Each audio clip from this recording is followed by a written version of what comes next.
Welcome to r/entitled people, where Bridezilla demands to use OP's camera and really ends up regretting it. My Bridezilla cousin demanded to use my camera for her wedding. I exposed her to her fiancé, and now he's canceled the wedding.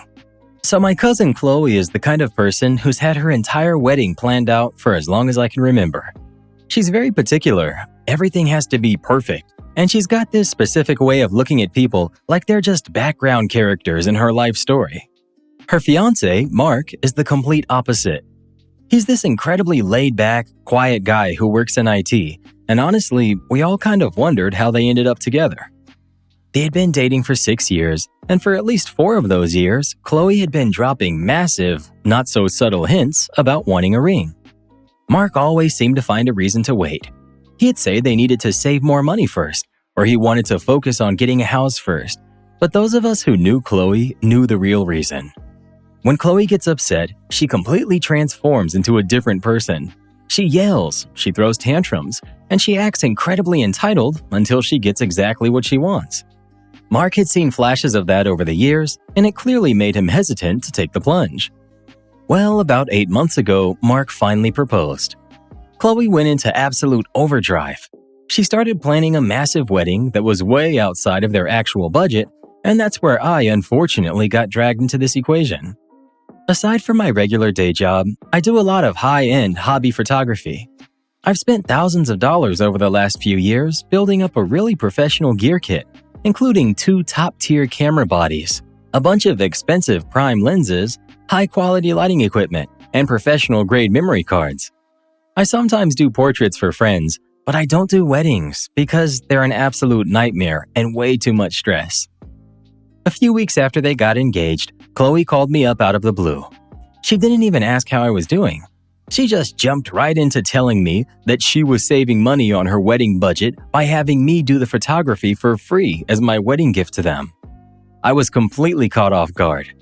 I told her as nicely as I could that I don't do wedding photography because I don't have the experience for live event pacing, and I really just wanted to attend as a guest and celebrate with them. Chloe didn't take that well. She laughed it off at first, saying it was just a family favor, but when I stood my ground, her tone shifted completely. She told me I was being selfish and that family's supposed to support each other. She hung up on me, and I figured that was the end of it. I was wrong. A week later, she called me back, but this time she had a completely new angle. She said she had talked to Mark, and they decided to hire a cheap student photographer to save money. But since the student didn't have good equipment, they needed to borrow my entire camera kit for the day. She casually asked when she could drop by my apartment to pick up my bags. I was completely stunned. I told her there was absolutely no way I was handing over 5 figures worth of professional camera gear to a random student I'd never even met. These lenses are incredibly sensitive, and if someone drops one or scratches an element, it costs a fortune to fix or replace. Chloe immediately lost her temper. She started screaming into the phone, calling me a horrible person, and saying that I was actively trying to ruin the happiest day of her life just because I wanted to be petty. She said it's just a camera and that I was valuing plastic and glass over my own blood. I just hung up on her because you can't reason with someone when they're screaming like that. Over the next few days, my phone was blowing up. Chloe was sending me these massive paragraphs on text, essentially demanding that I hand over the gear or she'd make sure the entire family knew how awful I was. She even started getting our aunt and a few cousins involved, who started messaging me saying things like, "It's just for one day and family should help family." It was getting exhausting, and I was incredibly stressed out by the constant harassment. The turning point happened last weekend. Mark sent me a text asking if we could grab a coffee. He said he wanted to talk about the wedding stuff. I agreed because I've always liked Mark, and I figured he was probably trying to play peacemaker without knowing the full story. We met up at the Starbucks near my place. When he walked in, he looked completely drained. He had these dark circles under his eyes, and he just looked like a guy who hadn't slept in weeks. We ordered our drinks, sat down at a corner table, and he immediately apologized to me. He said Chloe told him that I'd promised to lend them my gear, but then backed out at the last second out of spite, and he wanted to see if there was any way that we could work things out because Chloe was crying about it every night. I just looked at him, and I realized he had been fed a completely distorted version of reality. I pulled out my phone, opened my messaging app, and just handed it to him. I let him read the entire text thread from Chloe, starting from her demanding that I work for free, to her demanding my gear, to the actual screenshots of the horrific things she had been texting me over the last week. I also told him about the phone calls where she screamed at me. As Mark read through the messages, the color completely drained from his face. He just stared at the screen for a long time, totally silent. He didn't say a word for 2 whole minutes. When he finally looked up, his expression was completely blank. He looked like a man who had just had a massive realization. He thanked me for showing him the texts, paid for the coffee, and left. He didn't say what he was going to do, but he looked incredibly heavy. 2 days ago, I got an absolute avalanche of angry phone calls and messages from Chloe, her mother, and a couple of our relatives. It turns out that after Mark left our coffee meeting, he went straight home and had a massive talk with Chloe. He told her that he was completely disgusted by the way she had been treating me, and that her level of entitlement and deceit was a massive red flag.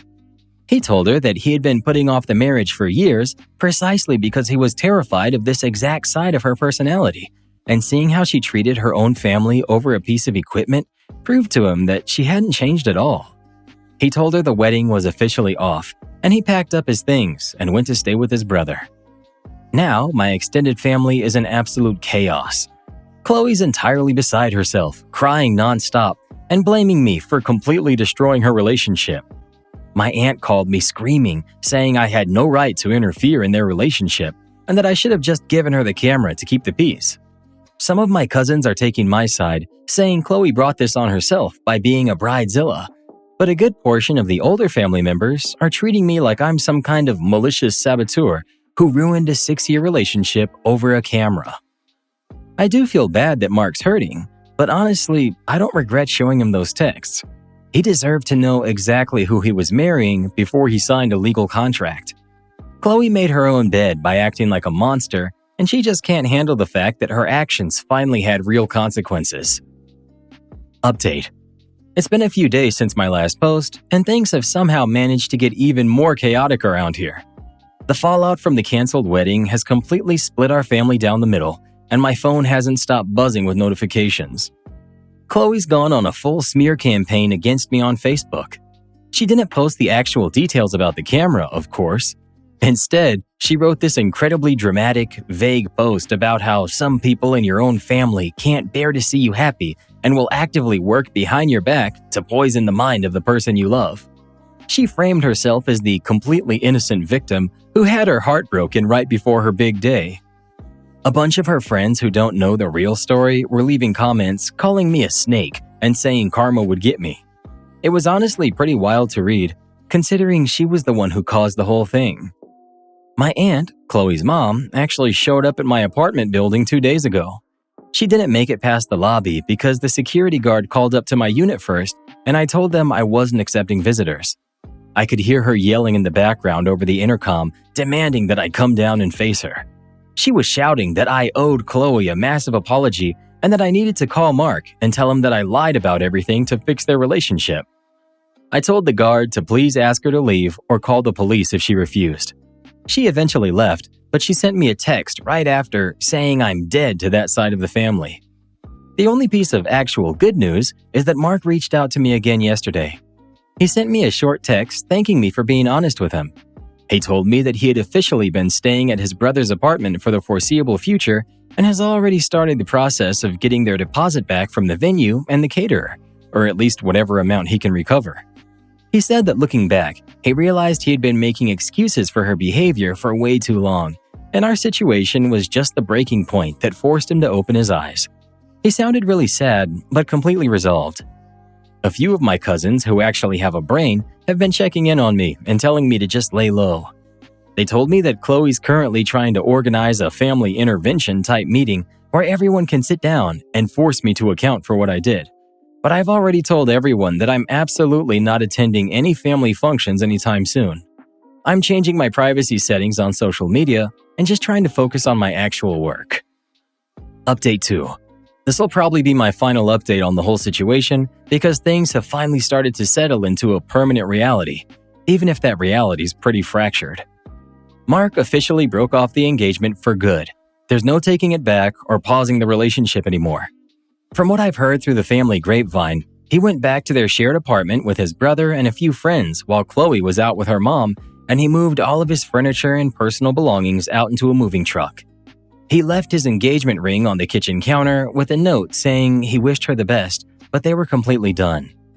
Chloe apparently had a massive meltdown when she came home to an empty apartment, and she ended up breaking several dishes and screaming so loudly that the neighbors threatened to call the building manager. After that happened, Chloe realized that she couldn't get Mark back, so she turned all of her anger back onto me with renewed intensity. She sent me one final text message that was just a massive wall of text. It was filled with calling me every name under the sun and saying that I ruined her life, her future, and her finances. She told me she hopes I end up completely alone and miserable. After reading that, I decided I'd tolerated enough. I didn't reply to the text. Instead, I blocked her phone number, blocked her email, and blocked her on every single social media platform in existence. I did the exact same thing to her mother and anyone else in the family who had sent me an aggressive message over the last 2 weeks. My parents have been incredibly supportive throughout this entire mess. My dad actually called up my aunt and told her that if anyone from their side of the family harassed me one more time, he'd personally get a lawyer involved and look into a restraining order for harassment.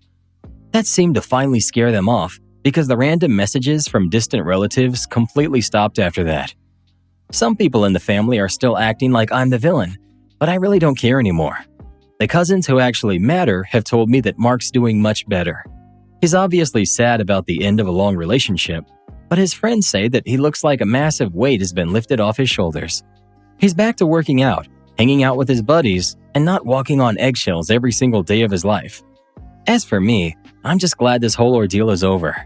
My camera gear is safe in its cases, my apartment's quiet, and I can finally go back to taking photos of things that don't scream at me over the phone. Have you ever noticed how weddings either bring out the best in someone or the absolute worst? It's like there's just no middle ground. Oh, absolutely. If a wedding doesn't involve at least 3 public screaming matches, consider yourself lucky.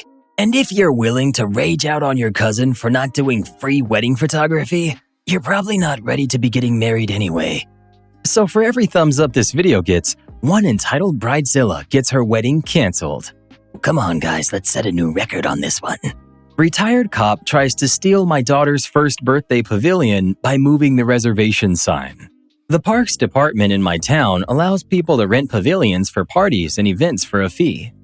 About a month before my daughter's first birthday, I booked one online and paid for it. Simple enough. The day of the party finally arrives. We load up decorations, food, gifts, tables, etc.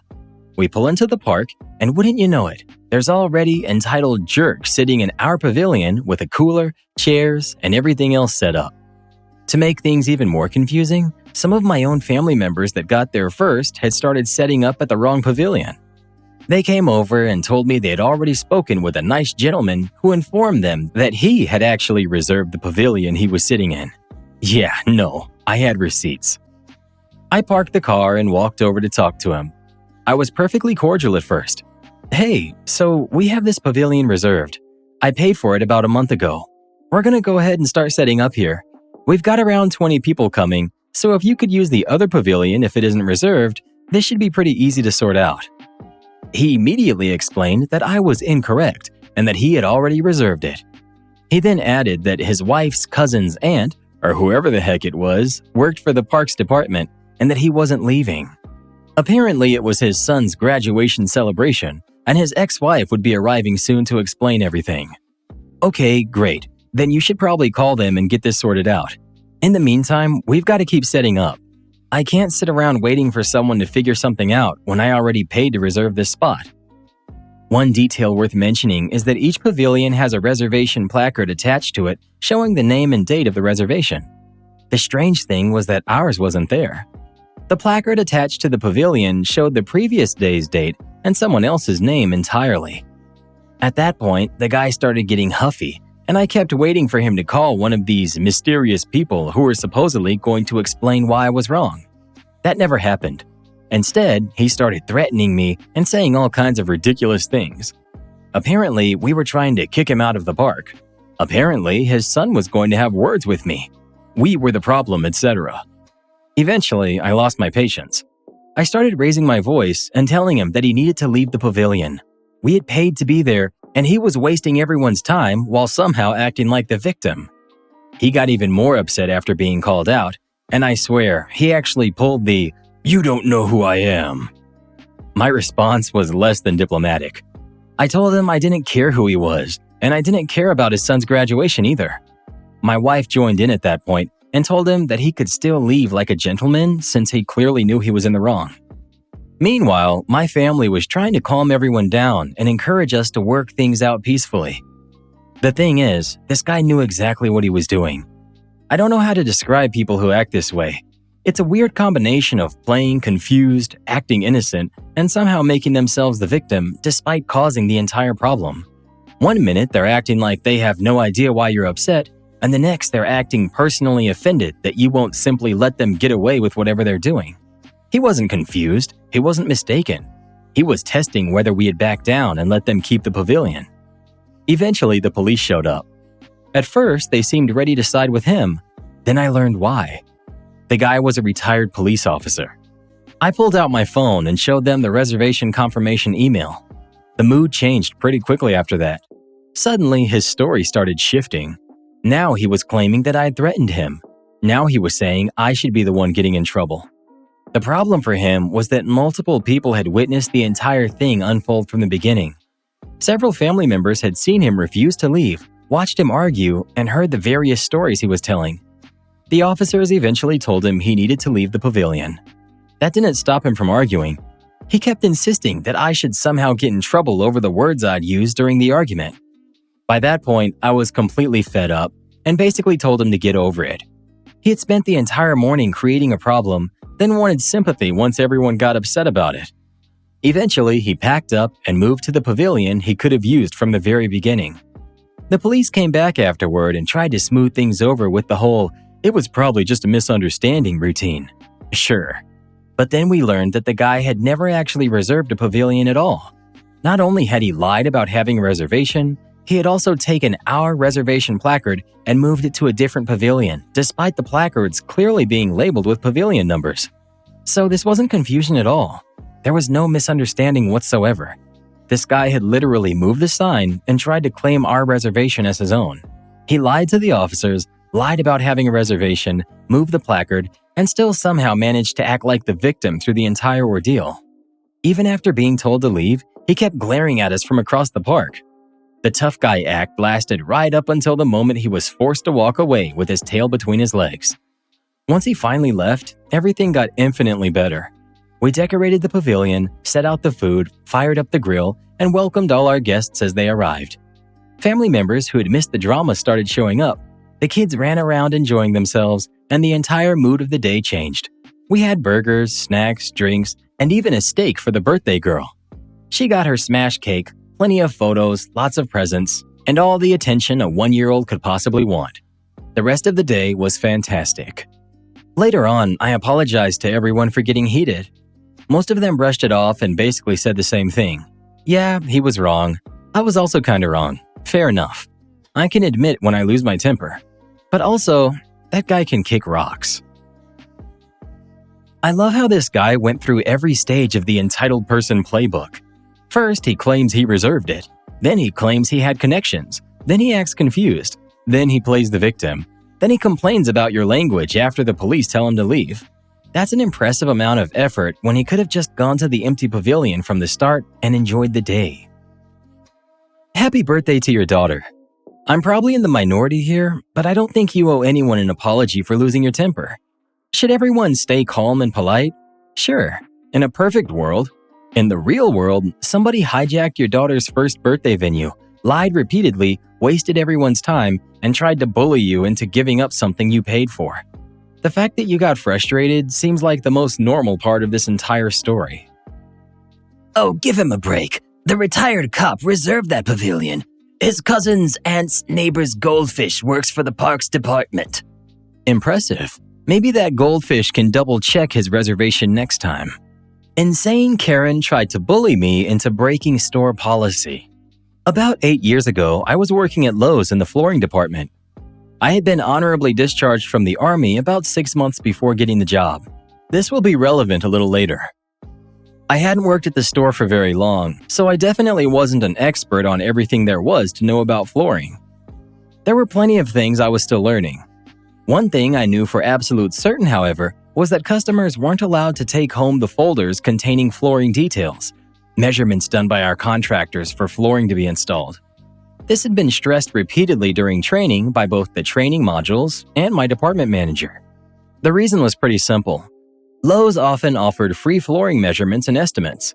If customers walked away with those measurements in hand, they could simply take them to another business and potentially get the installation done elsewhere. Lowe's didn't want to pay for measurements only to have another company benefit from the work. Enter the absolute unit of an entitled woman and her submissive husband. I was busy at the flooring desk helping customers and taking phone calls when she marched up to the counter. She explained that she had recently had a flooring detail completed and wanted to take the folder home with her. You can probably already guess where this is going. I politely but firmly explained that store policy prohibited customers from taking those folders home. Almost immediately, she started causing a scene. She loudly declared that these were her measurements taken in her house, therefore they belonged to her. I explained that I'd be happy to get a manager involved so they could confirm the policy and explain it more thoroughly, but that didn't help. Instead, she started berating me in front of customers and coworkers. She stepped into my personal space, got right in my face, and became increasingly aggressive. As I was trying to reach my manager on the phone, she kept repeating, "Why do you need to call a manager? Why do you need to call your manager? You're new here. Are you stupid or something?" Now, here's where my military background became relevant. I was very familiar with people yelling in my face. Military life had prepared me for that. Getting shouted at didn't bother me much. The moment she called me stupid, though, that crossed a line. I'm not usually one to pull the veteran card. Most of us don't. At the same time, I wasn't about to stand there and let this woman walk all over me while I was simply trying to do my job. My manager wasn't answering the phone because she was helping someone else. After a few moments, I hung up, looked directly at the customer, and calmly said, "Ma'am, I was a sergeant in the Army. I'm not some 18-year-old kid you can walk all over. Just so you know, I don't need this job.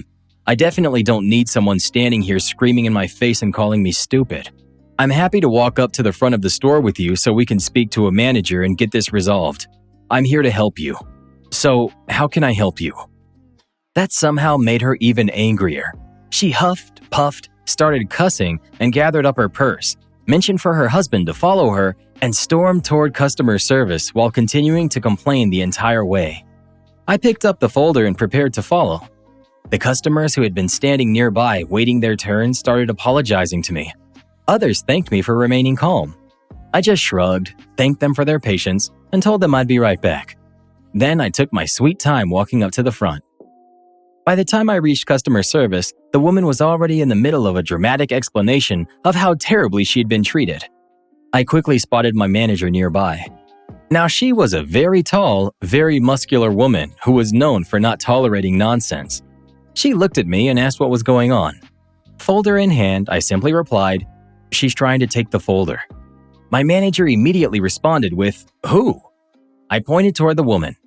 My manager held out her hand and said, "Okay, give me the folder. You can go back to flooring." Those were beautiful words. I happily handed over the folder and began casually strolling back to my department. As I walked away, I could hear the woman absolutely losing her mind behind me. Something along the lines of, "I'm calling corporate. Do you know who I am?" The usual greatest hits. I just smiled and kept walking. For the first time since the whole interaction began, I felt completely relaxed. I knew I'd followed policy. I knew management had my back. Most importantly, I knew she wasn't getting that folder. She didn't get her way. I didn't get walked all over, didn't get written up, didn't lose my job. In fact, I never heard another word about that incident from management, customer service, or anyone else in the store. The whole thing simply disappeared after that. The moral of the story: don't mistreat people who are trying to help you. Customer service workers aren't making policies. Most of us are just doing our jobs and trying to help people find solutions. A little patience and basic respect go a long way. What always amazes me about people like this is that they think store policy is somehow negotiable if they yell loudly enough. The folder wasn't hers to take home. End of story.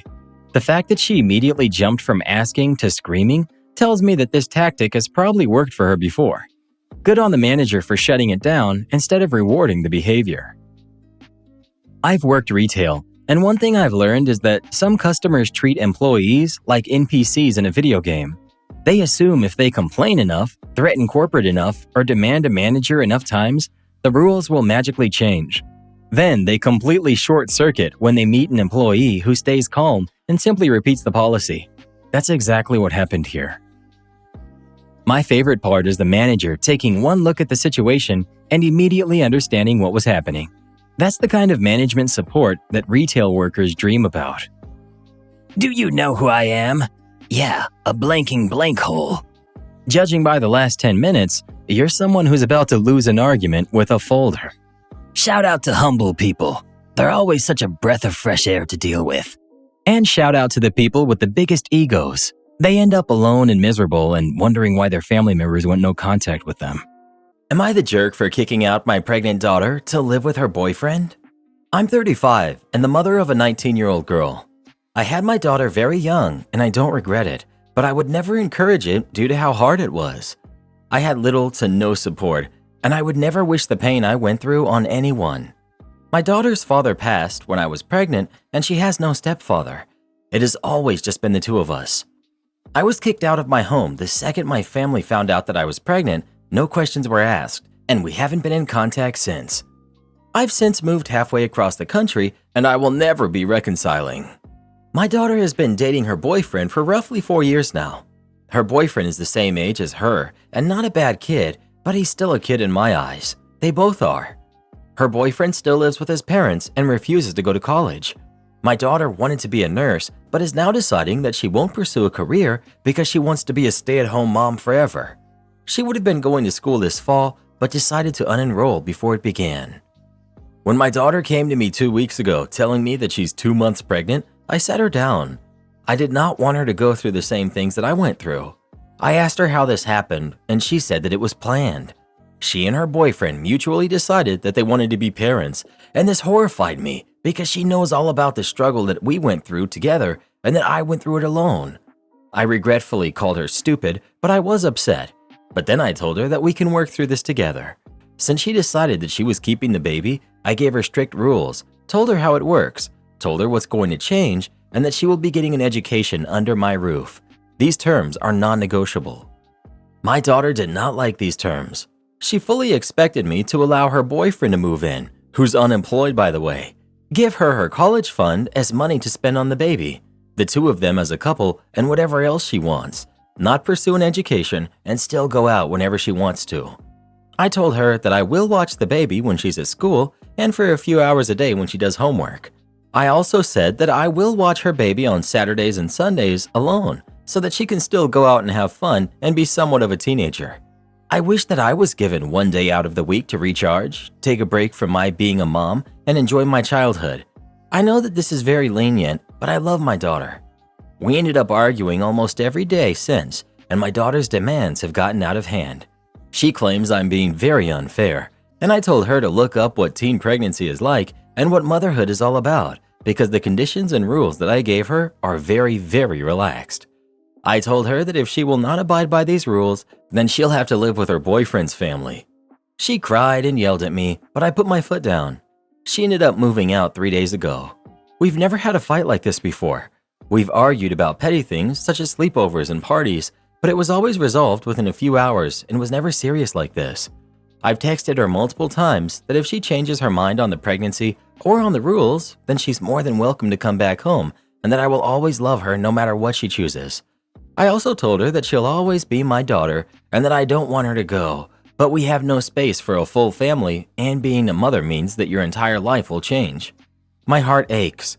I love my daughter and feel like I failed her as a mother despite being so involved. She was never bullied and we were basically best friends. Though I am still her mother and she's always known that. It isn't just fun. I do discipline her when I have to and we get along amazingly. And we do everything together. I never thought this would happen. She had no better reason to get pregnant than, I wanted to be a mom and I'm ready. But she isn't thinking about what a mother actually does. I know I made single motherhood look easy, but it never was. I worked 2 to 3 jobs for the majority of my life and didn't eat some days so that my daughter never went hungry and always had nice clothes. I only finally got a real job as a nurse 2 years ago after being in and out of school for over a decade. Am I the jerk for kicking her out? I thought that this was the best thing to do to teach her that things will be changing. I want her to come home, I really do. But if she won't accept these new rules and understand that motherhood is not easy, I can't just let her back in willingly.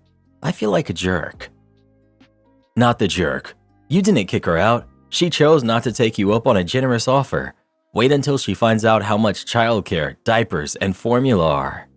Also, I forgot to include insurance, which it doesn't sound like they have. So there's that. Not the jerk. They want to live an unrealistic dream in which other people do things for them and they do nothing in return. They wanted to be parents, and figuring crap out is part of that. Not the jerk. She demonstrated that she doesn't have the maturity needed to be a parent. For example, she assumed that she would have her college money to blow away, but had clearly given no thought to what will happen once that money runs out. It's unrealistic to expect you to support her and her unemployed boyfriend indefinitely. And what about paying for her baby's future education? It's hard to get a well-paying job with only a high school education. Your rules are very generous and much more supportive than many others that I've seen on Reddit. Am I the jerk for telling my husband that he needs to accept the compromise we agreed on for our kid's name? My husband and I are expecting a baby. We don't know the gender yet, but I could give birth at any time now. We have a boy and a girl name chosen. The choices generally are compromises. We didn't agree on names really and had different beliefs around names. He believes in formal names and kids having really solid middle names as well. I believe in naming the kid what you want to call them, something I got from my parents who named me and my siblings that way, and my siblings went on to do the same. For example, I'm Lainey, just Lainey. I don't have a more formal version of my name. I never felt like I needed a more formal name. My name works for me as a 34-year-old woman just as much as it did when I was 4. This led to some trouble for us because I gravitate more towards names my husband considers nicknames. I found his choices very stuffy and unappealing, and he found mine juvenile. But he liked Theodora, and I liked Thea, and we agreed eventually to the full name for him, but I'd always use Thea. For a boy, we went with Declan for him, and Dex for me. Again, with him using Declan and me using Dex. But my husband doesn't like that I only say Thea or Dex. It bothers him that the full name gets ignored, and he said he believes my family and a lot of our friends will use the names that I do. I told him the compromise only worked on the grounds that he could use the full and I could use the nickname. He said the full name seems like it will be ignored otherwise, and I should use both to make it more fair, and I told him that's just him getting his way. I told him if he wants a better compromise, then he better come back to the table willing to look at different names.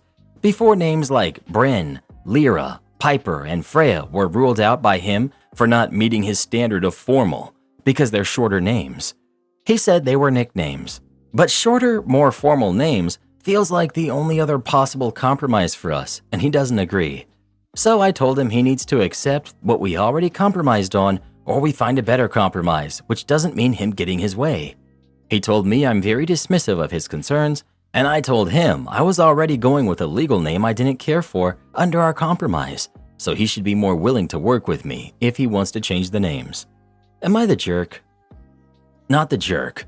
Your ask is reasonable. He seems very uptight. The one thing I'd say is you should both respect the version of the name that your kid chooses once they're old enough to have a preference. Not the jerk. I think he's being weird. Most people call kids by nicknames.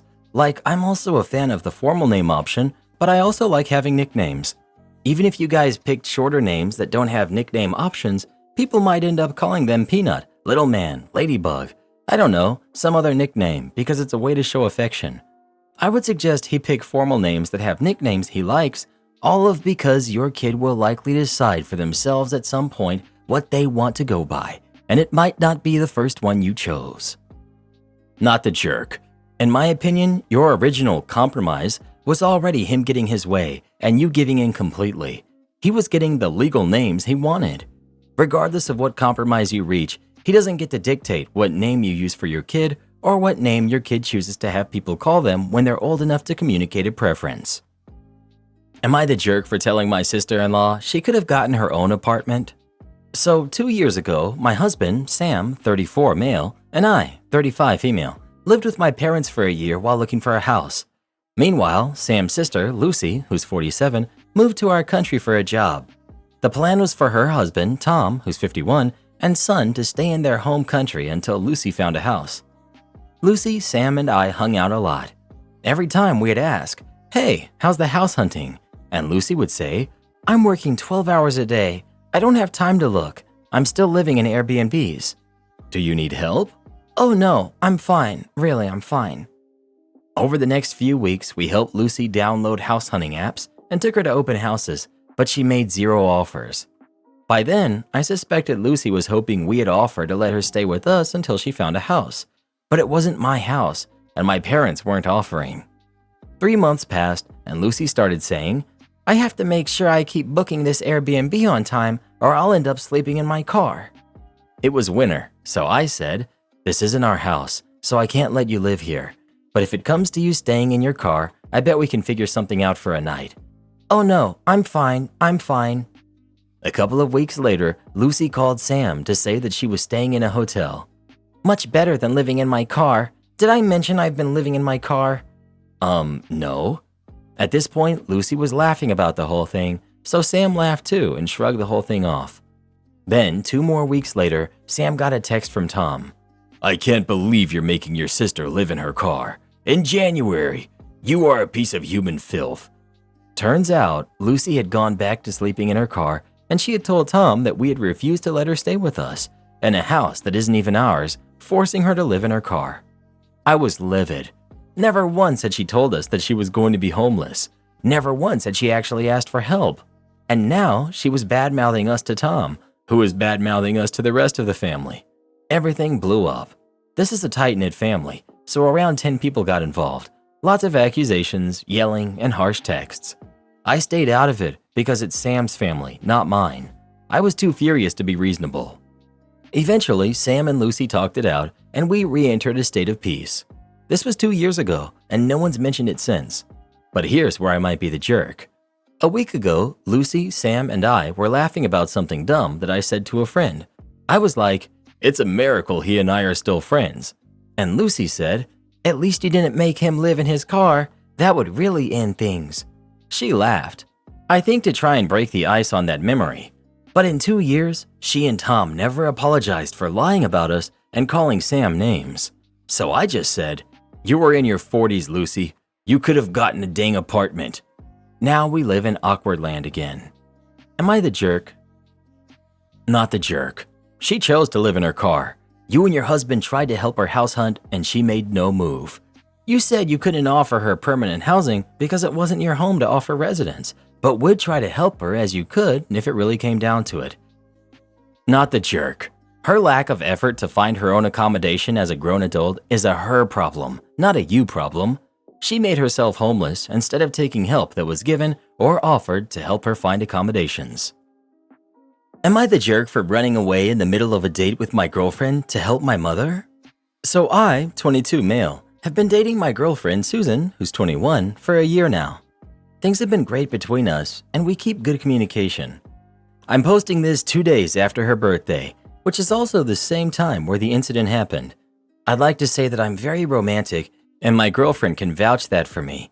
As for the birthday, I had planned a whole long day's schedule of her favorite activities, along with some extras I poked here and there, like taking her to the movies, going out to Red Lobster, despite me not liking seafood, and some more.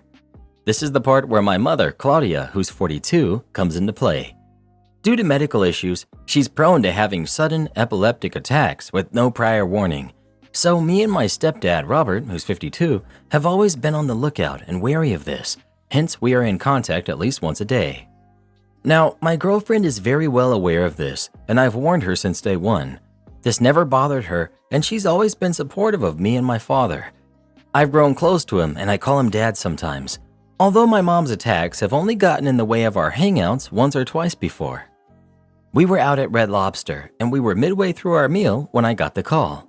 I picked up the phone since it was my stepdad. I might be the jerk here because I just dropped everything and took off running. As you can all expect, my mother had an attack and my dad told me to come over. Though by the time I arrived, my stepdad told me that things were under control and that it was just a scare because she suddenly felt dizzy, lightheaded, and her head started to hurt. I thought that was the end of it, but it turned out to be a true attack as she started to have a seizure in the living room and we had to rush her to the doctor. It took a good 30 minutes for her to stabilize, and I called my girlfriend to let her know that mom was okay and that if she wanted, we could resume our date. She told me that she didn't want to anymore and that I was a jerk for leaving her like that and ruining her special day, which she's told her friends who've sent me messages telling me how much of a jerk I am. So Reddit, am I the jerk? You're the jerk. First of all, does your mother have epileptic seizures without warning, or does she get dizzy and lightheaded and get a headache and then have a seizure? More out of curiosity than anything about the inconsistency. Second of all, she's a grown woman with epilepsy. She doesn't need you to drop what you're doing and rush to her location when she has a seizure. She needs to get her seizures under control with the help of her doctor. If her husband is present, he can handle the aftermath and getting her medical attention. 2 people aren't required. You can still be involved and helpful, but surely when it's an important day and you're occupied, her husband can handle things. Thirdly, you rushed out of your girlfriend's birthday dinner without telling her why or making sure she had cash or a ride home to go tend to someone who did not really need your help. That's not prioritizing your mom's medical needs. That's blowing your girlfriend's needs out of the water. OP, thank you for this input. She does without warning and very few times with warning. I can count on one hand how many times there's been warnings before. Her husband cannot lift anything due to a work-related injury before meeting my mom. And not being mean, she leans a bit on the heavier side. I didn't leave my girlfriend completely blank, as I had given her money earlier as part of a birthday gift. Money which I intend to pay back, of course. Though thank you, I appreciate that you're letting me know my faults and what I did wrong. Define, I just dropped everything and took off running, because there's a big difference between answering the phone, not acknowledging girlfriend, and literally running away and answering the phone, saying to girlfriend, mom's having an attack, and running away. OP. I kind of just booked it, though it only dawned on me later. It's kind of an instinct that kicks in to ensure she's okay. Then you're the jerk. It takes less than a second to inform a person you presumably love and respect that you have to leave. Even just saying, sorry, mom, would have been enough to stay out of the jerk territory. But you just running away was very disrespectful. Update. Many of you will be displeased to hear this, but me and my girlfriend are still together. The same day of my original post, I messaged my girlfriend to talk with her. She told me she was at her parents' house, so I went over and we had a talk. I apologized for leaving so abruptly without making sure she was okay, but that I didn't know any better since that's what I was raised like and that's what I was taught. She said she understood and apologized for slandering me with her friends, but only wanted her opinion validated. Okay, no biggie. I asked her if she ever felt second in line whenever it came to my mother, and she said yes. This was making me open my eyes more and more to the situation at hand, like the comments were pointing out. I admit I cried a bit, and my girlfriend held me and consoled me. I went to sleep on it, and next morning I took my leave to go confront my parents. My girlfriend insisted on tagging along, but understood when I told her that this was something I had to do on my own. I arrived at my parents' place, and my mom greeted me like nothing had happened. She felt something was off when I didn't reply, and I told her to sit down and have a talk with me. She looked really worried. I was blunt and outright asked if she was really sick, because the more I thought of it, more like the more I recalled the comments calling me out and her behavior, the more it looked odd. Did she really have seizures? If she does, why does she have her husband call me instead of an ambulance? I pointed out how if those were real seizures, like I've read online, she'd be either aggressive towards us or have no idea who she is and where she is and why. As a few Redditors suspected, she doesn't have seizures. It turns out to be a controlling movement on her side to keep me around and short-leashed. It was one of the worst feelings I've ever experienced, and it genuinely made me nauseous. My whole life was built on a lie. You can tell the turmoil, anger, sadness, shock, disappointment, everything going down to me at once. And then my father walked in. I only asked him once if he was part of this, and he couldn't look me in my eyes. Right then and there, I knew that I had no family anymore, so I left.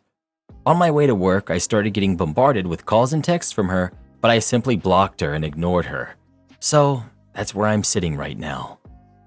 Put a tracker on my car? Have fun on a wild goose chase. I, 27 female, do not live at home. I do not take money from my parents. I don't rely on them for anything. I have a job and I just put a down payment on my first house. My parents think that I'm a helpless damsel.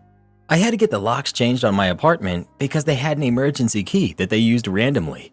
When I asked for it back, they refused. One of my friends recently went on a date with a creepy guy that put an Apple tracker in her car. She has an app that detects them, so she found it and tossed it in the river. I got the app too, because I'm out there dating too, and I got concerned after hearing her story. I'm seeing someone right now, and it seems to be going well. He seems to be a decent fellow. Yes, that's a Princess Bride quote. Anyway, I found a tracker in my car. I thought it was that guy. I didn't want to give him a clue that I found it, so I tossed it onto a pallet of produce my company has headed to Canada. It turns out it wasn't him. I did not go see my parents this last weekend, but I went golfing instead. The guy that I'm seeing called me, but I said I was busy. He was cool with it. My parents, on the other hand, called me a dozen times. I said I was golfing. They asked where, and I told them. I put my phone on Do Not Disturb, and I had fun with my friends. My dad called me from Boise, Idaho to ask why I threw away their tracker. I laughed and said that I would have to apologize to the guy that I'm seeing because I assumed it was him doing something that shady. My parents are upset that I scared them and called me ungrateful for making light of their concerns. Not the jerk. This is grounds for a restraining order. You need to cut contact and get a ton of boundaries set up because this isn't the way parents treat helpless damsels. This is controlling and insane, and it will only escalate. What happens when they start showing up to your job to check in on you? What happens when they start trailing your future fiancé? What happens when they decide you aren't parenting your toddler right and they try to pick her up from school? Not the jerk. This level of helicopter parenting on an almost 30-year-old is nuts. Have a sit-down meal with your parents at a nice restaurant. People are less likely to make a scene if they're out somewhere in public. Tell them that the tracker was out of line and it was a stalker-level behavior. They need to be treating you like a capable adult. You don't need to list out accomplishments to them, as they already know what you have going on and they've still chosen to behave this way, tracking your every move on their phones like creeps. Tell them that if they can't start showing some respect for your boundaries, you may need to go low contact until they do so. If you do need to keep your word on this, please stick to it. This is not okay and not how parents build a healthy relationship with their kid. I'm 15, male. My dad remarried and I've lost everything I had to my new step-siblings. My dad married my stepmother 3 months ago and I feel like it made my life significantly harder and less pleasant. They moved in with us and for the indefinite future, this situation will not change. We have a 3-bedroom house and before they moved in, my dad and I had our rooms, both with bathrooms, and there was a smaller room which was a study for my dad. After they moved in, Jenny, who's 16, got my room and I had to share the smaller room with Tom, who's 11, and Mike, who's 10.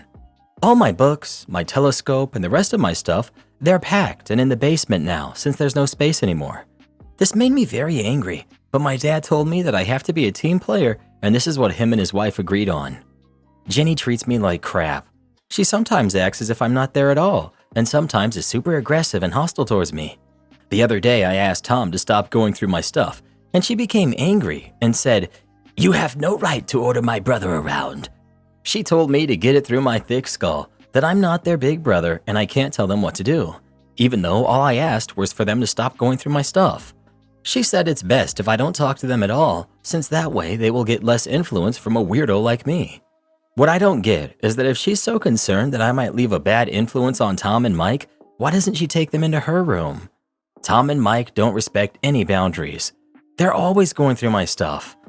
I have a watch, which was a gift from my late mother, and they took it from my drawer and lost it. I found it weeks later in the basement with its front glass broken. Before they moved in, I used to get a $100 allowance every month. Now Jenny gets $75, I get $35, and Tom and Mike each get $30. I had an Xbox, but these kids broke it. I used to spend a lot of time with my dad. He used to come see me play basketball almost every week. He hasn't done it even once in the past 3 months since he's always working overtime. We go out to eat once a week, and none of them in these 3 months have been to any of my favorite places.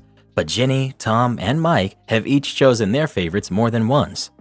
I complained about all of this to my father last week, and he told me that family is all about sacrifices and I have to make mine. Haven't I made enough sacrifices already? I feel like I'm the only one making sacrifices. I looked forward to them moving in with us, but I now feel like an outsider at home. It's not my home anymore. Life has become very difficult for me. I spend as much time as I can outside because inside it's so frustrating, but this is causing problems as well. My dad keeps telling me that not being around means I'm not accepting them as part of the family, while in reality it's the opposite. So I got grounded for not being around, and being around is horrible. I don't want to live here anymore, but I'm only 15 and I can't move out. I have nobody else who can take me in. I can't stay here for another 3 years. I'll go crazy. I often imagine running away at night, but I know that's also as horrible, if not even more so. I don't know what to do. Can anyone give me a suggestion? It sounds like Ginny is the biggest problem. If she's 17, is the plan for her to move out soon? Maybe you can talk to your dad about getting your own room and having your 2 younger stepbrothers share a room. OP. She's not going anywhere. She will live at home when she goes to college. Parents have already given her the permission to do this. I'd show this post to your father. Maybe if he sees how strangers are sticking up for you, then your own father might change his tune. First of all, who came up with the stupid idea of giving 3 people the smaller room and your stepsister the larger one? Your father really needs to get his mind straight. Yes, you have to make some sacrifices, but so do the other kids. He does not want to discipline them, though, to look good in front of your stepmom, but that needs to stop. Did you tell him about the watch? Breaking such an important piece of memory is extremely rude. Try to stand up for yourself as well as you can call them out on their behavior. Maybe your stepmother will finally start to say something. OP. They thought Jenny is older and needs more personal space and her own bathroom. I disagreed, but was eventually told to deal with it. Update. I decided to just ask my dad and stepmother for some time to talk to them, and I just showed them my post on Reddit. They took a good half an hour reading it. There were times that it looked like they were going to start crying. Eventually, they told me that they need more time and we'll talk about it in a couple of days. 2 nights later, my dad asked me to come to their room, and to make it short, they got it. They both hugged me, and at some point, my stepmother started crying. They apologized to me for their negligence and told me that they messed this up. They put all their attention and focus on helping my step-siblings adjust given the new living arrangement, and they neglected how difficult it must have been for me. They promised me that things will change. About the room arrangement, they realized that it's not reasonable, so they offered me the basement as a lot of you suggested. We went to the store and bought a lot of supplies and made it a family exercise for everyone to contribute refurbishing the basement and making it like a bedroom. So I'll have my own room now. It won't have a bathroom like before, but I'm okay sharing a bathroom. That's not a problem. The money allowance changed as well. It was Jenny 75, me 35, and Mike and Tom 30 each. Now it's Jenny 60, me 50, and the boys are 30 each. So 15 from Jenny comes to me now. I think that's much more fair. It's not as good as the 100 I used to have, but this arrangement is something I can easily understand and accept. Now on to Jenny. Well, my stepmother told me that Jenny's problem is not me, it's that her mother married, and she doesn't like that because she was hopeful that she would return to her dad. Now she's trying to make this not work, and I'm just in her crosshairs. Apparently, she's been a little jerk to my dad as well. She promised me that she will handle Jenny and make sure that she won't be a problem. As for my stepbrothers, this is the most difficult as they're 10 and 11. They gave me a small lock so that I can lock my bag for now. And when the basement is ready, which will be in a couple of weeks, I can lock its door and only me and my parents will have a key. So at least my stuff will be safe. About the other things, they also made little changes to make things easier. They told me that I can come to them with any problems, and my dad promised me some father-son time every couple of weeks as well. I was happy with everything. They addressed most of the issues and found solutions, and so far they've done their best to do everything that they promised. Jenny came to me a few nights later and asked if I would come with her for a walk in the neighborhood as she wanted to talk to me. So we went for a walk, and she apologized to me for everything and told me that she didn't and still doesn't like that her mom married my dad, and she was forwarding her anger and frustration towards me, the only person she could, which was not right. She said that I'm probably going through similar things as she is, and really there's no reason for us to make each other's lives even more difficult than it already is. So I accepted her apology and we shook hands on being on the same team from now on. And honestly, she's been very different ever since. She's helping me a lot in preparing the basement, and she makes Tom and Mike help as well. The other day, when I asked Tom to turn down the TV volume and he refused, she told him to listen to your big brother. Yeah, good things. I hope she remains this way. Overall, things are a lot better. I trust my stepmother a lot more now. Jenny is much better than before, and we're becoming more and more like a family, and the place looks and feels like a home again. Am I the jerk for not replacing a spoon that went missing during a work potluck? I'm 23, female. My workplace decided to have a potluck and everyone brought a dish. My coworker, 56, male, let's call him Dave, his wife was kind enough to make 2 huge pans of biryani, crispy onions, and a homemade yogurt, which was delicious. After the potluck, there were leftovers, so we all brought some home, and I guess Dave left everything he brought, including the serving spoons, at work until the next day.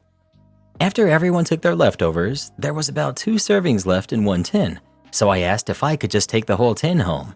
It was one of those Dollarama pans that you throw out after. He gladly said yes. I come in for work the next day, and Dave asks me if I had seen the serving spoon he brought yesterday, and I said no. I helped him look for it in the kitchen, and we couldn't find it, so I said I'd double-check the tin that I took home. I get home, and it's not there. He texts me asking about it, and I tell him it's not there. He insists that I check again, and I just didn't respond. The next day at work, he asks about it again. Admittedly, I was kind of getting annoyed because it's a spoon. How expensive could it be? I told him I already checked and I don't have it. He replies, "Well, what am I supposed to do now? My wife cooked for you guys and sent cutlery, and now it's missing. She's going to be very upset and she's not going to want to cook for you again." I jokingly responded, "I'm not sure what you're going to do. I guess we'll have to buy her a new one if this means no more biryani." And he goes, "Yeah, you will." He asked about us replacing it later that day, and I said, "If you knew your wife would be this upset about a spoon, you should have made sure to round them up and bring them home last night. It's not anyone else's responsibility to replace it. Obviously, it's just a spoon, and I wouldn't mind replacing it, but I have no idea what happened to it. Neither does anyone else, and I feel like his wife's anger isn't our problem.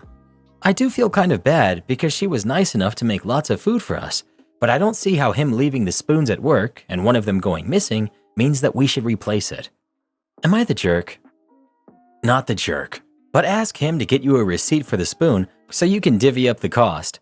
Everyone who is at the party will Venmo him 32 cents. Not the jerk.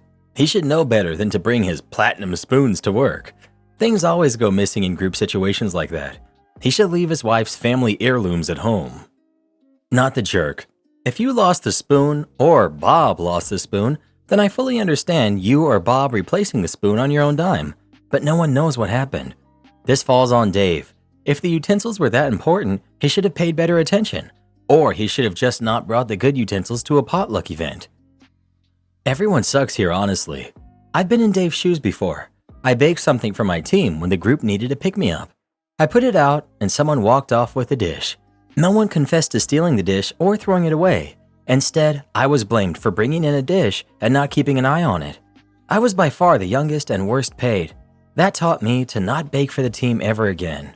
Dave did a kind thing, and from his perspective, y'all just really took advantage of his generosity.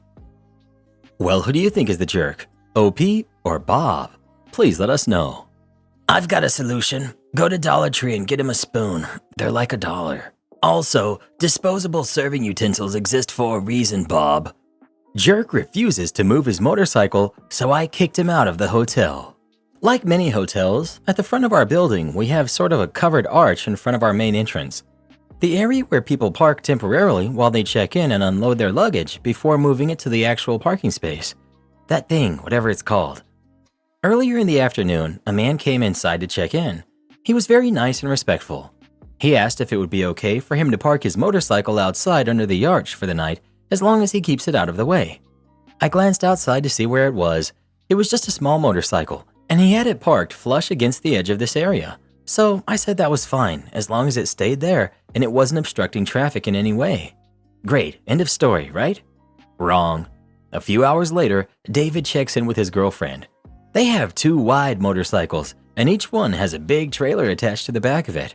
They parked them both under the unloading area outside. I figured that they'd move them since they were obviously blocking a lot of traffic trying to get through. If a truck or RV couldn't get through, how the heck is a fire truck or an ambulance supposed to get through? They checked in, paid in cash, went up to their room. When I next saw David walking through the lobby a few minutes later, I asked if he was planning to move the vehicles since they were obstructing others. He dismissed me and said, "Maybe after the storm. I'll think about it." What? He had already gotten in the elevator, so I waited a few minutes. I got 2 guest complaints about not being able to get their cars through the arch. So after speaking to those guests and apologizing, I called Dave's room twice. No answer. I called his cell phone. He answered. I said I'd gotten multiple complaints and that I needed him to please come down and move the vehicles. He said fine, he'd be down in a few minutes.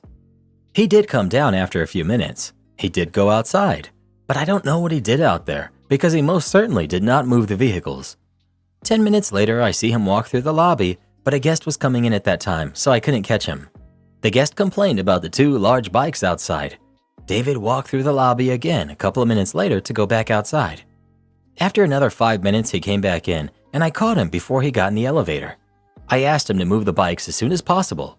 He said he wasn't moving crap. I said, "You need to move them soon, please." "Tell you what, you get the other guy to move his bike first, and then I'll think about moving mine." "I need you to move them soon, please." He ignored me and went up to his room. I had a couple things to do in the meantime, but after 15 minutes without him moving the bikes, I called his room. He picked up saying, "What?" "I've asked you nicely multiple times. Now I'm telling you that you either move the vehicles somewhere else or you will find another place to stay." "How about I come down to the desk and you give me my money back?" "Great," and I hung up. I got the correct amount out of the drawer and paper-clipped it for whenever he got down to the desk. He arrived and I held out his money to him. He didn't take it. He said, "I want to speak to your manager now." "My manager isn't here right now. You need to leave." And I sort of shook my outstretched hand as an emphasis of, "Take your money and get out of here." "Well then, give me their cell phone number because I'm calling them right now." "You can call the hotel tomorrow. Right now, you need to leave." "This is BS. If one person can park out front, you have to let everyone park out front. You can't pick and choose. It's not fair." "Oh, grow up. They aren't obstructing traffic. They asked permission. They were here hours before you showed up. Get out of here with that 'it's not fair' BS. If someone leaves their car or truck out front, I call and ask them to move it too. Why? Because it's obstructing traffic." He got his crap together and left with his girlfriend. I went upstairs to check the room, worried that he had trashed it out of spite. There was garbage thrown out on the floor, but other than that, it was fine. One of them left their pillow behind, so I grabbed that and took it downstairs to the office, figuring they'd be back for it later. An hour later, girlfriend stops at the desk and says, "I want my pillow back." I got up and noticed the elevator was still open, so obviously she had snuck in a side door and tried to get up to the room. I asked her to return the keys. She threw them at me and said, "It's not like it matters if you have the keys, since you can change the code whenever you want." I just looked at her, unimpressed, and didn't say anything. I handed her the pillow. She turned to leave, but after a few steps, she turned around and screamed, "Forget you! Forget you! I'm leaving a bad review for you, jerk." I said, "Good. Like, yeah, leave a review. I dare you." It upset me so much. The worst part is, when I came in the next day, the front office manager said, "Well, you must have done something to provoke them. You must have raised your voice or gone off on them to make them act like that." Excuse me, I did not. "Well, you have to think about it from their point of view. They probably felt like you were being rude to them, and the cameras don't have sound, so we, the managers, can't really know what happened." Yes you can, because I told you. What, a lady calls you names in passing, and she goes on the DNR list that same hour, but this woman screams, "Forget you" at me in the middle of the lobby, and suddenly it's, "You must have provoked her. We don't know what actually happened." I said I'd rather quit than work a job where management allows guests to act like that to their employees. She told me to take it up with the GM if I didn't like it, so I did. I sent him a long email supported by examples. I said I won't continue to work there unless the disparity in how situations are handled based on whether they happen to management versus employees is resolved. I took an extra day off. Actually got a better paying job offer too. My GM said we'll discuss the email in person on Friday. If he takes the guest side, I'm taking the other job. Am I the jerk for refusing to re-propose after my fiancé lost her engagement ring? I, 29 male, proposed to my fiancé, 28 female, 6 months ago with a beautiful ring that I saved up for over a year to buy. She was thrilled, and we've been happily planning our wedding since then. Last weekend, we went on a trip to the mountains for a little getaway. During one of our hikes, she realized that her engagement ring was missing. She was devastated, and we spent hours retracing our steps, but we couldn't find it. When we got back home, she asked if I could get her a new ring and re-propose to her to recreate the special moment. I told her that I understood how she felt, but buying another ring of the same quality would be financially challenging for me right now. I suggested that we could either wait until I could afford a similar ring or get a more modest ring for now and upgrade it in the future. She was upset and said that it wouldn't feel the same with a different ring and that the magic of the proposal was lost. Yeah, literally. She insisted that she wanted the moment to be recreated just as it was before. I told her that the important thing was our commitment to each other, not the ring or the proposal itself. She accused me of not caring enough about her feelings and said that if I truly loved her, I would find a way to make it happen. Now there's a lot of tension between us, and she's been distant ever since. I feel like I'm being practical, but she feels like I'm not valuing our engagement enough. Am I the jerk for refusing to repropose with a new ring under these circumstances? Not the jerk. If you really loved me is a trap to try to get you to do something not just illogical, but counterproductive. You have actual things that you need to use your resources on, besides sentimental, non-pressing moments to recreate.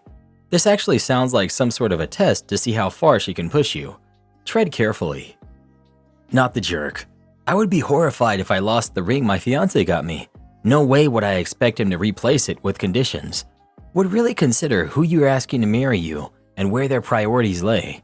In the future, however, I would ensure the ring. Am I the jerk for refusing to pitch in money towards my sister-in-law's IVF treatments? My brother, Reed, and sister-in-law, Nora, have always wanted to have kids. However, they're unable to conceive naturally. Nora had multiple ovarian cysts and eventually needed to have both of her ovaries removed as a teenager. Reed and Nora are in their early 30s and are very urgent about needing to try sooner than never because they say that they're approaching an age where IVF success rates start to decline. Because of Nora's past medical issues, I'm told that she will need extra care and her round of treatments will be especially expensive, a little over $27,000. Reed and Nora already have $9,000 set aside in savings for IVF. They've raised $1,000 from friends. The rest of the family is pitching in smaller amounts as well. My mother is giving $2,000. Nora's sister, Lauren, is giving $1,000 and her parents are giving $4,000, which leaves about $10,000 left.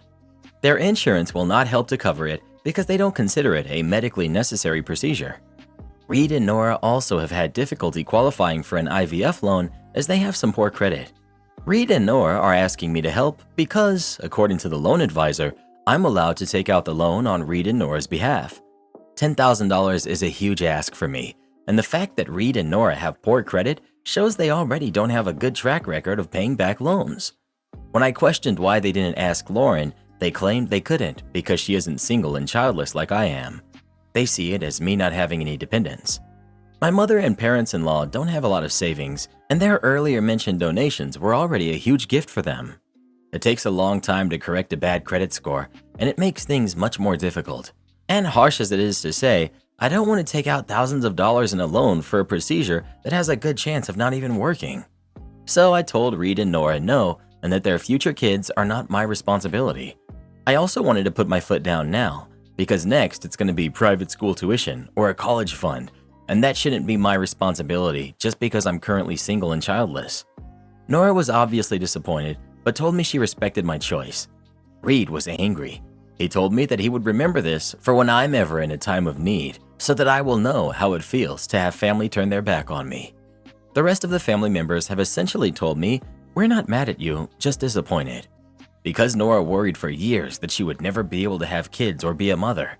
They say Reed and Nora would be wonderful parents, and it isn't right that they can't conceive naturally, which I do agree with. However, I still stand by Nora and Reed's future kids not being my responsibility. I don't think that it's fair that I should delay or give up the possibility of starting my own family in order to finance Reed and Nora's. Am I the jerk? Not the jerk.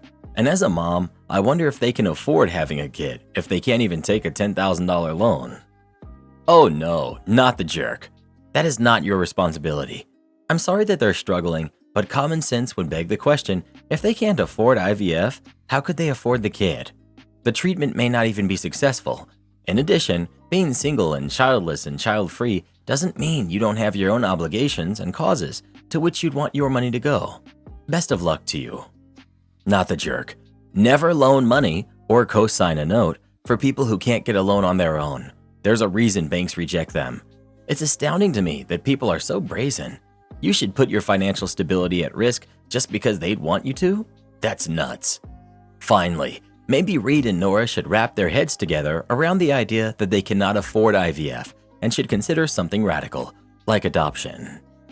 Adoption is actually more expensive than IVF. From the conversations with people around my age who adopted or considered it, it's typically $50,000 to $80,000 from what I've been told. You can do foster to adopt, but that is not a setup which everyone can handle. And if they only want a fresh newborn baby, they probably won't want to do that, since it's usually toddlers and older. We adopted, and it was less than your numbers. Adoption has a lot of possibilities. My cousin has done foster to adopt for 2 infants and had expenses of less than $2,000 in total. Here's the reality. Some people want to be parents. They can adopt. Some people want to be pregnant. There's nothing wrong with that, and adoption doesn't satisfy it. I wish people would distinguish these more often. If a person can't get pregnant, that doesn't mean they will never be a parent. However, it may mean they will never experience pregnancy. For some people, that's devastating. I made a customer cry. So I had a table a long time ago with a nice couple who were at the restaurant during our dying down hours.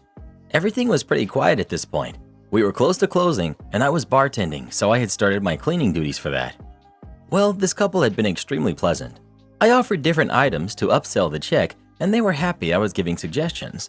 I made them several drink refills. They were very polite and just enjoying their night, but they were pretty quiet.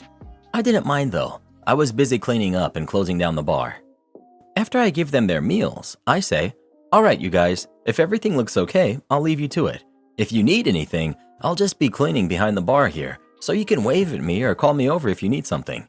But I'll still be keeping an eye on you guys and checking up a few times." I usually only offer this towards the end of the night since I'm kind of distracted with scrubbing things down, doing dishes, and other bar-related things. But this couple was content with just quietly eating their meals. They didn't need any more drinks or anything, so I just cleaned. When I noticed they had finished their meals, I went over and offered a dessert for them to try, upselling of course, and they happily said sure, so I went and grabbed it for them. I also grabbed 2 new spoons since I had cleared their table already. Well, I had my nails done at this time, and I'm not quite sure how it happened, but when I sat down the plate with the dessert, I went to hand the woman her spoon. Somehow, the spoon slipped from my fingers as I was handing it to her, and it flung and pelted her kind of hard in her chest. I immediately went from professional service voice to panicked, unexpected voice and rushed together. "Oh my goodness, I'm so sorry. I swear I wasn't trying to throw that at you." This sweet woman just started laughing and laughing and laughing until she was crying uncontrollably at her table. And when she finally caught her breath, she said, "That was the funniest thing to ever have happened to me in a restaurant." She started laughing and crying again, so I started to chuckle once I knew she wasn't upset. And her partner was just smiling while he ate his cake and said, "If you knew the day she had today, you'd know how much it means that you got her to laugh this hard." I just chuckled again and said, "Well, I'm glad I could make you laugh. Did you hear that panic in my voice? I was so worried I would have accidentally upset you," which caused her to laugh and cry even harder and say between laughs, "That's what's making me laugh so hard. You sounded so panicked compared to your service voice." After I laughed and apologized again, I decided to just leave them at that point to enjoy the rest of their meal. And as I was cleaning up some more behind the bar, the woman was still laughing and eating her dessert. She laughed all the way until her and her partner walked out of the door. The guy left me $50 with a note thanking me for making his wife's day better and to not throw spoons at any more customers. Am I the jerk for telling my brother it was a dumb decision to invite his new girlfriend to our nephew's birthday? I'm 20, male. My brother Ron is 27. He met his late girlfriend Linda when they were 16, and they started dating shortly after. To say the family adored her would be an understatement. Linda was beautiful, smart, and had an amazing sense of humor. She's been part of the family for so long that most of us don't remember a time without her. Most of our best memories have her in them. Linda was very close to my nephew, Drew, who's 6. Drew is disabled and he's autistic, so he has a hard time connecting to other people. I don't know how to describe the relationship between Drew and Linda. They just sort of clicked. From the moment he was born, she was his best friend and would often watch over him. Sadly, Linda passed at the end of January after she was hit by a drunk driver. The entire family was devastated and we're still mourning her. Drew took it especially hard since he doesn't really grasp what death means yet. He constantly asks, "Where is Linda? And when will she be coming back?" Sometimes going as far as having full-blown meltdowns because he misses her so much. He's currently attending therapy to learn how to process his grief, but it's a slow process. Drew's birthday is in 2 weeks, and my sister and brother-in-law sent out invitations to everyone in the family asking who can come. Birthdays are a big deal in our family and are usually an over-the-top event with catering, so it's necessary to confirm the number of guests. Apparently, Ron wrote that he'll come with Gia, a new girlfriend he's hoping to introduce to the family.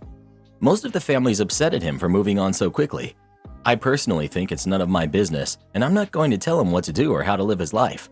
However, bringing a new partner over to his nephew's birthday when he knows how said nephew was so attached to his former girlfriend and is still mourning her is idiotic at best and cruel at worst. Brother-in-law told Ron that if he's planning on bringing that girl over for Drew's birthday, he shouldn't bother coming at all. Ron called me to complain, and I told him the same thing. He shouldn't bring her over. Ron called me a jerk and a bad brother. He said he's finally happy again after Linda's passing, and why is it so hard for us to accept that he moved on and support his relationship? I told him I'm happy to hear he's doing well, and I'm sure the family would someday love to meet the girl that makes him so happy, but I'm standing by my opinion that inviting her now was a dumb decision on his part, and he chose the worst possible time and place to introduce someone new to the family. Edit. Ron and Linda were still together when she passed away. Not the jerk. I don't think your brother should be punished for finding happiness with someone new and shouldn't be held to your family's timetable for grief. But Drew's birthday is the wrong time to introduce her to the family given how young Drew is and how attached he was to Linda. Am I the jerk for not getting rid of a snake on my property? I'm 30 and I live on a farm alone with goats and horses. I have at least 2 good-sized rat snakes living here. My niece is going to be living with me for a week to visit her friend who's moving to Japan after summer, and her mother called me asking about the area, and I mentioned the snakes. She told me I'd have to get rid of them because she doesn't want her daughter around evil creatures. I said no, because they've helped a lot with a mouse problem that I had. She said her daughter's not coming to visit unless I get rid of them. And I said, well, I guess she's not coming over then. And things were left a bit sour. It's unlikely that she's coming now, but I don't know how I'd temporarily get rid of them. Am I the jerk? Not the jerk. Nature is gonna be nature. It's not your job to eradicate a harmless snake population just to please someone who won't even be on your property. Not just harmless, but actively beneficial, although they can be trouble if you keep chickens.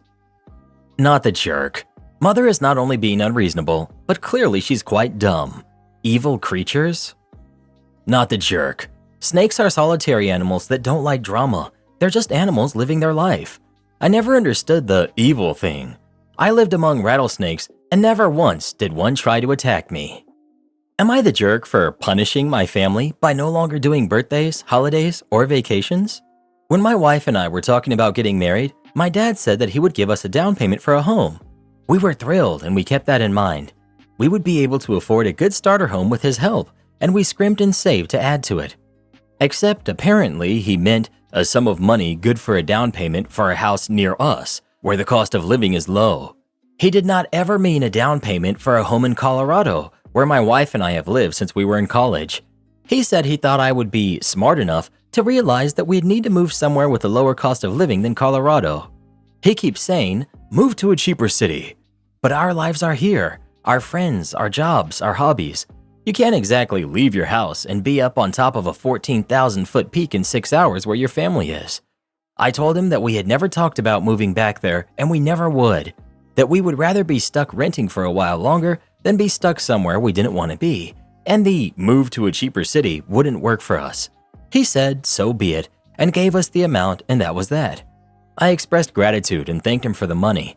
It's still towards the goal. Well, because of this shift in our finances, we've had to make a lot of changes to save up the rest of the money. We've had to cut out vacations, birthday gifts, holidays, etc. We won't be traveling home for a few years. At our current rate, we should have an okay down payment by the end of next year.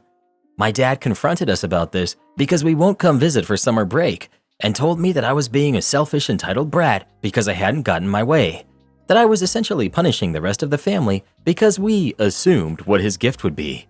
I told him that I was grateful for the amount he gave us, but that it means we do need to buckle down and save every penny if we want to be able to afford a house anytime soon. Even townhouses around us are easily over $400K, and that's for the sketchy ones. But is my dad right? Am I the jerk? Edit. There was no amount formally discussed. He said a down payment, and that was that. For my siblings, he paid for college. He paid cash in full for my sister's house. It was $317,000. He did not pay for my college. They're invited to come here anytime, but believe it should be me to go there because I'm the one who moved. No, we do not go out to eat, avocado toast, Starbucks, cable, etc. You're the jerk. He offered you a down payment for a home. You assumed it would be a certain amount. It wasn't. But he still gave you a generous gift, and now you describe that generous gift as doing you over. Also, while you're under no obligation to go on family trips, to cut out any visits to them for a few years after your dad gave you this generous gift because it wasn't as much as you were expecting sends a message, whether you mean it or not. Not the jerk. Money from family that comes with conditions is a straight no for me. Too many bad stories about taking money for a house and then being criticized every time you do an upgrade or spend any money for yourself. You're the opposite of selfish and entitled. You are hardworking and responsible. Well, who do you think is a jerk? OP or his dad? Please let us know. My twin sister and I, were both 18, took a genetics test, and we did not share any DNA. My twin and I are fraternal twins. Recently, we took a genetic test for fun because we wanted to see what we shared and the differences between us. Since we still share genes, fraternal twins are like siblings genetically. My grandparents had suggested the tests and got them for us, so our parents didn't know about it. But our results made no sense. My twins was coming up almost completely as Eastern European and Western European, which makes sense as most of my family are Croatian, German, or Austrian. So all of that would be accurate. But mine wasn't anything like that. It was almost completely Scandinavian, with some Russian and a couple of other places, neither of which were on my twin's result. She had a very small percentage of Scandinavian, but that was it, and we had no matched DNA, which clearly seemed impossible. We were literally twins. We have to share DNA. My twin said that they must have mixed my sample up with someone else. We ended up contacting the company, and my twin and I took the test again. It was the same result. Both my twin and I were really confused. We told our grandparents, and they just said that that was interesting and said nothing else. My twin said we should tell our parents and see if they had ever done a genetic test or if any of our siblings had, and then we could see if somehow ours were still right. I mean, it kind of made sense I'd have Scandinavian because I'm much taller than my mother and quite a bit taller than my twin, and I'm way better at football and handball than she is. And I'm very blonde compared to the rest of my family, but I had thought it was the German. When we told our mother, she reacted almost the same way as my grandparents, but she seemed annoyed and said that they're inaccurate anyway, and our grandparents shouldn't have told us to take one. And when we asked our father, he basically said nothing. I'm confused. I know my twin thinks it's just a mistake, but I don't think so. We have to share DNA, about 50%. That's how twins and siblings work. Even though we're fraternal, we should still share quite a bit of DNA. But other explanations don't make sense. My mother can't have cheated on my father because my twin and I would still share DNA, just less because we would have different fathers. The results mean we can't share a parent or even be related. But I don't see why my parents would adopt me if I'm not their kid, when I don't think they've ever been to Scandinavia, and why they'd adopt a baby that's almost exactly the same age as their baby. I'm panicking. The person I'm closest with in the whole world, who I thought I even shared the womb with, might not be related to me. My birthday might not even be real. None of this makes any sense, and no one is telling me the truth. I'm also scared my twin might tell her boyfriend about it, and then people might end up knowing that I'm some kind of fraud, and my family isn't my family after all. Edit. I called the clinic where my mother gave birth to all of my siblings. The day of my birthday, my mother is in the records, but only for one birth, not two, not twins. I don't know if it's an error, or my mother just didn't give birth to me. I don't think they want to tell me anything. They're all acting weird now, and I heard my mother yelling at people on the phone. I don't know what's going on, but there's no way they want to tell me what it is. Sadly, my mother has given birth every time in a private clinic that's very small. She prefers it. She thinks hospitals are disgusting and she prefers knowing the doctors. So while it is possible that I was swapped at birth, I'll look into getting parental DNA done. It would be very concerning if that happened, because at most, maybe 3 or 4 other women would have given birth at a similar time as her. But possible, definitely. Do your grandparents know anything about the situation? OP. Kind of. I did ask them why they suggested it, and my grandmother said that it doesn't matter. I said clearly it does if the results are right, but she just said she doesn't know anything and to tell my mother that. I don't know why they deliberately upset my parents with this, but I'm only assuming that they wanted me to know. But I don't know why. I think my grandmother thinks I should figure it out myself, but I literally have no clue when no one will tell me anything at all. Update.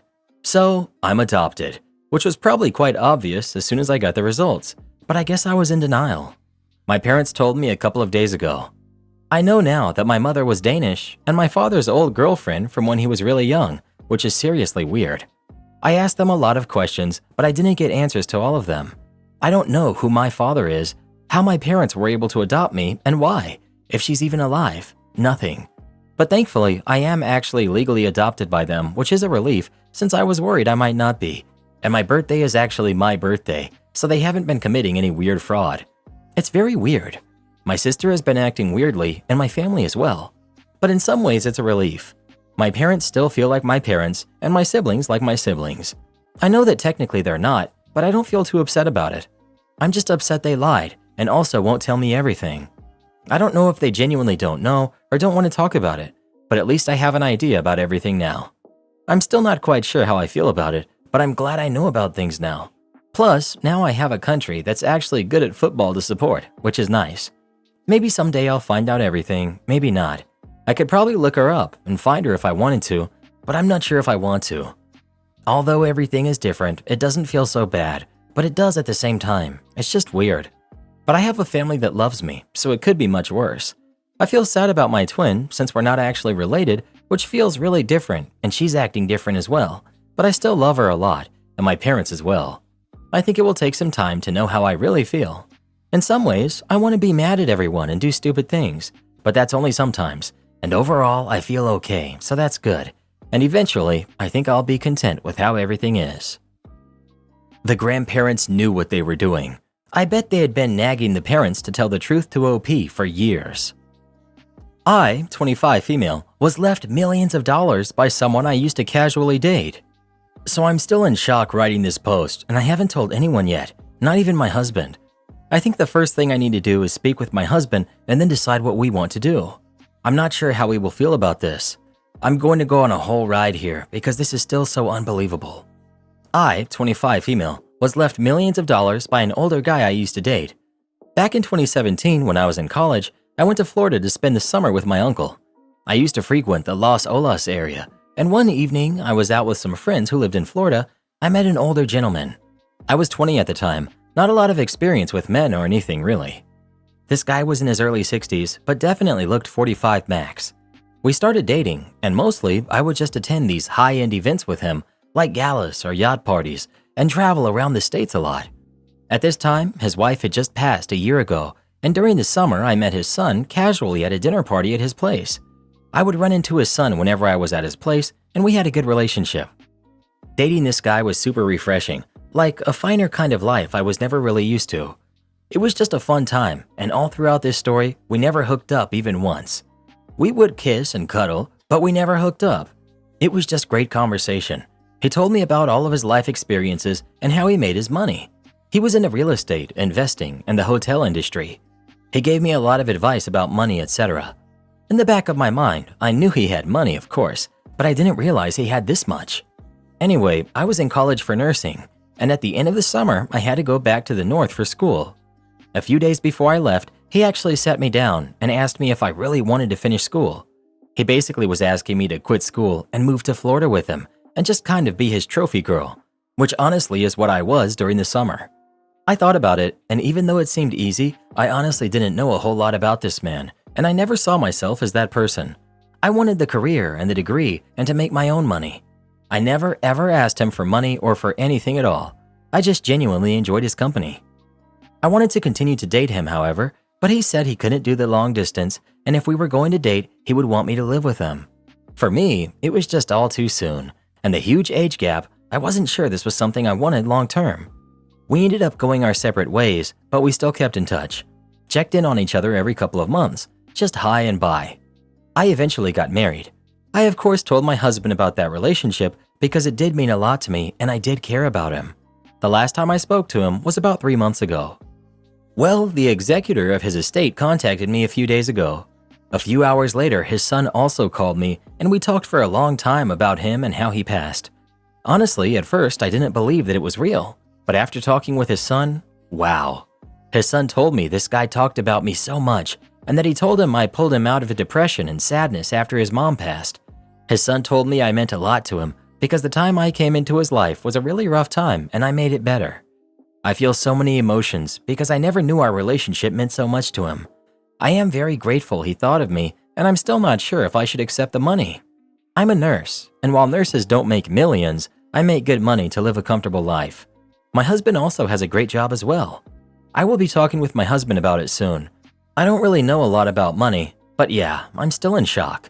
I never thought I would ever have this amount of money in my entire life. OP on how she was asked out by the older guy for dates. OP. Not romantic or filmy at all, just a regular way people meet. We were at a restaurant that had a bar. I went up to the bar to grab some drinks for us and he was there and offered to pay for them. He asked me to sit at the bar with him and I told him I was already out with some friends. We decided to exchange numbers and he called me. We chatted for a few days and then he asked me out to lunch. Our relationship wasn't like romantic or dreamy or anything of that sort. It was just a good time. When he asked me to move to Florida, he just explained he really enjoyed my company and spending time with me and he wanted to explore where this might go. It wasn't like, I'm in love with you and I want to be with you forever type thing. That's part of the reason why I'm kind of stunned. Aside from talking to your husband, I talked to the son as well. You're in a spot where you and your family can live comfortably, granted not making any bad financial decisions. Take a month off and enjoy life. Do things he enjoyed, take his son, and just reminisce. Update. So I spoke with my husband yesterday and he said the choice of whether to accept it or not is entirely up to me. He said money like that could forever change our lives, of course, but at the end of the day, if I'm not comfortable accepting it, then I shouldn't. So I've decided to accept it. Just thinking about being able to retire my parents gives me so much joy. Thank you for all of the advice. Be willing to talk to and be flirtatious with men older than your parents, sometimes possibly even hooking up with them. Boom, get rich. OP. Sometimes good companionship is more meaningful than hooking up. Not saying we both weren't attracted to each other, but it was more than that. And also, you can form lasting relationships with people your own age. There are a lot of high-value men in their 30s who will give you the world if they can and not mistreat you and take advantage of you. But of course, you should treat them the way you want to be treated. Just be genuine. I've dated men who are way well off in their 20s. There's nothing wrong with wanting to date someone who is financially capable. Society makes it seem like there is something wrong with that. I've never asked any man I've ever dated for money or other things. You become your environment and the people you hang around. I've learned a lot about investing in real estate just by being among this crowd. Sometimes that knowledge is way more important than anything else. And if they happen to be 20, 30, or 40 years older than you, so what? My husband isn't a millionaire, of course, but he makes good money and he for sure is a high-value man that will take care of me in many ways, and I will do the same for him. This was something I could only dream of. Good for OP. She seems lovely. I hope that everything worked out. Am I the jerk for leaving without explanation after mother-in-law pretended not to hear me? I, 32 female, have a 7-month-old daughter with my husband who's 34. My country does ensure a long maternity leave for up to 2 years. However, I'm self-employed and I cannot afford to lose my clients, so I try to work while my daughter is sleeping and during the weekends. Lately, she's been teething, so I'm operating on little to no sleep. I have an issue with my mother-in-law. She does what she wants despite people asking her not to, and then says, oops, or denies it. Things like that. It was annoying before the baby, but after she was born, it's become insufferable. Husband talked to her and set boundaries, so she stopped doing that when my husband is present, but she was still doing it when it's only me in the room. So we agreed she cannot visit when husband is not at home, and husband is not to leave me alone with her. Because of these boundaries, we did not go see them for 1.5 months. They live 2 hours away, and we did not find a mutually good time. They finally came over last Sunday. 20 minutes into the visit, my father-in-law wants to see a lawnmower that is broken down, so my husband goes into the backyard with him, leaving me, the baby, and mother-in-law inside. She's drinking coffee and eating cake. She sits next to my daughter on her playmat and tries to feed her some of her cake. I immediately tell her no, she can't have that. Mother-in-law pretends not to hear me and proceeds trying to feed her the cake. I repeat, stop doing that. She can't have cake yet, and definitely not from your spoon. Still, she pretends not to hear me. I repeat again. Still nothing, and now there's cake on my baby's face and she's fussing. So I grab my daughter and I go to my husband and father-in-law, subtly gesturing him to come back inside. After about 5 minutes, mother-in-law decided to go outside too and was approaching me and the baby. I gestured to my husband again, and he made an annoyed face. I had no energy to deal with any of this, so I stood up, went inside, grabbed baby bag and car keys, and went to the car without saying a word. Mother-in-law asked me where I was going, and I ignored her. I drove to my sister's, which is about a 15-minute drive. There were some missed calls from my husband, so I texted him where we were and that we'll be back in the evening. It was time for my daughter's nap, and she fell asleep, so my sister told me to go to sleep too. After she woke up and had her milk, my sister took her and told me to go back to sleep. I slept 3 hours in total, and my phone was on silent, so my husband's calls were ignored, and apparently his parents left disappointed and mother-in-law cried. My husband is furious I did this. We're still fighting about it. He can't believe I was so rude and took the baby away when his parents came to see her after such a long time. He's angry I couldn't have waited a few minutes so that he could finish talking about the lawnmower. I told him I'm too exhausted to deal with this crap. He left me alone with mother-in-law despite our agreement, even though it was only 10 minutes, so I left. Am I the jerk? Not the jerk. Your mother-in-law should respect your boundaries, and especially when it's about your baby. And your husband should have had your back on that. I do understand that it must be uncomfortable and hurt him, seeing his mother cry and be upset, but then he should talk to her about it instead of making you the bad person. The only thing I think you did wrong was that you didn't pick your daughter up after the first time you said it, and mother-in-law didn't listen. Maybe that would have made things more smooth, but then again, it shouldn't really be necessary. I do think that it's important that you stand up for your boundaries, and your husband should support you on that. Not the jerk, but you have a husband problem as much as a mother-in-law problem. So mother-in-law was ignoring your instructions about your kid, so you went to your husband so he could deal with his mother. Except a lawnmower, which would still be there after the conversation with you finished, was more important than his agitated wife and child. And instead of checking if you were okay, he had a go at you for making his mother cry. You need to have a serious talk with your husband about how much he is actually supporting you with your kid and with his mother. When you have that conversation, do not let him distract you with, "But they were upset." Mother-in-law behaved inappropriately. He ignored you, so you left. Their behavior created the issue. You let him know where you were and when you'd be back. Do not let him turn any of this back onto you. He and his mother have a lot to apologize for. Am I the jerk for not helping my daughter to save her house? A few years ago, my husband and I were proud to co-sign for our daughter, who's 27, to help her buy her first house. We were happy to help, and despite not having a lot of money ourselves, we bought her a washer and a dryer for her new home. I called in to check with her regularly and to see how things were going and if she needed anything. I know she changed jobs mid-year, and I wanted to make sure that she'd still be okay financially. She assured me that she was okay and everything was fine. We started noticing inconsistencies around Christmas when our credit score took a hit due to 2 late payments on her house. Our daughter told us it was just a mix-up with the bank since a new bank took over her mortgage and she would sort it all out. A few months later, it still had not been corrected, so I called our daughter again. Something seemed off, so I called the bank since my name was on the loan, and I found out that my daughter was 6 months behind on the mortgage. When confronted, she said the new job wasn't working out, so she quit back in December and hadn't been able to find a new job. I thought this was strange since we taught her to not quit a job until you have a new one in place to be responsible. I also asked her why she hadn't come to us, and she said that she was embarrassed. We gave her some leads on new jobs because we couldn't afford to pay the full amount she owed on the house at this point, and suggested she get a roommate, and if she could get those things done, we would see what we could do. It was a couple of months before she found a job. I don't think she even looked into the leads that we gave her, but still had no roommate to help with the bills. At this point, we found out from her grandfather that she had taken a large sum of money from him during that first year, over $20,000, and had just asked him for more money, but he said he was sorry and he didn't have any more to give. We still have no idea what she did with any of the money, and she never told us about this. Our daughter continued lying to us about paying the bills and has not done anything to help herself or save her home. The mortgage company said they sent her documents for a hardship extension, which she never returned. We finally made the decision to not take money out of our retirement, which was our only option since our credit scores were now in the toilet because of this and we cannot get a loan, to save the house. This was not an easy decision to make, but we made it, mostly because she had not tried to help herself at all and lied to us over and over again for more than a year. We told her that she could come stay with us until she gets back on her feet. She not only declined, but stopped talking to us not long after that.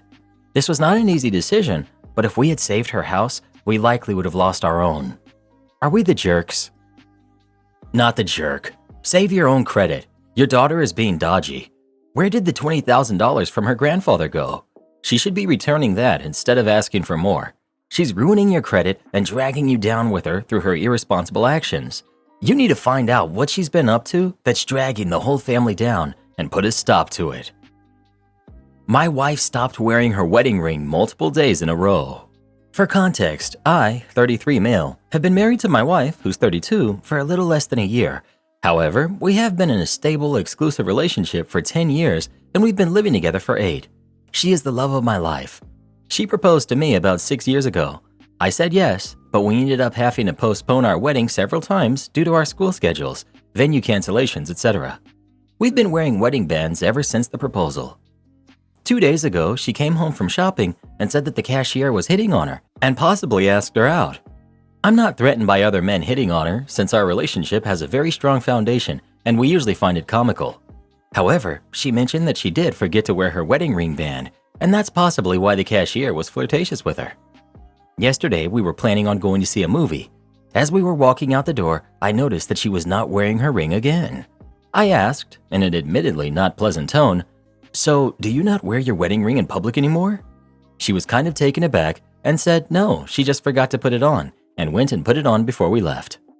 The rest of the day, things were a bit tense, but we ended up seeing the movie and thought we enjoyed it. However, once we got back to the car, her attitude clearly shifted. I asked how she was doing, and she said, "I have a headache because of you." She then explained how she didn't appreciate me bringing up her not putting on her wedding ring, that she's human and made a mistake and forgot to put it on. I was just like, okay, that's fine. But then she continued, clearly upset, saying that she's an attractive woman and she can't help it if people hit on her and ask her out. I was like, okay, that's true, but if she was wearing her ring, that would probably prevent people from asking her out. She said that the cashier probably wouldn't have seen it and would have asked her out anyways, and that she as a person is not defined by whether she wears the ring or not. We drove home in mostly silence, but she did apologize that she snapped at me in the car, which I accepted. I want to emphasize that we do not have any previous trust issues, and I am in no way insinuating that she has been intentionally not wearing her ring. This is also the first time I noticed it, which I probably wouldn't have if she didn't mention her interactions with the cashier at the grocery store the day before. However, I am a bit startled by how defensive she got in the car and don't really know how to process what happened. I'd greatly appreciate it if y'all could share any insights you may have regarding yourself or your partner not wearing wedding rings in public. Update. Actually had work to do, so I stopped replying. I think many people missed the whole context of my post, how we've been wearing wedding bands for 6 years. Wedding was postponed due to our school schedules. It's clear that I absolutely used the wrong tone and wording when I asked her whether she doesn't wear the ring. I'm going to apologize for that right away. I've learned that most people don't wear their wedding bands. People keep talking about diamonds getting snagged, rings being bulky. This whole thing is regarding simple wedding bands. That being said, we never actually established how we felt about wearing the rings, and I have just assumed over the years that we both wore them equally. I'm going to ask what her feelings are towards the rings. I honestly didn't know that not wearing rings was so commonplace, and I'm actually not totally against wearing them less. I'm still worried about her defensiveness. I strongly do believe and hope that this was a product of the poor way I treated her prior to leaving the house. If it's something else, we'll have to play it from there. Update. My main takeaways were that my passive-aggressive comment at the start of the day was uncalled for and likely overshadowed the rest of our day date. This likely contributed to the tense and defensive word exchange later in the day. I also had no idea that so many married couples did not wear their wedding bands. My parents never took their rings off, and I figured that's how it was with everyone. Clearly, that's not at all representative of the diverse array of ring-wearing standards across individual relationships and even individual spouses. Finally, I suppose I was naive, thinking that wearing a wedding ring would deter people from hitting on my wife. When I was single, I would always double-check if there was a ring on someone's finger before pursuing. I think someone is a real jerk if they knowingly hit on someone that's married. My wife came home from work, I work from home, and we sat down for dinner. I started the conversation first by apologizing for my tone and snarky question the day before. She said thank you and accepted. I then said that I was triggered hearing her tell me that she was hit on by the cashier and her explaining that it may have been due to her not wearing her ring. She asked me whether I wanted her to tell me when people flirted with her. I said sure, but it's up to you. I assume that this happens frequently because she's so beautiful. We hugged it out. I then asked her why she got so defensive in the car after the movie. She said she wasn't feeling great and that she didn't like me insinuating that it was her fault she got hit on and that she sometimes forgets to put her ring on. I apologized again and acknowledged that even though we'd been together a decent amount of time, we never actually discussed what we wanted the value of our rings to represent. I actually suggested that I'd be okay wearing them less if that was more comfortable. She said that no, she wanted to still wear them out in public, just that I need to understand that people forget things like this and it's normal. End of story, we're on good terms, and she thanked me for bringing the topic up again so we could work things out together. My husband of 6 weeks says he wants to be single. We've been together for 9 happy years. My partner, 31 male, and I, 28 female, have been together for almost 9 years. We always had the best relationship, full of love and joy. We had shared visions of the future and a very similar financial and ambitious mindset. We fought here and there, but in those 9 years, we never had any major conflict. We both love each other's families and they love us.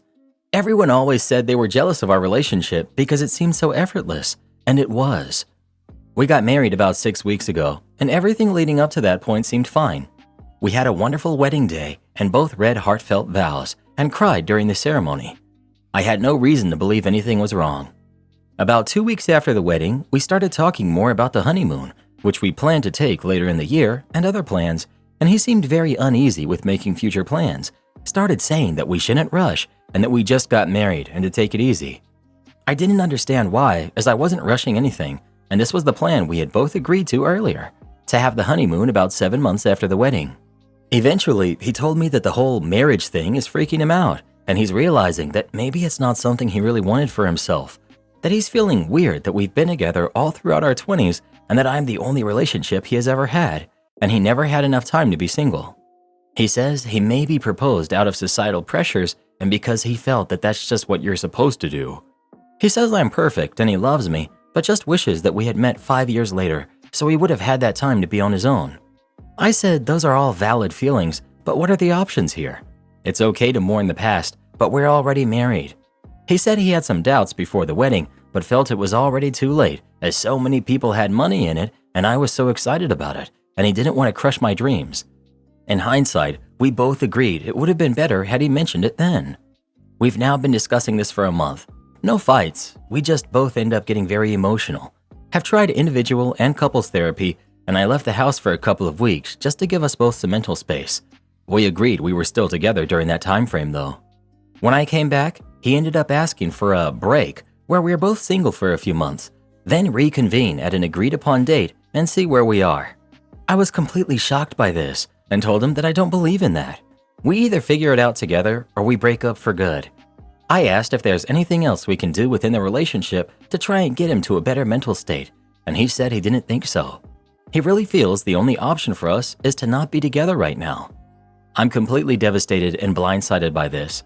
I think he's either going through some sort of grass is greener syndrome, where he's wondering what else is out there and mourning not being single for longer. But if he does end up going on dates and realizing it's not as good as he thought, I don't want him to think that I will be waiting on the sidelines as a safety net. This may or may not be related. I asked him if there's someone else. He said no, but he's been spending some time with a female friend he met at the gym a couple of months ago. They work out together 2 to 3 times a week, which I don't usually have a problem with. He's a big gym guy and very social, and he has had other female workout buddies before with no issues. However, he has also started spending time with her after the workout, grabbing a coffee or a meal together, and being shifty about it with me. This is new for him. While I don't think anything physical has happened, I definitely think there's some emotional cheating there, and I wonder if this has impacted his thoughts at all. He swears she has nothing to do with the way he's been feeling and that he's been feeling this way for a while, which I do believe, but maybe this has intensified his feelings. He still tells me he loves me every day and is very affectionate with me. He's also apologetic about the way he feels, saying he wishes he didn't feel this way, and he realizes how unfair it is to me. I can't imagine giving up 9 years of our history together, especially when we just had such a beautiful wedding that everyone was so excited about. But the way he has been acting for the last month is so unlike him and doesn't seem at all like the person I have been with all these years. Is this salvageable at all? Confirmed, he is 100% cheating, which sucks, but it was also vindicating and actually makes me feel better about the gut feeling I had about the girl. Thank you all so much for the kind comments and messages I received. It's been so helpful to read similar stories and to know that there is light at the end of the tunnel.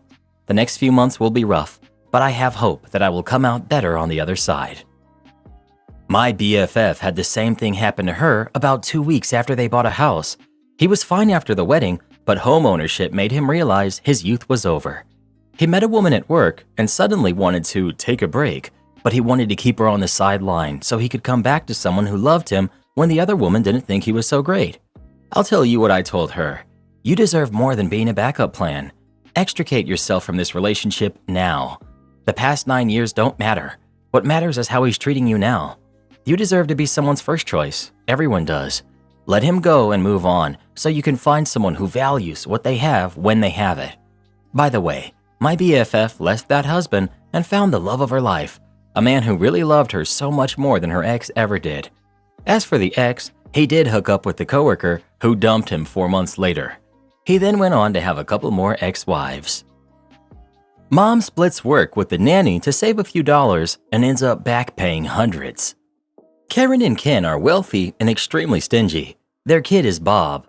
Henry is an extremely sweet, generous single dad who lost his husband a few years ago and dotes on his kid Steve. I've been a nanny for several years now, and for the most part, I've worked with lovely, reasonable families. I have contracts for every family that guarantees the hours that I work, meaning if a family goes on vacation, I still get paid because I'm technically available to work, but they chose not to use my services. Think gym membership where you pay regardless of whether you've been to the gym in a month. This is standard on nanny contracts. Another bit on my contract is called the nanny share. So if 2 of the families want to combine for the day, each of them pays 2/3 of my regular pay rate. I get paid a little more for watching more kids, and they save a little, only paying a portion of what they would have paid. Karen and Ken's family went to Hawaii 3 weeks ago, and per my contract, I was to be paid as usual. Before they left, they asked if I could come in and watch Bob the Sunday after they returned so that they could recover and rest. I agreed, and my hours were set at 8 a.m. to 4 p.m. that Sunday. They went on the trip, everything was wonderful, and they texted me when they landed saying they would see me at 8 a.m. The next day, when I was about to head out the door at 7:30 a.m., I received a text saying that Bob was just waking up, so I should show up at 8:30 instead. After the day of nannying, Karen asked me if I would stay past my regular hours during the upcoming week so that they could have 2 date nights. I agreed, and Karen said she would reimburse me for all the extra hours at the end of the week since it'd be easier just to make one payment. Totally fine with me. The week finished, and I ended up staying an extra 8 hours total for the 2 date nights. I asked Ken to pay me for the 16 hours, but he said he had to talk to Karen first to double check, and he would pay me shortly. When I got home, I received a text from Karen saying, "Hi OP, thank you so much for covering for us these past few weeks. Ken and I are feeling refreshed, and the show was hilarious. Since we were in Hawaii, you were paid for an entire week while you weren't working. We don't think this is quite fair, as it is a large sum of money, so we'd like to apply some of those hours to your babysitting today and yesterday. We will pay you for 8 hours instead." I was furious. I screenshotted the part of my contract that plainly stated I would be paid for any hours that their family was on vacation, and I reminded her that it was in violation of contract. She reluctantly agreed, and I texted that it would be a total of 16 hours. Karen instantly replied and went off, texting, "On Sunday, we asked you to come in at 8:30, not 8. We are already being generous and paying you for the holiday we took. We expect you to track your hours better next time. This is unacceptable. You need to be as accurate as possible with the hours that we are paying you. We will pay you for 15.5 hours. This was a difference of $12.50. I was going to screenshot the part of my contract that said any rescheduling needed a 24-hour notice, but instead, I went nuclear. Bob has been tagging along with Steve and me to music class and soccer twice a week outside of Karen's regular contracted hours since January. Karen has never offered to pay for those hours, but Henry was fine with paying his full rate for those hours because Steve was having trouble making friends at school and had become close to Bob. I chose not to say anything about the slight bump in pay because I loved watching them play together. Malicious compliance time. As Karen stated, I needed to be as accurate as possible. I calculated all the hours that Bob has joined us since January, 6 hours a week times 18 weeks, and the total amount that they owed was almost $2,000. In the group chat with Karen, Ken, and Henry, I said, Karen stated that it was of utmost importance that I track the hours as accurately as possible, so I took it upon myself to double-check everything, including the share hours. Thank goodness I did. I didn't realize we had forgotten to track all the hours that Bob joined us for soccer and music. Henry, I'm so sorry. Karen actually owes you quite a bit of money. If my calculations are correct, they owe this amount to you and to me. Henry replied, Karen and Ken, I'm so disappointed to hear that OP hasn't been compensated properly this entire time. I don't need my hours to be refunded for these hours because I wanted Steve to continue his playdates, but you need to pay OP's portion immediately. I got a huge chunk of money that I wasn't expecting, and I'm now on the hunt for my next nanny family. I'll be putting my 2 weeks notice with Karen and Ken as soon as I do. Father-in-law feels owed time with grandkids. My father-in-law lives in our town, and for the past few years, since my husband and I moved here and had kids, we've seen him regularly, at least weekly, and allowed him to be a part of many family events, Christmas morning, trick-or-treating, etc.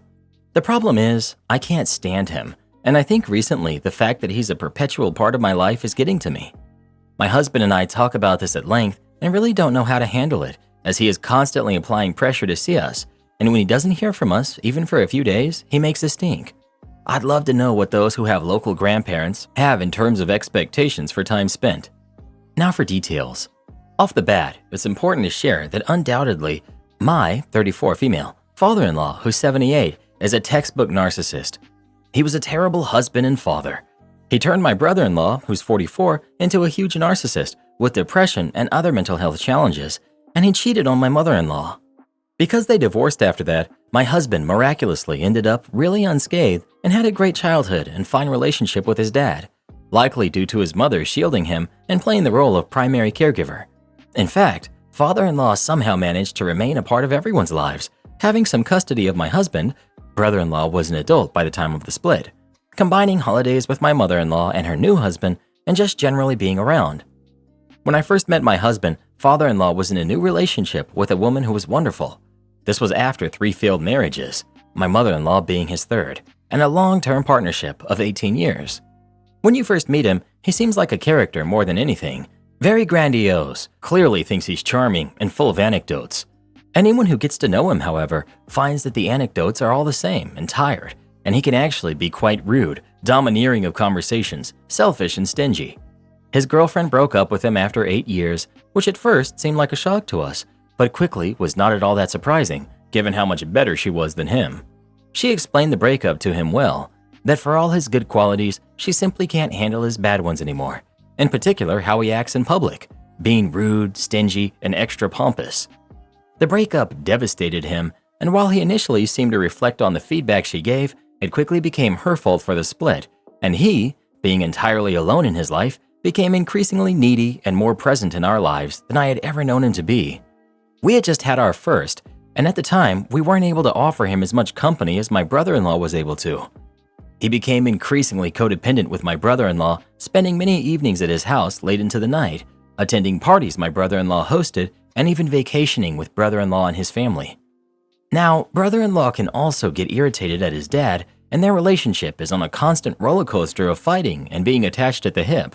I'm sure there were complex psychological reasons for why, but husband and I later realized that his motivation was at least partially financial. We realized this when we found out that our father-in-law bought a vacation home in an area brother-in-law loves and put brother-in-law's name on the deed. Now that situation could be an entirely different post, but very quickly a fight ensued.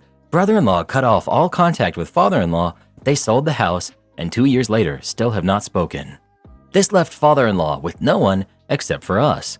We tried to keep the same cadence of visits with him that we always had, weekly or so, dinners or quick visits with the kids. However, driven largely by the fact that he really is alone, the requests to see us have done nothing but increase. Our ability to tolerate him waxes and wanes over time. It's also important for me to share the ways he's guilting us to see him. First is the explicit, shameless guilt. Haven't heard from you in a while. Or, I'm not getting any younger. Or, I won't be around forever, so I need to spend time with my granddaughters. He's not shy to tell us what we should be doing in terms of involving him. Second is trying to buy us and make us feel indebted through thinly veiled offers to help. This is where I struggle the most. Years ago, he gifted us a large sum of money, which we've kept in savings, that he explained was to make us even with my brother-in-law, who he had lent the same amount of money to years prior and never received repayment or mention of repayment for. Father-in-law said that in doing so, he wouldn't have any worries of inequality at the time of his passing when his will was being executed. I wasn't super comfortable taking the money, but knowing it was to equalize with brother-in-law, it helped. Additionally, my father-in-law has given us significant gifts. He's paid to install a safety fence around our pool. I justified this as something for my daughters and gave us a new washer and dryer as a Christmas gift. I didn't really want either of these gifts to happen because I felt they wouldn't be guilt-free and because we were able to pay for them ourselves. But father-in-law practically begged us as he wanted to contribute as we had just moved into a new house. Additionally, my own parents had contributed similarly to our home as well. Again, another way I justified. It's obvious that his offers are a way to have control. In fact, following his fallout with brother-in-law, he quickly removed brother-in-law from his will, instead bequeathing his share to a local animal shelter. He did this, as he explained to us, because he knew if he left it all to my husband, he would feel compelled to share it with brother-in-law. Third and finally, he guilt trips us by constantly comparing what he gets to what my parents get in terms of time with us and my daughters. My parents are also local, much younger, they're 60, still working, have a house with a nursery and kids' toys and treats, and are equipped to take care of our kids. We see them every week or 2 weeks, but in general have more meaningful time with them too. We vacation with them, and they are the backup caretakers for our daughters, keeping them for nights or weekends when we're away, or being backup care on snow days or sick days. He's constantly whining about not having time as compared to them, and while we could explain all of the reasons that logistically my parents get more time with us and the girls, ultimately we prefer them because they are normal, loving, and supportive, no strings attached parents who on top of it all are people we enjoy being around. And of course I'm biased, but my husband fully agrees. So all this huge context aside, I'm really struggling on how to handle him. We've been living in a cycle of excuses on putting off seeing him and then seeing him when we have to throw him a bone, only to be guilted about it not being enough.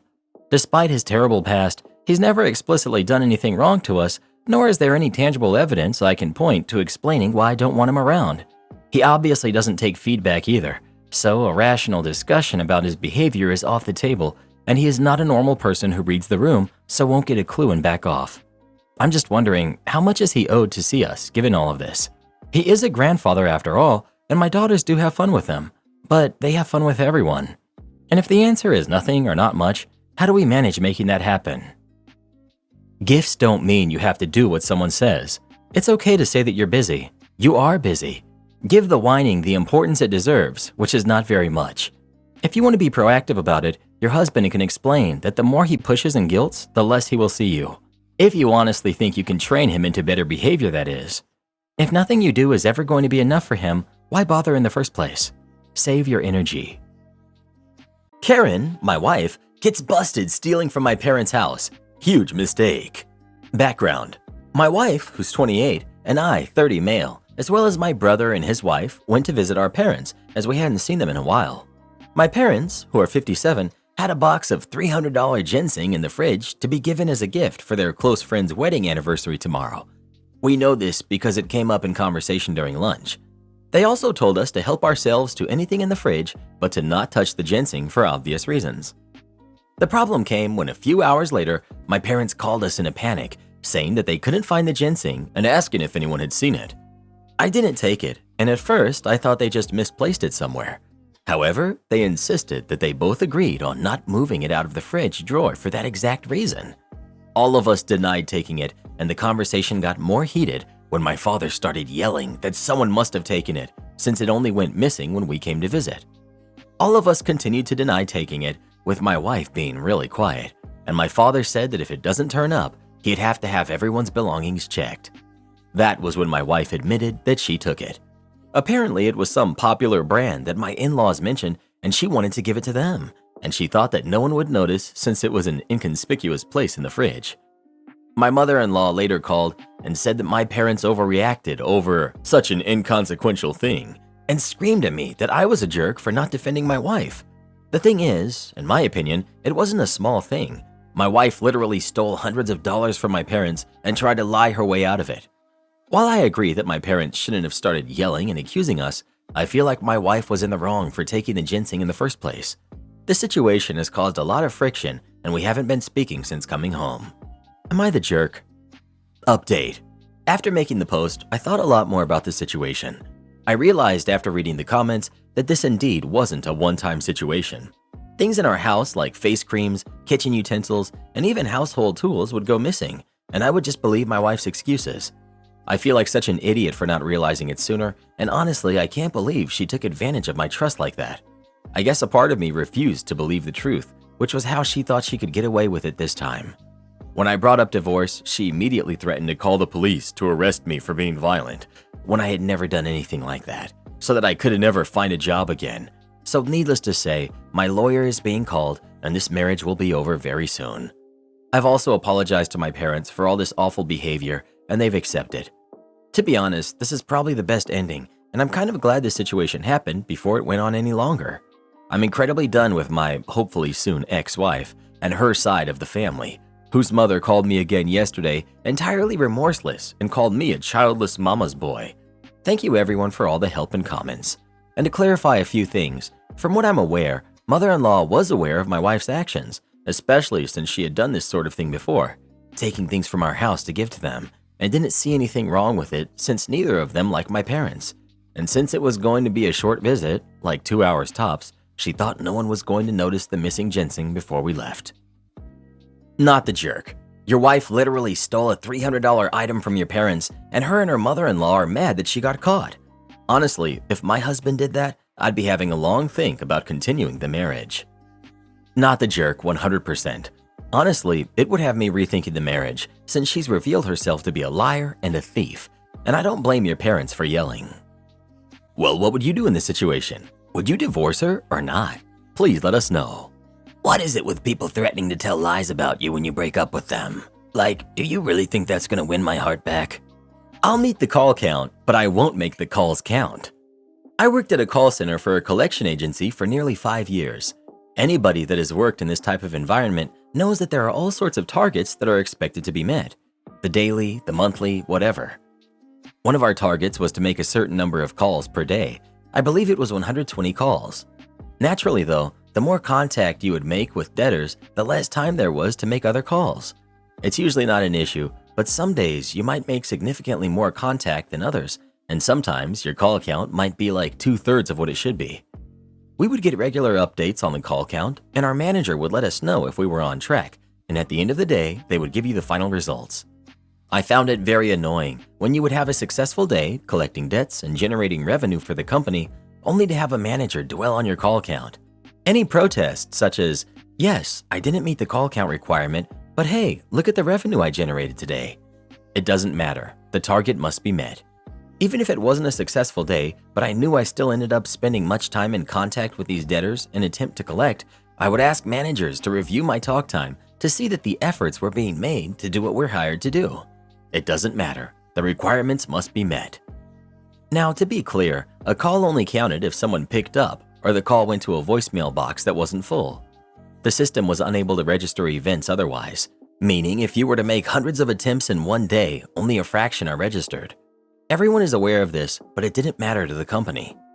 Well, I was tired of the unfairness of it all. It also doesn't help that the company was grossly skimming our bonuses that our department's client provided to us as a reward for successfully collecting on these debts. It was really obvious when our bonuses became random numbers when it was only possible for them to be in multiples of 5. Frustrated with this literal theft and underappreciation of successful collection, the whole point of the job, I decided to comply with the call count expectations and never be under the target again. I created a notepad file with a list of all of the telephone numbers that went straight to voicemail. These are often numbers that have blocked us, or presumably the owner of the number has set it up as away or something like that. From then on, I made sure to make 15 to 20 calls per hour that would register, implying that even more calls were being made that they just couldn't see due to the way the system registered calls. I would spread these calls out so my activity wouldn't seem suspicious and would spend all day reading articles on the internet. Naturally, the revenue I had been generating decreased by about 80%. How come you're not collecting? Well, manager, you can see I am surpassing my call count target and my talk time is very low, so I'm just not getting the opportunities to do so. It should be noted that whatever I was collecting after doing so was really easy. The people whose accounts we received who could pay and wanted to pay anyway. Often these people would call us, so I just relied on that to make it appear like I was doing anything at all. They started giving me lower value portfolios to work, which was fine by me. You're stealing my bonus, the very incentive I have to do more work than the bare minimum anyway for a paycheck. I honestly thought I was quiet quitting, but no. I had a reputation as a valued member for our department and company, so no one wanted to fire me. I guess they just chalked up my lack of success to the bad portfolios they were assigning me. Steal my bonuses and dwell on a target that would be better judged as a marker of effort rather than an end-all be-all, and I couldn't care less. I was getting paid to read. This went on for nearly 2 years until I had to leave for mental health reasons. Karen steps in front of a moving vehicle, then calls 911 on the driver for yelling at her. I'm a 911 operator, and I have a Karen story to share with you. So Karen calls saying she's in the parking lot of a Walmart and she was almost run over by a car. I asked her if she was injured, and she said no. I asked her to explain the situation, and she gave me the following story. I was walking to my car, and these 2 women and a guy came driving through the parking lot, and they slammed on their brakes. So I said, "What's wrong with you? Can't you control your vehicle?" Next thing I know, this angry woman steps out and yells back at me to watch where I was going. They went inside the Walmart. This is their license plate, and this is the model car they were driving. It's parked in the Walmart parking lot. Me. Okay. What are you wanting the police to do, ma'am? Karen scoffs. Well, I mean, they were just so ugly to me. Like, what am I supposed to do with that? They made me afraid of leaving my own house. Me. You want the police to come out because you verbally argued with another person? Karen. We argued because they almost hit me. You don't understand. This is wrong. They were hideous to me and, well, this just isn't talked about enough in this country. I called you because something needs to be done. Someone needs to speak to their parents at least. Can't you file a report or something? Me. File a report that you argued with someone? Okay, you're not hearing the first part of what I'm saying. They almost hit me with their car. Can you imagine if it had been a family with a mother and kid instead of me? Me. Yes, I heard you, ma'am, but you said you weren't injured. So there was almost an accident, but it didn't happen. It doesn't sound like it was intentional. Karen. But these women, they were driving, and they don't have control of their vehicle. Me. Ma'am, they were driving in a parking lot. That's not illegal. Karen. So you're just going to do nothing? What a joke. I called you and gave you their license plate. We can't allow this to continue. Allow what to continue? People are being rude to every stranger they meet.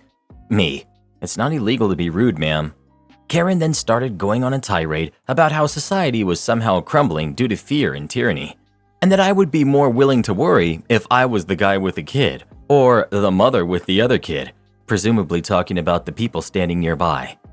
Karen then got onto this being what her taxes were for, and that she wanted to know my real name and needed to talk to my manager. It sounds mean, but I stopped listening at that point. I have no time for entitled people, especially those named Karen, when I have plenty of other genuine people that need my help. So I wished Karen a good day and hung up the phone while she was still ranting. The funny thing is, she didn't call back, so she can't have been that bothered. Am I the jerk for not letting my sister-in-law's family stay with me after she gives birth? My brother and his wife are expecting their first baby this summer. My sister-in-law is from a different country, and her first trimester was not easy, and I know she misses her family a lot. Her parents are planning to stay with them for a year when the baby is born, with a quick trip home in between so they don't overstay their visa. She was thrilled that they could do this. She recently asked if her sister and her sister's family Husband and 2 kids under the age of 6 could also come out with her parents and stay with me because they won't all fit at their house. But she wants them to stay for 6 months. I asked if maybe they could do it 2 or 3 weeks, or even a month, but she wasn't happy about that at all because she really wants her sister to be there to help too. Am I the jerk for thinking this is unreasonable and feeling imposed on? Her family would not be able to drive, and I live 30 minutes away from my brother, and I work, so I wouldn't be able to drive them to see her every day, and I don't think my brother will have time to pick them up every day. Technically, I have the space, but I like my quiet time, and having 4 people that I've never met stay with me for 6 months feels overwhelming. They don't speak English, so it would also be a little awkward in the beginning, I think. The plan is to homeschool the older kid while they're here. The younger one isn't school age yet. I don't fully understand the husband's job, but apparently he's able to do it remotely. That would mean he's on calls and video meetings in the middle of the night though. I understand that it's hard to have a baby so far away from your family, and I want to be supportive of my sister-in-law.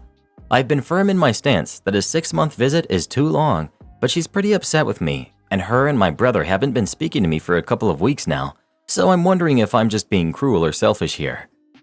Edit. I wanted to reply to a few things I keep seeing. 1. My brother and sister-in-law cannot afford a short-term rental, nor can her family. But beyond that, in her culture, it would be considered rude to put them up somewhere else if family can accommodate them. I believe they briefly looked at Airbnbs and short-term rentals, but in addition to the expenses, her family's lack of permanent status for that long of a stay might have been a concern for some. Not sure of the exact details or conversations, or maybe they just told me that to make it seem like they had no other option. But bottom line, they cannot afford it. 2. Thank you to those of you who pointed out the potential legal issues with the husband working remotely here on a tourist visa, and the sticky situations that could come out of being here for so long. I had not considered that, and I really appreciate the advice. 3. If she were to go back to her home country with the baby instead of everyone coming here, my brother could only stay for a few weeks, and ironically, her family doesn't have room for them to stay with them. Not the jerk. If she wants them here, she can pitch up the money for a 6-month rental. It's totally unreasonable to expect you to house another family for that length of time. Seriously, 6 months is basically a lease. I love these posts where someone is wildly imposing on the OP, and when OP reasonably says no, the requester has the gall to call OP selfish. What do they really hope to accomplish by not speaking to them? OP, you're not the jerk, but I suspect you don't stand up for yourself forcefully, or you're used to being the one to keep the peace by agreeing or going along. That's why brother is doing this. He knows you'll give in eventually. I'm sorry you're having to deal with this. Am I the jerk for not sticking up for my brother after my boyfriend called him out? I'm in a really tough spot and could use some perspective. I, 28 female, have been dating my boyfriend, Alex, 31 male, for about a year now. He's been wonderful and supportive, especially through some difficult times. One of those difficult times involves my relationship with my older brother, Tom, who's 33. Tom and I have always had a complicated relationship. Growing up, he was the golden child, and I often felt like the family doormat. He would constantly tease me, make fun of my interests, and generally treat me like I was beneath him. Our parents rarely intervened, often brushing it off as typical sibling behavior, or even enabling it by saying things like, "He's just joking, don't be so sensitive." This dynamic continued into adulthood. Tom still makes condescending comments, dismisses my achievements, and often expects me to drop everything to help him out, all without any gratitude or reciprocation. I've tried to talk to him about it before, but he just laughs it off or accuses me of overreacting. For context, I work at a museum in our city, a job I'm really passionate about, but Tom often belittles. He thinks it's a waste of time and constantly tells me I could do something more useful with my life. Last weekend, Alex and I were at a family gathering. Tom was once again belittling me in front of everyone about my job. I was trying to brush it off as usual, but Alex wasn't having it. He stepped in and told Tom to stop treating me like a doormat and to start respecting me as an equal. Things escalated quickly. Tom got defensive and the situation turned into a heated argument. Alex called Tom out on all the times he's treated me poorly and accused him of being a bully. Tom fired back, saying Alex didn't know what he was talking about and should mind his own business. Our parents tried to defuse the situation, but ended up taking Tom's side, saying Alex was overstepping and causing unnecessary drama. Now Tom is furious with me. He says I should have stuck up for him and defended him against Alex. He claims that by me not doing so, I betrayed our family and humiliated him in front of everyone. My parents are also disappointed, feeling like I should have controlled the situation better.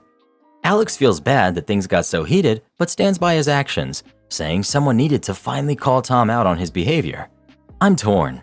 On one hand, I appreciate Alex standing up for me, but on the other hand, I feel guilty for not defending my brother in that moment. Am I the jerk for not sticking up for my brother? Should I have done something to defuse the situation? Edit. I wanted to add the part on why I didn't defend Alex more strongly is because whenever I tried to say something in his defense, my parents just bulldoze over me. Every time I tried to speak, they'd yell over me, which brought back all the feelings of clamming up like I did when I was younger. It made me freeze up and just stand there, especially since it seemed to only make Tom even angrier. I felt trapped, not knowing how to diffuse the tension as it got worse and worse. I'm working on it, but it's not easy, especially in situations like this.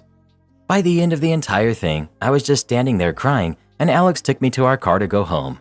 I've been fielding phone calls from my parents and brother since last weekend. I know I'm not responding to people, but I just posted this on a whim and just put it away. Edit 2. I'm writing this edit to say I'm going to visit my Aunt Amy tonight to discuss what happened. She hosted the get-together and has always been someone I can turn to for help or advice when I need it. She and my uncle usually do step in to defuse these situations when they're around, but they were both in the kitchen when this happened. Aunt Amy understands the family dynamics better than anyone, so I'm hoping that she can give me some clarity. Also, please stop DMing me saying that Alex should leave me. Alex has been incredibly supportive and we're handling this together. I appreciate everyone's concern and I understand people not liking that I froze, but it's what happened. I love Alex and he's been amazing for my self-confidence, but I still struggle with it around my parents and brother. Update.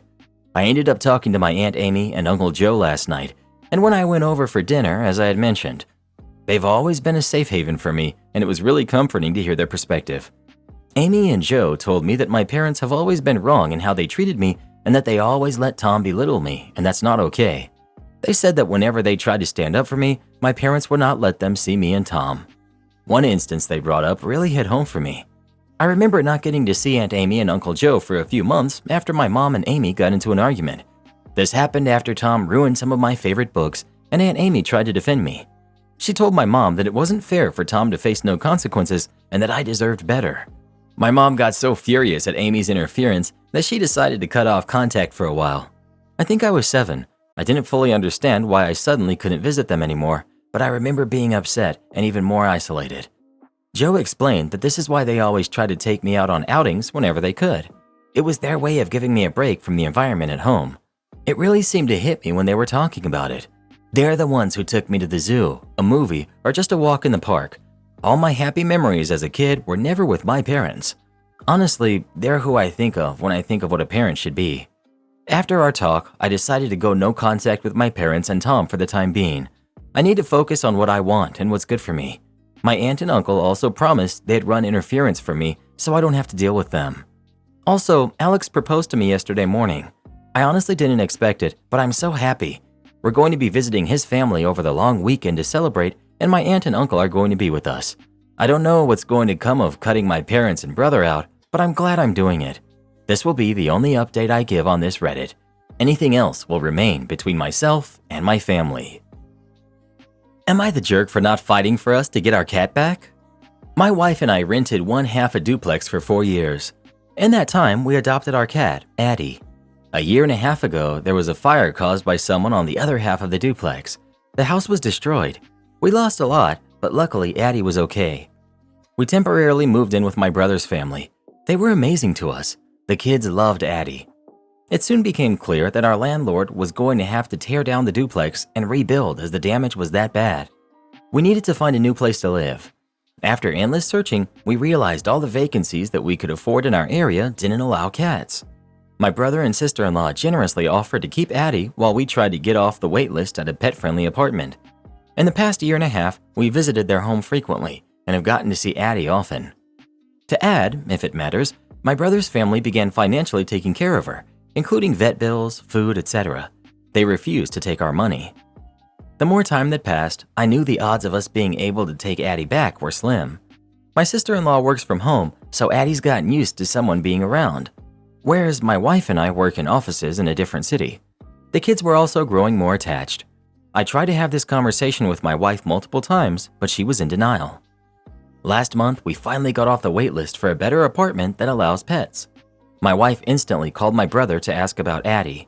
He asked that we meet with him and his wife for dinner. As I expected, they asked if they could keep Addie.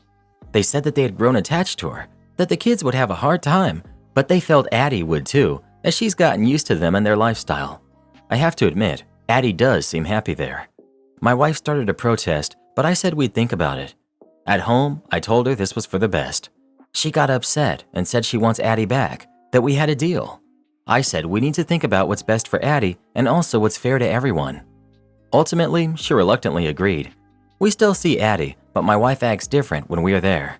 Sometimes I feel she resents my brother and his family for keeping Addie, but she won't discuss it. Recently, a friend asked if we'd ever get another cat. My wife said no, as she feels I'd just give it away again. I was hurt and said I never would have given her away if not for the circumstances. She made it clear she'll never understand my choice. Am I the jerk? Honestly, I'm torn. Your thought process of the cat makes sense, but I think you should have talked to your wife beforehand if you knew how this would pan out. If I was her, I would be super hurt that you didn't have my back. Yeah, you're the jerk, and I agree with your wife. It sounds like you barely tried and took the easy way out by letting it get to the point where she could be guilted into giving up the cat. Best for Addie, the kids were attached. Oh please. Most cats can adapt to a person being gone at work, and kids can learn that not everything they like is theirs to keep, and your brother can get them another cat that doesn't already belong to someone. Your wife clearly was not on board with this change, and it sounds like you all whined enough that she couldn't fight the three of you. I'd never trust you with an animal again either if that's what you consider an acceptable amount of reasons not to take a pet back when you had a pre-established expectation. I would never forgive him if I were her. I wouldn't either. This would likely be the end of the relationship for me. You're literally mental if you're that selfish to not even consider the animal's feelings and bury your head in the sand enough to end a marriage over that. Even though you say that hypothetically, you seriously need help if you feel that way about this situation. You're the jerk. Why did you let your brother and his wife pay for the cat? You knew, and yet you did nothing. You didn't talk to your brother. You didn't talk to your wife. You just let things get to a point where your wife was guilted into giving up her pet. Would you have done the same thing if it had been your kid? It's absolutely unfair to compare this situation to having a kid because OP and the wife moved somewhere that didn't allow pets. You'd never be in a situation where the apartment that you're renting didn't allow your kids there and there was no alternative. Cat seems to be happier and well cared for. Family has been financially providing for the cat for over a year and a half. OP stated he tried to talk to wife, but she refused to discuss it. Unique situation. Brother's family isn't demanding, they asked. OP is in favor. Circumstances were unique. Wife is being unfair by using her resentment as a weapon against any future pets. No jerks here, but wife will be if she continues to hold resentment in her heart towards the family who cared for and loved the cat when she couldn't. Everyone sucks here, except wife and cat. You for not making it clear to your brother and sister-in-law that Addie was your cat and you pay for her and she will be coming back to your home, and they suck for making you feel guilty for wanting your own pet back. Your wife has every right to feel upset because you gave away her cat to your family. Am I the jerk for refusing to prioritize my sister over me? I, 15 male, have a younger sister who's 13 named Abby. Abby was born 1 week early. This is something my parents really make a huge deal of. They called her their miracle baby as long as I can remember and used to pick fights with family members because Abby got away with everything when she was little. She still does, and extended family members were upset when she would steal toys off cousins or take everything she wanted without thinking of others. This happened every time.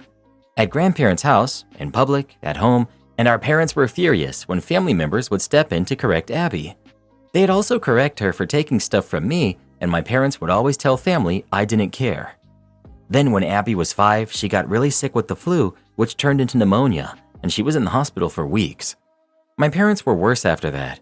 She had to be the priority. Her happiness was everything, and that ruined my life completely. They would agree to let me do stuff with friends and then make me cancel, or would just tell me I couldn't go and wouldn't let me cancel, so I could play with Abby because she wanted to play with me. One time, my friend's parents had paid for me to join them at the amusement park, and my parents told me as the others showed up at our door, and it was so embarrassing. Abby and I would fight a lot. She'd tell me that I had to hang out with her, and I'd say I didn't want to. Then my parents would say Abby was right and I had to. When she had other kids to hang out with, I'd catch a break, but when she wasn't allowed to play with them anymore, or when they'd fight, she'd demand me. My parents would then say all my plans were off the table. It made it so hard for me to keep friends.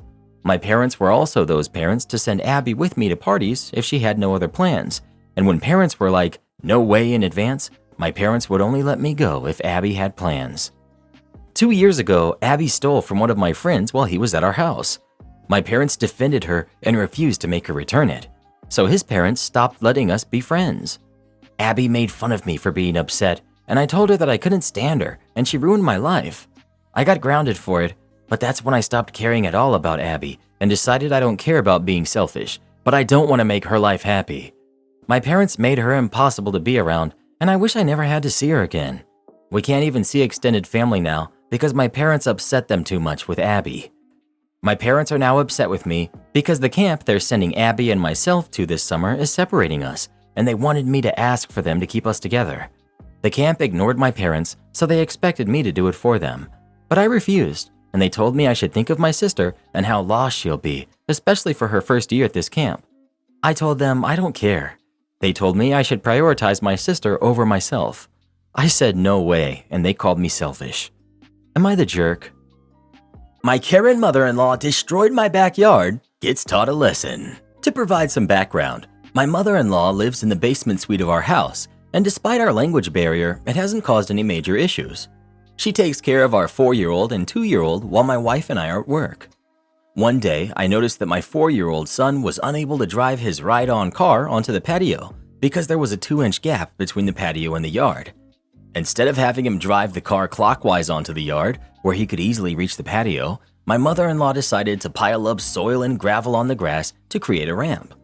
I still can't understand the logic behind her decision. I take great pride in maintaining my yard. I prefer having a beautiful, soft, and even grassy area for my kids to play on, rather than a dry, patchy stretch of dust. My mother-in-law is well aware of this, and she knows how much effort I put into it. Last year, she made sure to tell me that it was my wife, not her, who accidentally burned a patch of grass while trying to deal with ants using boiling water. However, this year, without my notice, she piled up soil and gravel in a section of my backyard early in the spring. When it was time for me to start my annual yard work, which includes trimming hedges, killing weeds, mowing, reseeding, and fertilizing, I discovered the damage.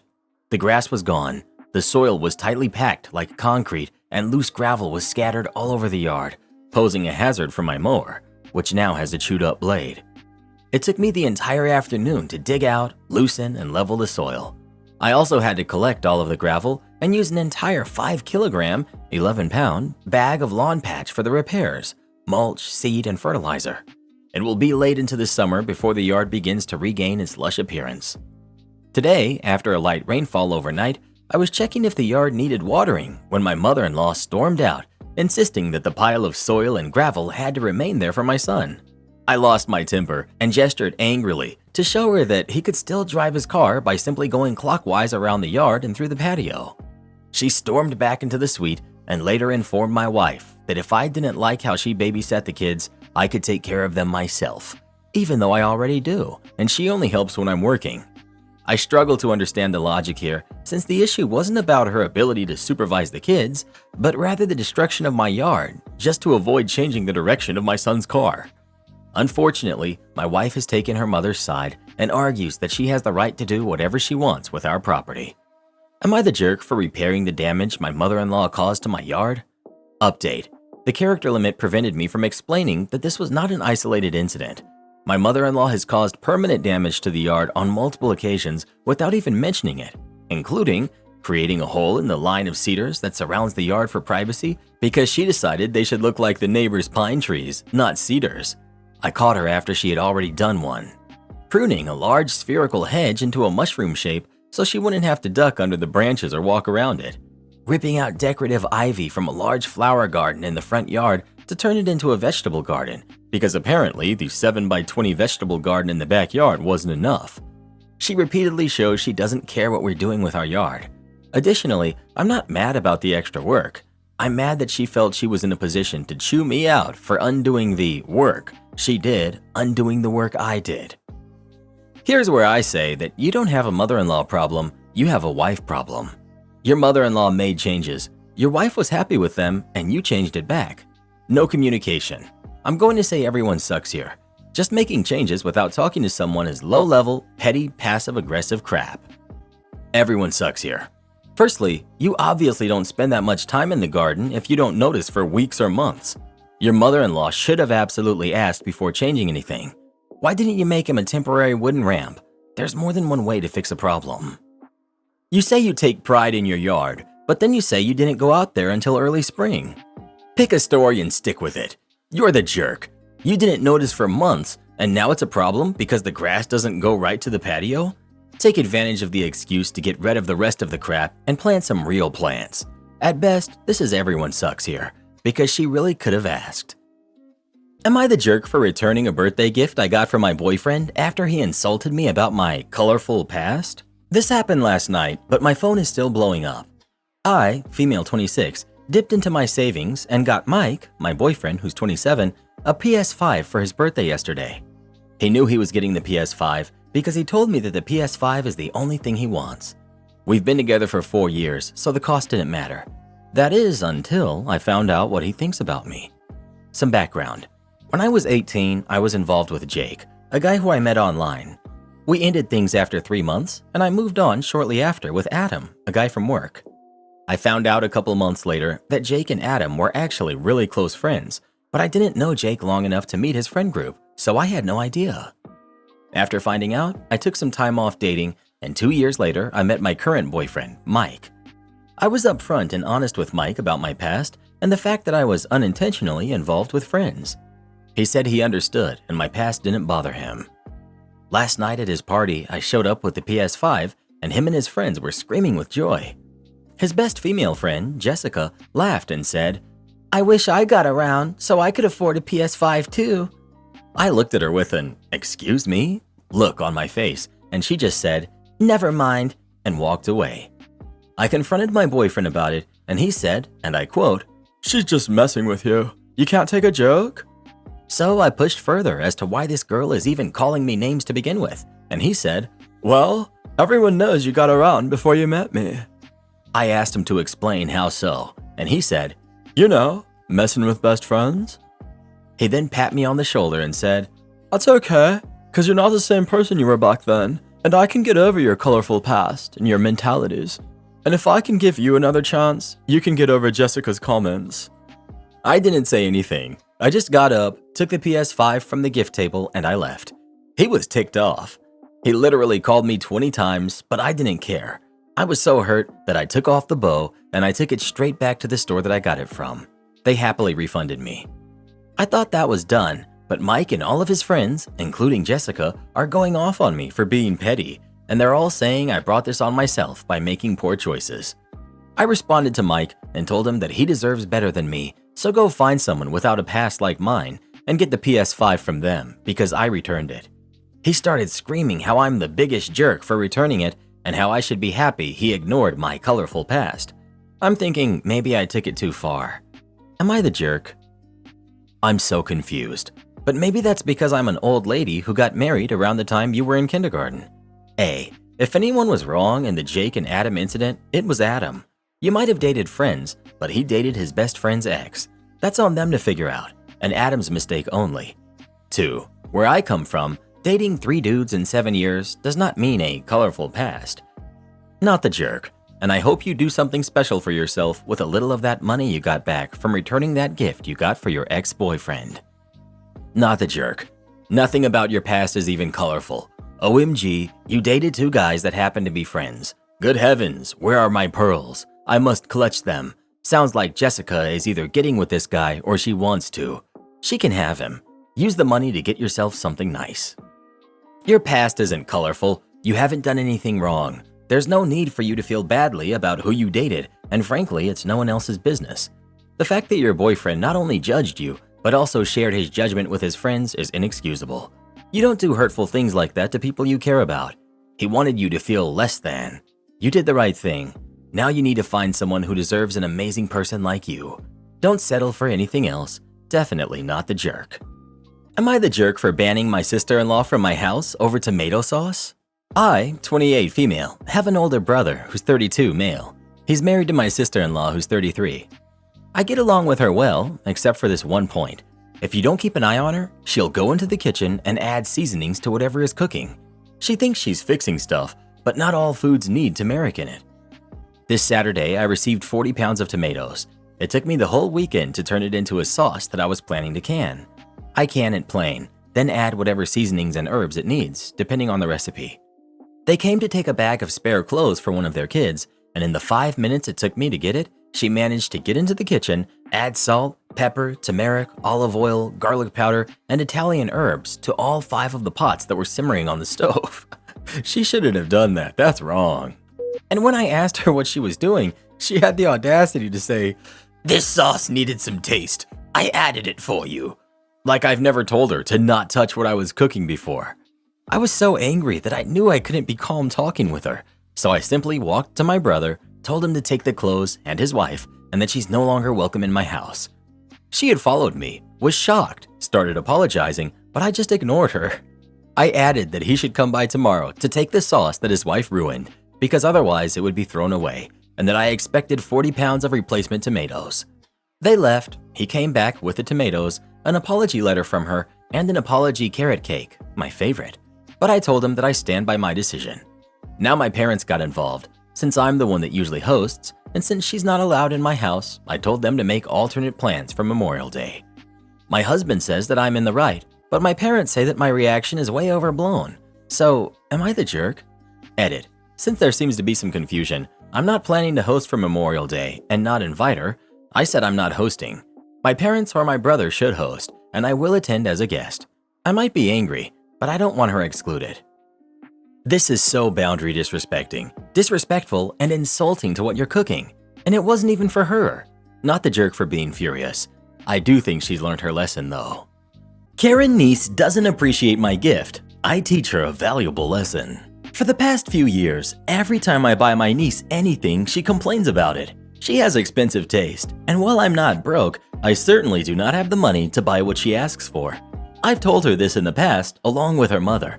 Both seem to understand, but my niece will still get a "that's all" attitude about her.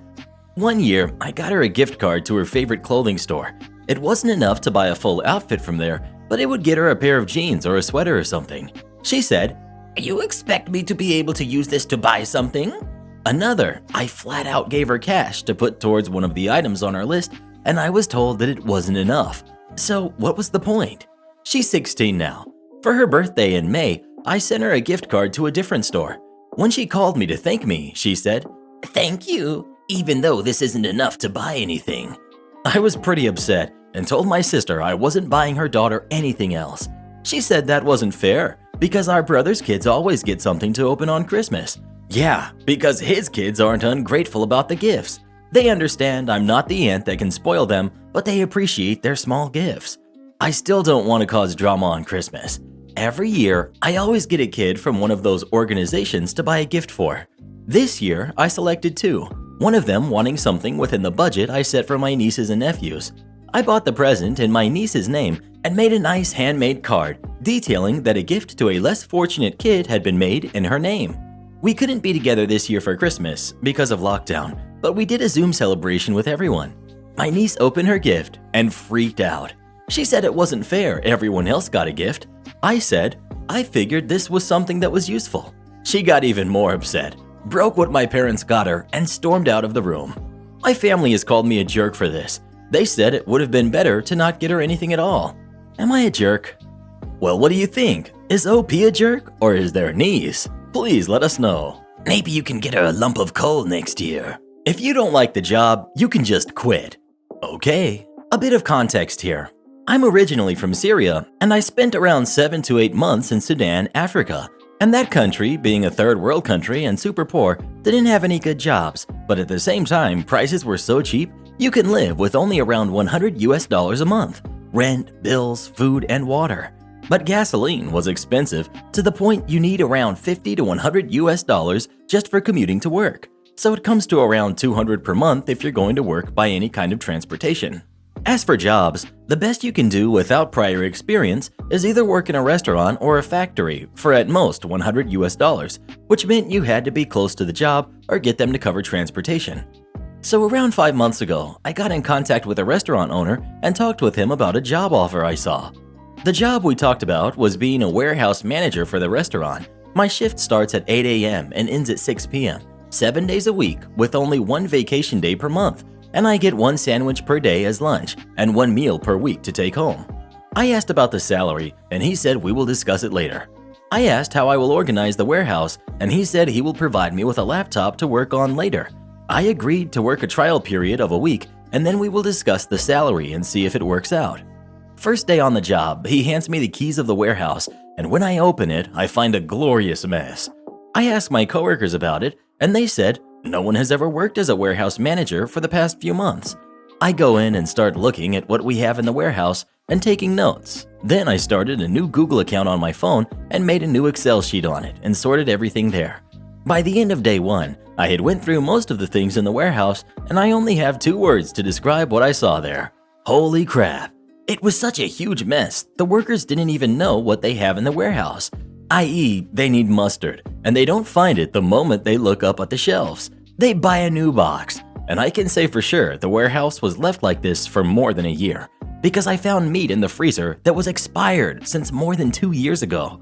I'm never gonna eat anything with meat in it from that restaurant. Second day on the job, I started actually doing my job by ordering new supplies, sorting the list I made on my phone by type so we can find items in it quickly, putting away the expired products, etc. During my second day, and out of nowhere, the boss comes to the warehouse and gives me a list of everyone in the restaurant and tells me to take their attendance because the guy responsible for this is busy with other things in the kitchen. I tell him I still don't know anyone in the restaurant, but he insists that I can just learn their names while doing my job. Okay, whatever. I'm trying to impress him the first few days, so I will do it. By the end of day 2, I had finished inputting everything into my phone, throwing away all expired ingredients and even taking attendance. All that's left is physically sorting out the warehouse to make it look better, and I will have done a great job, and I was hoping for a good answer from the boss. I go to discuss things with him at the end of my shift. I show him how I sorted everything on my phone and tell him that once he brings over a laptop, we can just move the file there, and it's easy for anyone to check the inventory since it's on Google and all that stuff. Then I explained to him the state of the warehouse when I came and how much I worked to make it better, and he was really impressed and praised me for a job well done. Then I asked how much my salary will be. Him: your salary will start at $60, and then as you work, I will improve it, and maybe in a few months, you will reach $120. Me: what? I can't afford to even stay alive until then. Transportation between here and my house alone is $50. Are you telling me to not eat or pay rent during this month? At least he cuts me off with an angry voice. If you don't like it, then you can just leave. I figured that he wasn't someone to be reasoned with, so I immediately answered, okay, and left. Bullet successfully dodged.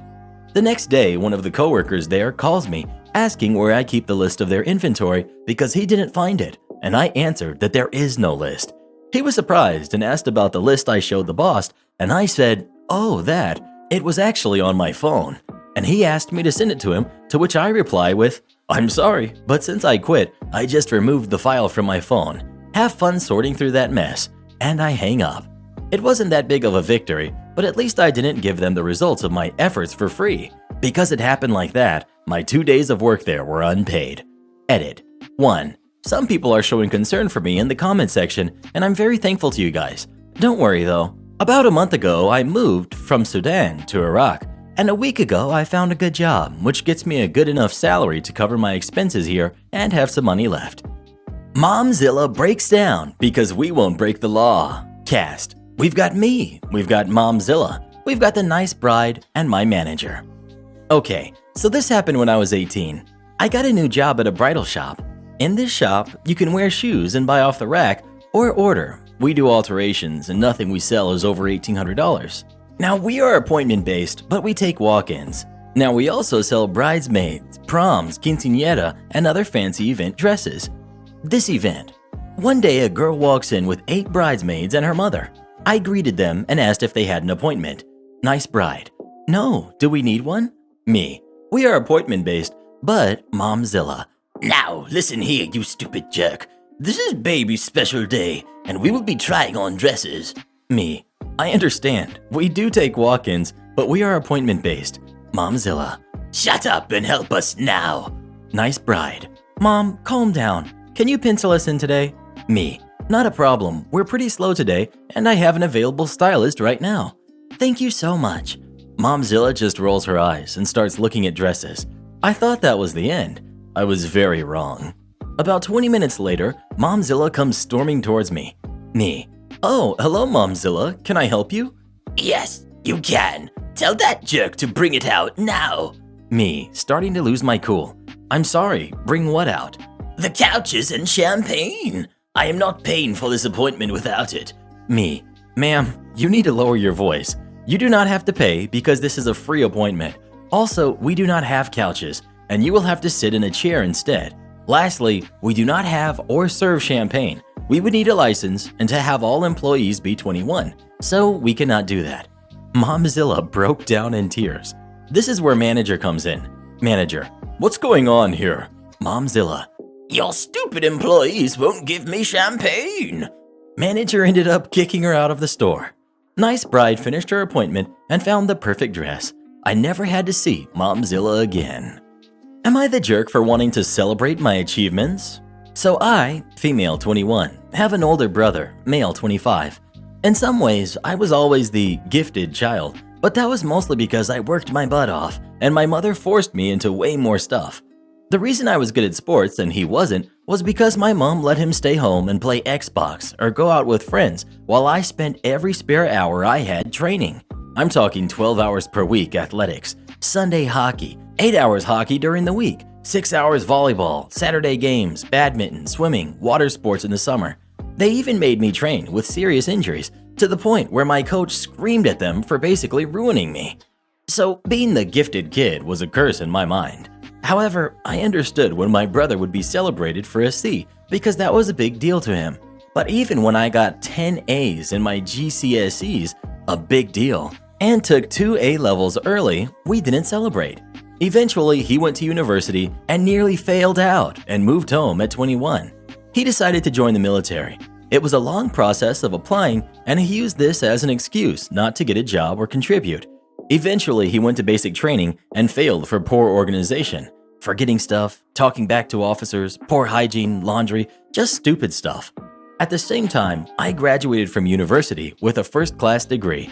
I also landed my first job. My aunties had planned a party for me, and my mom made them cancel it and refused to take me because it would upset my brother. I decided after working as a teaching assistant for a year that I wanted to be a teacher. So I have worked my butt off working and studying this year and finally got a place on my dream course. I was so excited. Problem is, my brother got rejected. See, he's also applying for teaching courses, but only because in the UK, they pay you to do these courses. He just wants the money. He did a video interview in a tracksuit. He forgot that he had to prepare a lesson plan for this interview. I'm not surprised, to be honest. I told my parents that I got in, and I was so excited, and my mom was shushing me and telling me to stop. Your brother didn't get in. Don't upset him. So I asked if we could order a takeaway next week to celebrate, and if she could help me find a flat to live in. She said no, because she didn't want to upset him. And I lost it. I started crying and asked her why I have to hide everything away because he is a failure. And she flipped out, calling me an ungrateful jerk. I'm not allowed to celebrate any of my achievements because my brother fails constantly. Note, my brother didn't hear me call him a failure. Serious edit for info. Sorry, I was really worked up, and I just realized I missed this out as someone pointed it out. My brother does have ADD that affects his organization and memory skills, but he stopped taking his medication and he refuses to take it. He's relied on my mom for literally everything over the years, and he's developed a lack of care. He forgot about his interview because my mom is the one who checks his emails because he needs help. This is part of why I understand why he gets celebrated for a C, which I would get grounded for. A C is a huge deal for him with all he struggled. I always wanted to celebrate him, but I want to be celebrated too. Well, what do you think? Is OP a jerk for wanting to celebrate their achievements or not? Please let us know. Mom sounds like a jerk, to be honest. Trash your own manager and department? You get to do a presentation. True story. Names changed years ago, yada yada yada. Chad was an engineer with a planning and support department for a portion of his company's infrastructure that impacted virtually every other part of the company. Unfortunately, Chad was a real jerk. During less than a year with the company, he had thoroughly trashed everyone in his department to anyone who would listen. He talked about their incompetence, their screw-ups, which were generally minor, and most importantly, their failure to properly support the very mission-critical infrastructure they were responsible for. Every hiccup that occurred, however minor, it was used as ammunition. What Chad told everyone who would listen eventually made it up to managers and directors throughout the company. That wasn't enough though. Chad made the mistake of trashing his own director, who was also his manager. Over the next few months, there was no one even remotely involved with his department who didn't know what Chad was doing, including that manager. Chad's manager and director was Tim, a pretty crappy manager by most measures. He paid about 40% less than the industry average and had a staff of B and C players because of it, but he nevertheless expected absolute dedication from that staff. If he could have had them wash his car and pick up his dry cleaning, those things would have been added to their job descriptions. Tim was also pretty poor when it came to understanding what his own staff did and routinely made things up about their work while talking to other people. Everyone involved knew he was full of crap because what he said made no sense at all. Most rolled their eyes, but people also knew that Tim was a force to be reckoned with. Despite his shortcomings as a manager, the one place Tim excelled was corporate politics. He was able to consistently come through failures without a scratch when those failures would have sidelined anyone else. Tim would play opponents off one another, then stand back and watch the fireworks. He had been at it for years and seemed to have a Teflon coating. Crap that stuck to everyone around him would slide right off. Tim, of course, knew exactly what Chad had been saying. Eventually, Chad's trashing of his own department became so severe and their reputation so tarnished that a large directors meeting was called to discuss the situation. The other department directors were out for blood. Enter Tim's pro-revenge. Tim tasked Chad, the very person responsible for the company gossip that resulted in the high-level meeting, with the job of putting together and then presenting a formal defense against his own gossip. Chad had to spend the next couple of weeks creating a formal presentation and repeatedly submitting it to Tim for approval. The meeting rolled around and Chad was forced to stand up in front of a large group of company directors and managers and formally defend his own manager and department. Everyone at the meeting knew they were only there because of what Chad had been saying, and they sat back and watched him tear himself apart and prove the things he himself had been telling everyone were flat-out lies. Of course, Tim and his department came through completely unscathed, but Chad was thoroughly discredited throughout the company and knew it. He left that company for another within 6 months of that meeting, and last was heard bad-mouthing everyone involved with his new company. Yeah, I get a staff discount. I'm staff. So, this was last week. I'm at work, it's a Sunday, I'm at the end of my shift, I'm tired and I want to go home. I've just clocked out and I'm at the till with some fish treatment for a mate and some frozen food for my snake. As usual, the cashier gives me my staff discount. We make conversation, but as there's someone else that wants to pay, I start to leave. That's when I hear this. Lady to the cashier. I want a discount. Cashier. I can't give you a discount, I'm afraid. I turn around at this point because I knew cashier is terrible with confrontation. Even me with my anxiety is better at arguing, and I have a feeling a manager may be needed, so it's best I stick around. Lady. Why not? She got one. She's pointing at me. The cashier calmly explains that I work here, so I'm entitled to a staff discount. Lady. She doesn't work here. I'm in here all the time and I've never seen her here before. I go over to her and unzip my jacket so she can see my work polo underneath. The company name is clearly on it, and I have work keys on my lanyard around my neck with the company logo on it. Me. Cashier is right. I do work here. No, you don't. She throws a dirty look in the cashier's direction. You two are friends, aren't you? She's giving you stuff cheaper because you're friends. I'll have you fired for this. I deserve a discount. The cashier looks on the verge of tears. Me. You can either pay for your items and leave with them or leave without them. It's your call. Lady. I deserve a discount.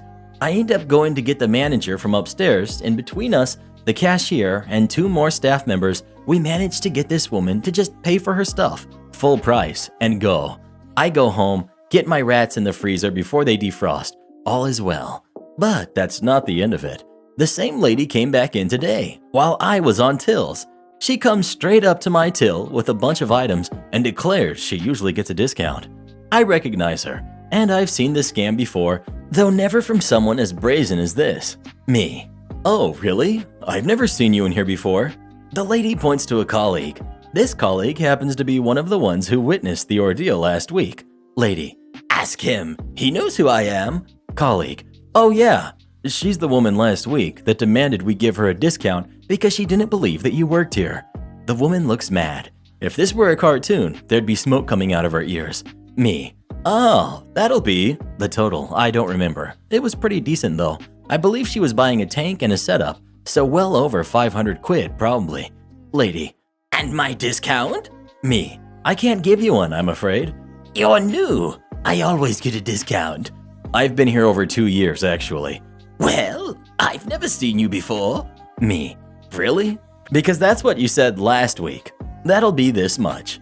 The lady huffs, throws an air stone at me. Not sure if it was on purpose, but it hit me in the face. It's going to bruise. I'm more annoyed that my colleague and I ended up having to reshelve all of the stuff she left on my desk. Fish tanks are heavy. Oh, and the best part? Some colleague sent me a screenshot of a Google review this afternoon. That very woman had left a review saying we ruined her son's birthday because we wouldn't serve her, called us rude and all the usual crap. Manager replied and chewed her out with the truth. What a lad. You want to cancel your service, Karen? Okay, you get no internet for the next 2+ years. Background. I worked for an internet service provider in Australia called iNet. We were at the time one of the biggest providers, but crucially, we did not own our ADSL1 network, and we only on-sold the ADSL1 service from the biggest provider in the country, Telstra. We also had a policy that an ongoing issue should have a case owner, and I was the case owner for this, which is why I got multiple calls about it. Act 1. A wild Karen appears. I get a call from a Karen. While doing an ID check, she provides me her age, and of course, she's in her 40s. Her internet went down. I look at the account, and I can see she's got unsold Telstra service. One thing catches my eye. Although there are thousands of exchanges, central place your connection goes to, shared by multiple suburbs. In the country, and you can't possibly know them all, I know the one she is on, because a few weeks earlier, a friend was considering buying a house in the area, and I looked at this one and found out that there are no free ports, and thus it is impossible to get a new service connected. The waiting list for a new connection was 2.5 years at least. So I asked her to do the troubleshooting steps, and she says she does, but I suspect she's just telling me she is doing it to make me go away. Whatever, nothing I can do about that. We exhaust all the troubleshooting, and I tell her there appears to be a line fault.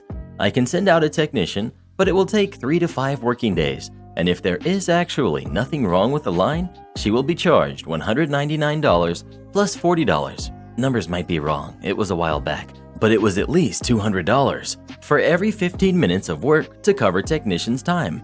I play her the disclaimer that outlines this, and she says, "Yeah, I accept." On the recording, I lodge a fault. Act 2, the fault, in our loop. She calls after 2 days, sounding annoyed things are still offline. I tell her it hasn't been 5 days. She hangs up.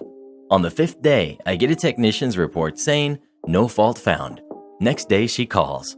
Karen. So, my connection is still offline. It has been 5 days. What's happening? Me. Well, the technician attended the fault, and his report says, no fault found. Karen. What? That's BS. The internet is clearly down and you need to fix it. Me. I don't doubt that the internet is offline, but the fault does not appear to lie within our area of responsibility. I would suggest you check your local equipment. Karen. That's not true. My son is an IT guy and the router is brand new. Me. Okay. Well, I can't speak for the state of your equipment, but our equipment appears to be in working order. Incidentally, I just want to make sure to give you a heads up that we will be placing an incorrect call-out fee on your next invoice. You're lying to me. I didn't see no technicians, and now you want to charge me over $200 based on your lies? I won't let that happen. Me.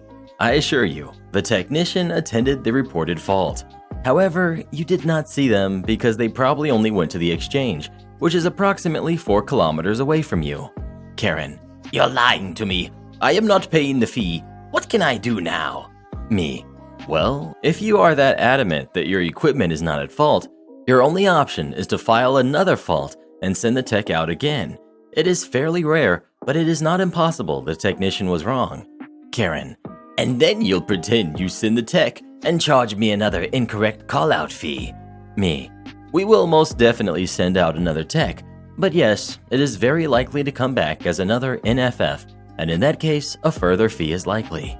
That's BS. I have been with you for 5+ years, and this is how you treat me? Cancel my service now. I will go to your competitors. They'll want my money. Me, ma'am, the exchange you're connected to only has Telstra ports and is at 100% utilization. If I cancel your service, you will lose your spot. It is unlikely any of our competitors will be able to provide you any service at all. You should just transfer your service to the next provider. So-called churn. This will allow her to keep her spot. Don't tell me what to do, you lying jerk. You will cancel my service now, or I will do everything in my power to have you fired. Now I'm upset myself. It's a crappy situation, but there's no need to take it out on me. I'm trying to help her, and that's her response? Engage malicious compliance. Me, okay ma'am, hold on for a moment. I'm canceling your service. Okay, cancellation processed. Let me just remind you that the incorrect call-out fee is still due. You won't see a cent of that.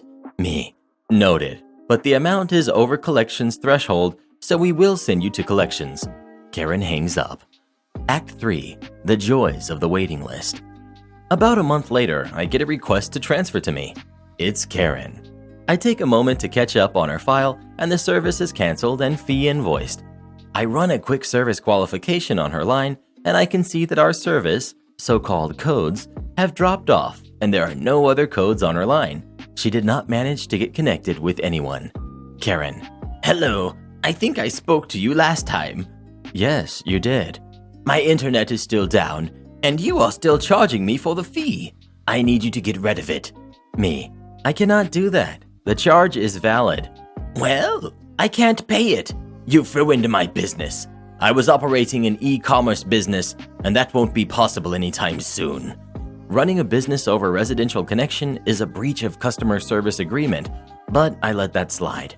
Me, I am sorry for your predicament, but the fee stands.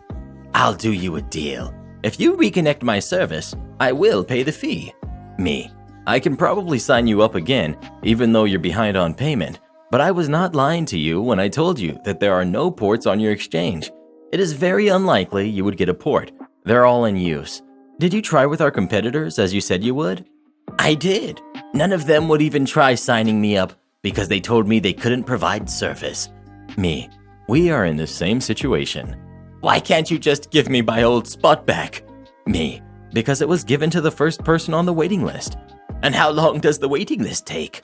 Last I checked, more than 2 years. This is ridiculous. I'm going to TIO. Me, you may do so, as is your right, but to be very clear, we will substantiate the validity of our fee. Whatever. She hangs up. Conclusion. She did in fact file a complaint with TIO, and I handed her case over to a TIO complaint specialist. I made sure to point out that she was breaching terms of service with business over residential service. TIO obviously ruled in our favor, and we were allowed to send her to actual collections. Before I left the company, about 1.5 years later, I caught up on her file, and she had filed a loss of business claim, which was summarily closed because residential connections have no service level agreement. Last contact was her speaking to our credit team, asking them to make sure they mark her debt as paid with our collections people and make sure this is reflected on her credit rating. There were still no codes on her line. It is quite unlikely she got any reasonably priced service connected for at least 2 years, realistically longer, as demand only ever went up. How mad do you get when your internet goes out? And would you ever lose your temper on the tech support over the phone? Please let me know. All she had to do was ask for a manager. They would have fixed it right away.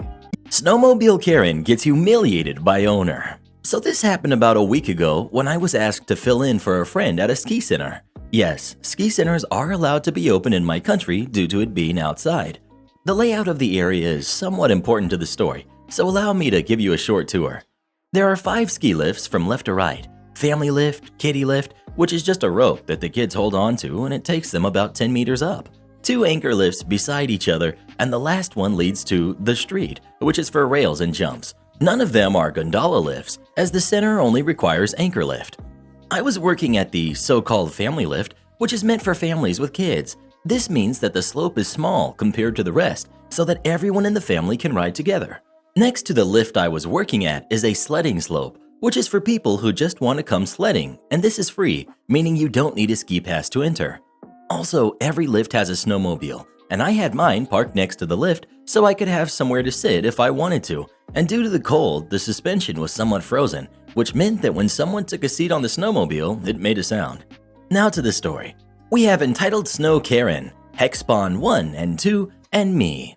I was helping a girl onto the lift as she was having problems. That was one of my tasks at work. And when I had my back turned while helping the girl, I heard the suspension creak, and my first thought was, oh, my turn to go get lunch, as I thought it was my coworker. But nope. I turn around and see 2 of Karen's Hex Spawn trying to start the snowmobile.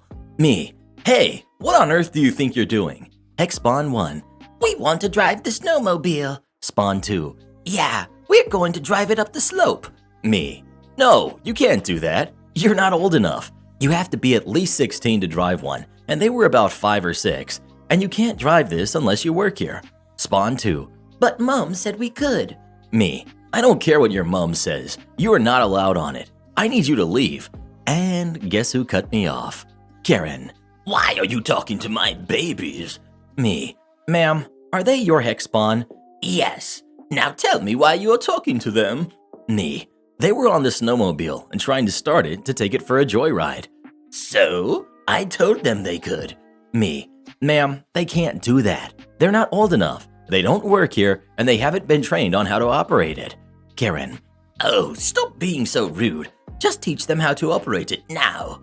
Me, I can't. They're not old enough, and unless you work here, you are not allowed to drive it on the area. Spawn 1, Mom, I want to drive. Spawn 2, tell him to start it. Karen, now look at what you've done. You've made them sad. I demand you start the snowmobile and let them ride. At this point, one of our regulars and former coworkers comes to the lift and gave me a look. You need help, son? I told him, oh, hi, Mike, not his real name. Tell boss I said hello. I know it sounds cheesy to say we used a code, but we have all been told that if we are in a situation where we need the owner and we don't want to say it out loud for one reason or another, to, if possible, tell someone who works or has worked there to tell the owner I said hello, and the boss would come down if possible. Anyway, he understood and he went up to the lift and got down the slope towards the office. Now during that 10-second window, the entitled Karen had climbed the fence and joined her kids at the snowmobile to get it started. And then something struck me, and I don't know why I didn't notice it before, but not one of them was in ski gear. No helmets, ski boots, skis, or anything, and the Karen had left 2 sleds behind the fence. Me, still somehow polite. Ma'am, why aren't any of you in ski gear? Karen, because we decided to just go sledding. Me, you can't be on this side of the gate if you aren't planning to ski. Yes, we can. We are paying customers. We ate inside the restaurant. Me, doesn't matter, and you can't be here unless you're going to ski. Now shut up, you little idiot. We are paying customers, and that means we have the right to be here, and the right to ride the snowmobile. At this point, I lost it, and I decided to use my army voice. We have compulsory military service in my country. Me, okay, that's it. Get off the snowmobile, now. I commanded them, and they all looked shocked. I guess they never expected a reaction like that from me. Karen still being shocked. How dare you talk to me like that? You need to show your elders some I cut her off. Me, I've tried to be polite and to tell you kindly to leave the snowmobile, and yet you still refused. Do you realize that your kids could get hurt if they drove this thing? You and your kids need to leave, as you clearly have no right nor deserve the right to be here. At this point, she tried to play the victim card when a family of 6 came to the lift. Karen, help! Help! This boy is harassing me and my babies. Luckily for me, the family didn't believe her when I explained the situation and I assured them that I didn't need help. Now the Karen decided that she would play the infamous "I know the owner" card. Karen, with a smug look on her face, said, "You know, I know the owner. So unless you want to lose your job, I suggest you start the snowmobile." Don't know why she didn't care about my warning about her kid's safety. Me, "Oh, you know the owner?" "Yes." At this point, I saw the owner walking towards us as the regular had sent him. Me, "Well, here's your chance to explain to him why I should get fired," I said as I waved at him. I could see Karen worry a little, but she quickly shook it off. Owner, "So, what's the problem here?" Karen flew into a rant. "Your employee has been so rude towards me and my kids and refused to let my babies ride the snowmobile, even though I know we are allowed to do so as paying customers."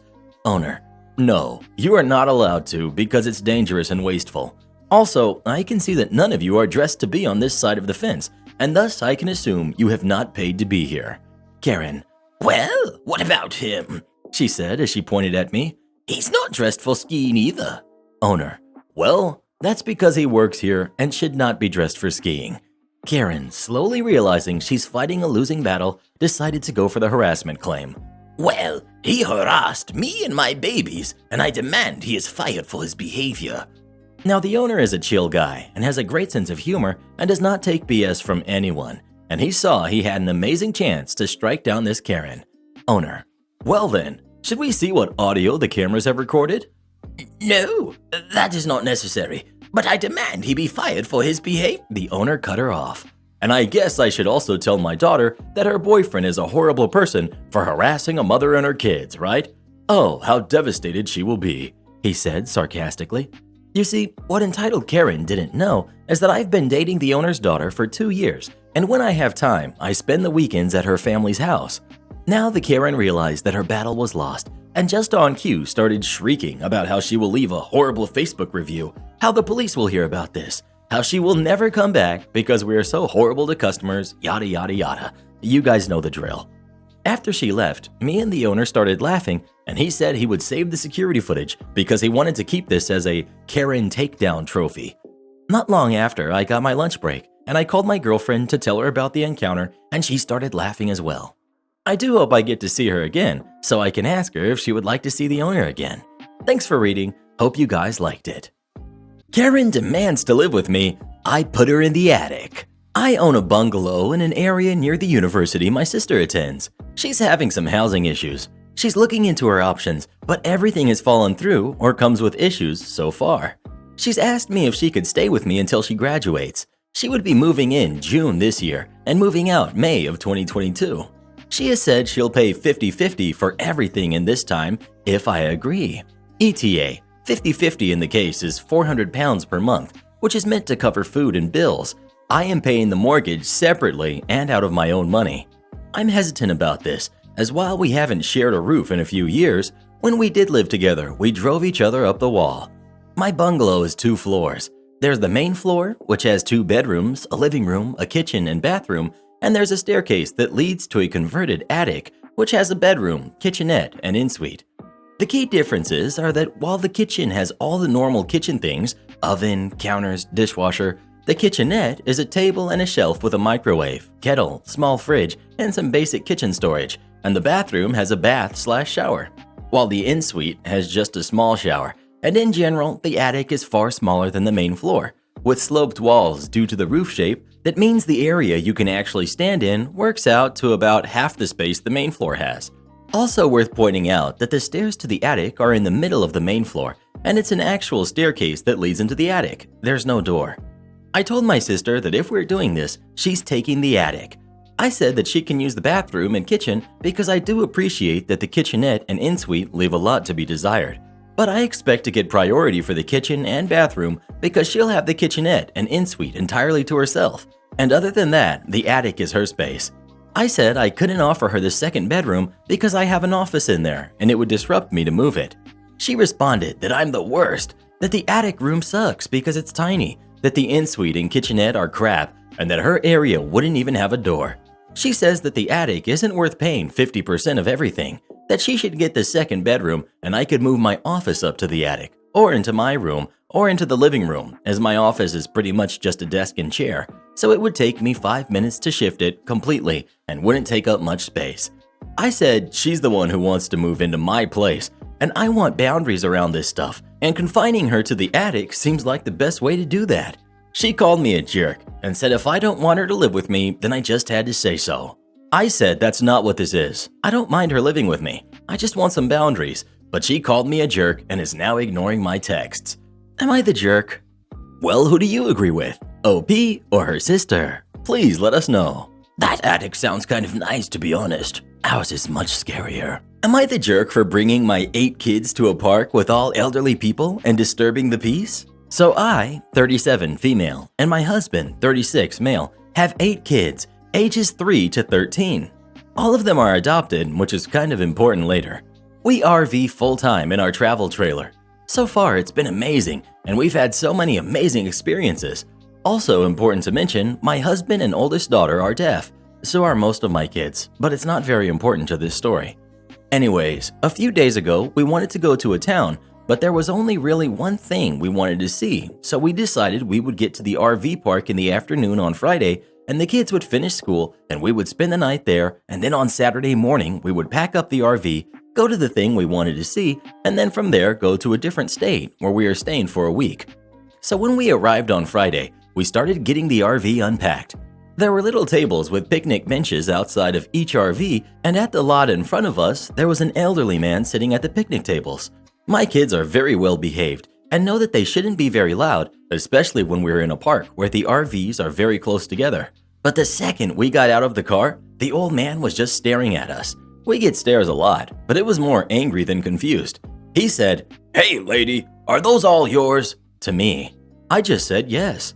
Then he said, "Well, they better not be too loud." Those weren't his exact words, because what he really said wasn't so nice. I rolled my eyes and just kind of walked away, thinking I wouldn't have to interact with him much. We finished school and ate dinner. Then around 6:30, I was helping my 3- and 5-year-old get ready for bed. My other kids were just cleaning up the outside table from dinner when my 7-year-old fell and scraped her knee. She started crying, as most 7-year-olds would. My 13-year-old went over to help her. Then the man, who I guess was still sitting outside, started yelling at my 13-year-old to make my 7-year-old shut up. My 13-year-old obviously couldn't hear him, as I said earlier, but I guess he thought she was ignoring him. Then my husband went out to help my 7-year-old, and the man started screaming at him to control his kids. My husband signed that he didn't understand what he was saying, and the man called my husband a mean name. I heard that and ran out. I began arguing with the guy, who said I was a terrible mother for bringing my litter of kids to a campsite with all elderly people. 1, I didn't know all elderly people were going to be there. And 2, other than my 7-year-old crying, they really weren't being noisy. I'm pretty sure he lived at the site full time. Anyways, the next morning as we were leaving, I saw him talking with some other elderly people from the site, and they were giving us the stink eye as we were leaving. I kind of feel like a jerk for maybe not reading up on the site before we went.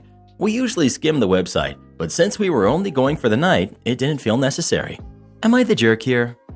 Well, what do you think? Is OP the jerk or not? Please let us know. Now might not be the best time to be traveling with your 8 kids around the country, but hey, do you. Entitled Mom is going to be a grandma, and it's all about her. I, 33 female, am currently 38 weeks pregnant, expecting my first, a girl. It's been a roller coaster of a year for us. We were supposed to get married July 2020, but canceled due to lockdown in April. Once we realized that we would have to postpone the wedding, we decided to start trying for a baby since neither of us are getting any younger. My husband is 36. Lo and behold, it worked right away. We shared the news with our parents when we were about 9 weeks along. My in-laws already have 3 grandkids, but this would be their first grandkid on my parents' side. My mom lives on the other side of the country, and she lost it during the video chat we had with how excited she was to be a grandma. It was sweet. She said she was definitely coming to visit when the baby was born.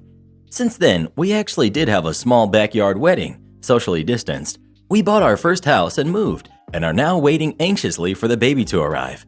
It's been a stressful and overwhelming year, and my mom has only added to that. When we bought the house and hadn't even moved in yet, it started with dictating what type of mattress and bed we needed to buy for the guest room to make her stay with us comfortable. While we are still trying to figure out closing logistics and moving while both working from home full-time, she's calling us multiple times to make sure we buy her a queen bed and a mattress that's not too firm but not too soft and not too hot.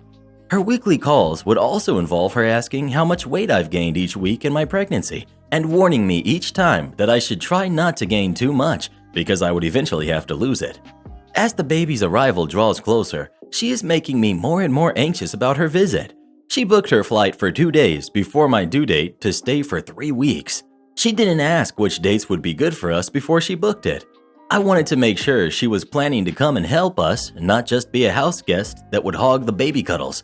I said to her in one call, "I hope you don't mind making us a few meals while you're here to help us out." Her response was, "Well, I'm not coming to be your maid." Now that the second wave of lockdown has really hit our country, we decided that it would be best that she quarantine for a week in an Airbnb when she arrives before coming to our house. She agreed. It gave me a huge relief to know that I will hopefully have at least 1 to 2 weeks with the baby, hopefully, and my husband before she descends on us. Then she says, if the baby comes early, she will bump up her flight. She keeps saying she can't wait to meet her baby. The icing on the cake is that I got a text from her a few days ago asking us if we were able to accommodate her new keto diet while she is here. I'm hoping the baby comes early and she doesn't change her flight so that we can have more time to adjust before we have to cater to her. On top of being a first-time mom, giving birth during lockdown, and not knowing what the first few days and weeks of newborn care will be like, I'm having a really hard time and don't know how to deal with my mom. ETA. I forgot to mention that she expects us to stock her Airbnb with groceries before she arrives and will be sending us a list. I told her she could arrange grocery delivery, but she says she will need them there to have dinner right away when she arrives in the afternoon. My husband and I are not even going to the grocery store ourselves and are having our groceries delivered to avoid catching anything before I give birth. Update. I had a long talk with my super supportive husband and he could see how much it was affecting me. He made me sit down to practice a conversation with her and then we called her together. The goal of the call was to set some boundaries and expectations. We indicated to her that we wanted to be on the same page with her so no one is disappointed or overwhelmed during her visit. I said that especially in the first couple of weeks, we would want to have as much time to bond the two of us with our baby and will want to have the most time with her. Well, firstly she asked why we need to talk about boundaries, and then she said, "Maybe I just shouldn't come if I would be intruding." My husband said, "That's not what we're saying, but why don't you tell us what your expectations are for the visit?" She said she pictured us being tired and overwhelmed, so she would take the baby while we nap or take a walk. I said that's very possible, but we will probably be feeding her and such, and the support we need from you will be more so supporting us so we can take care of her instead of you taking care of her. She repeated that she wouldn't be a maid. I told her that we had no expectations of her being a maid, but part of supporting us would entail doing some household chores. She ended up telling us that it sounded like she would be intruding and that we can let her know in a month or two when we were ready for a visit. Then she said, "Take care of yourself," and we ended the call. I am relieved that we have more control over when she comes and can wait until we are adjusted. I also feel insanely guilty because I know she's upset and I did not expect her to just cancel her trip when we try to set boundaries. In any case, I think it's for the best and I appreciate everyone's advice. Now, I just gotta get rid of the guilty feeling and focus on my new daughter's arrival. Well, what would you have done in this situation? Would you have wanted Grandma to come for a visit or not? Please let us know. No. Next. Am I the jerk for abandoning my roommate and possibly leaving him houseless? I, 21, female, live with my best friend, 21, male, Dan. We've been friends for 3 years and moved in together about a year and a half ago. It was okay for a bit, but it's gone to crap. I keep up on chores while also cleaning up after myself. Dan does not. He's inconsistent with chores, rarely vacuums, never sweeps, doesn't keep up on his dishes, cleans his cat's litter box twice a month. This is an issue as the washer and dryer are in his bathroom. There's often litter and sometimes feces on the ground from one of the cats kicking it out. We have 3 cats. I've talked to him and even started a chore chart, but it was forgotten and nothing changed. I've started to feel used. Dan depends on me, cleaning the house, taking care of his diabetic cat, putting his new car on the lease. 3 weeks ago, I told him I was no longer taking care of him. I told him we needed to split ways after the lease ended, November 2021, as I felt our friendship was suffering. 2 weeks ago, he was house sitting, and asked me to get the mail because he had a package. I was on my way home from work and it was pouring when he asked. I hate the trek to the mailbox, especially in the rain. I decided to do it the next day, but my mental health got bad and I couldn't get out of bed. At 9 p.m., I texted him and apologized for not getting the mail. He seemed upset and said he needs the mail and he can't get it until 11 p.m. when he's off work. I snapped. I felt like I was being guilted. I know we both need to check the mail, but this was the final straw. I told him it wasn't my responsibility and it ended with me telling him I wanted to move out ASAP and not be friends. He was fine with it and refused to talk to me. He told me he'd be moving in with a friend and I started to figure out things on my end. I talked to my leasing office and got on a list to get a 1-bedroom unit. I checked with Dan 2 separate times about moving. He told me that his plans were solid and he was adamant about not finishing the lease. I found out I could get my apartment by the end of this month and asked Dan if this would work for him. He said yes. The next morning, he came to me to talk. He wanted to fix our friendship and stay till the end of the lease. This was a complete 180 from what he said before. He told me the person he was moving in with could only let him stay until May because she's selling her house and said he didn't have anywhere to go after that. I held firm on moving out, but said I was open to fixing our friendship. I told him he could get on a list for a 1-bedroom apartment in the complex and stay with the friend until then. I emphasized that I need this for my own sake. When I talked to my girlfriend about this, she made me feel like I was a jerk for abandoning my friend and essentially leaving him houseless. I feel conflicted because I care about Dan, but I think it's time for him to grow up. I also feel he was disingenuous about wanting to fix our friendship and only wanted to do so because his plans fell through. Well, what do you think? Is OP a jerk or is Dan? Please let us know. I don't think I'd want Dan living with me, to be honest. He sounds worse than you, Mr. Reddit. Next week, I'm going to fire you. Worked for a crappy airline company. Let's just make up a name. United Blair Lines. At this company, they started a smaller company that could hire and train people to run planes, but pay them way less at certain airports. Where my colleagues at other airports were making over $20 an hour, I was getting paid $10.25 for the same, and sometimes more, work. It honestly would scare you to know how little the people who are the ones that make sure your planes take off safely are paid. All of us had 2 to 3 jobs to be able to pay rent, and we were all in the job for the benefits. Free flights to anywhere in the country, on standby. Anyway, I had a boss, we'll call him Jim. I could tell many stories on how terrible of a boss he was, but this one has actual malicious compliance. I had to go to the hospital from the airport because of intense pain in my stomach. It turns out that because of stress caused by that job, my intestines decided to stop functioning. Anyway, I spent the day in the hospital and then they gave me a note saying that I didn't have to work the next 2 days. I told Jim's boss that, since I hated talking to Jim. When I went back into work 3 days later, we had 5 people total to load all luggage, load the water, and push out 5 planes in a little over an hour. Already an incredible amount of work for so few people. We had our morning work meeting to discuss how swamped we were. Then Jim asked me into his office. "Your attendance is unacceptable," he said. Dumbfounded, I asked him what he meant. "You've been late a couple of times and now missing the past 3 days." I said, "Jim, I have a note from the hospital. According to work policy, that shouldn't affect my attendance." "I don't care what work policy says. I'm going to fire you." Again, I cited work policy since we were protected by a union. I said, "Jim, you have to give me an attendance warning before you're allowed to fire me for attendance. This is the first time I'm hearing about attendance, so you can't fire me right now." Jim said, "It doesn't matter. I'm going to give you a warning right now, and when I get back from vacation next week, you're going to be fired. Now go back to work. My decision is final."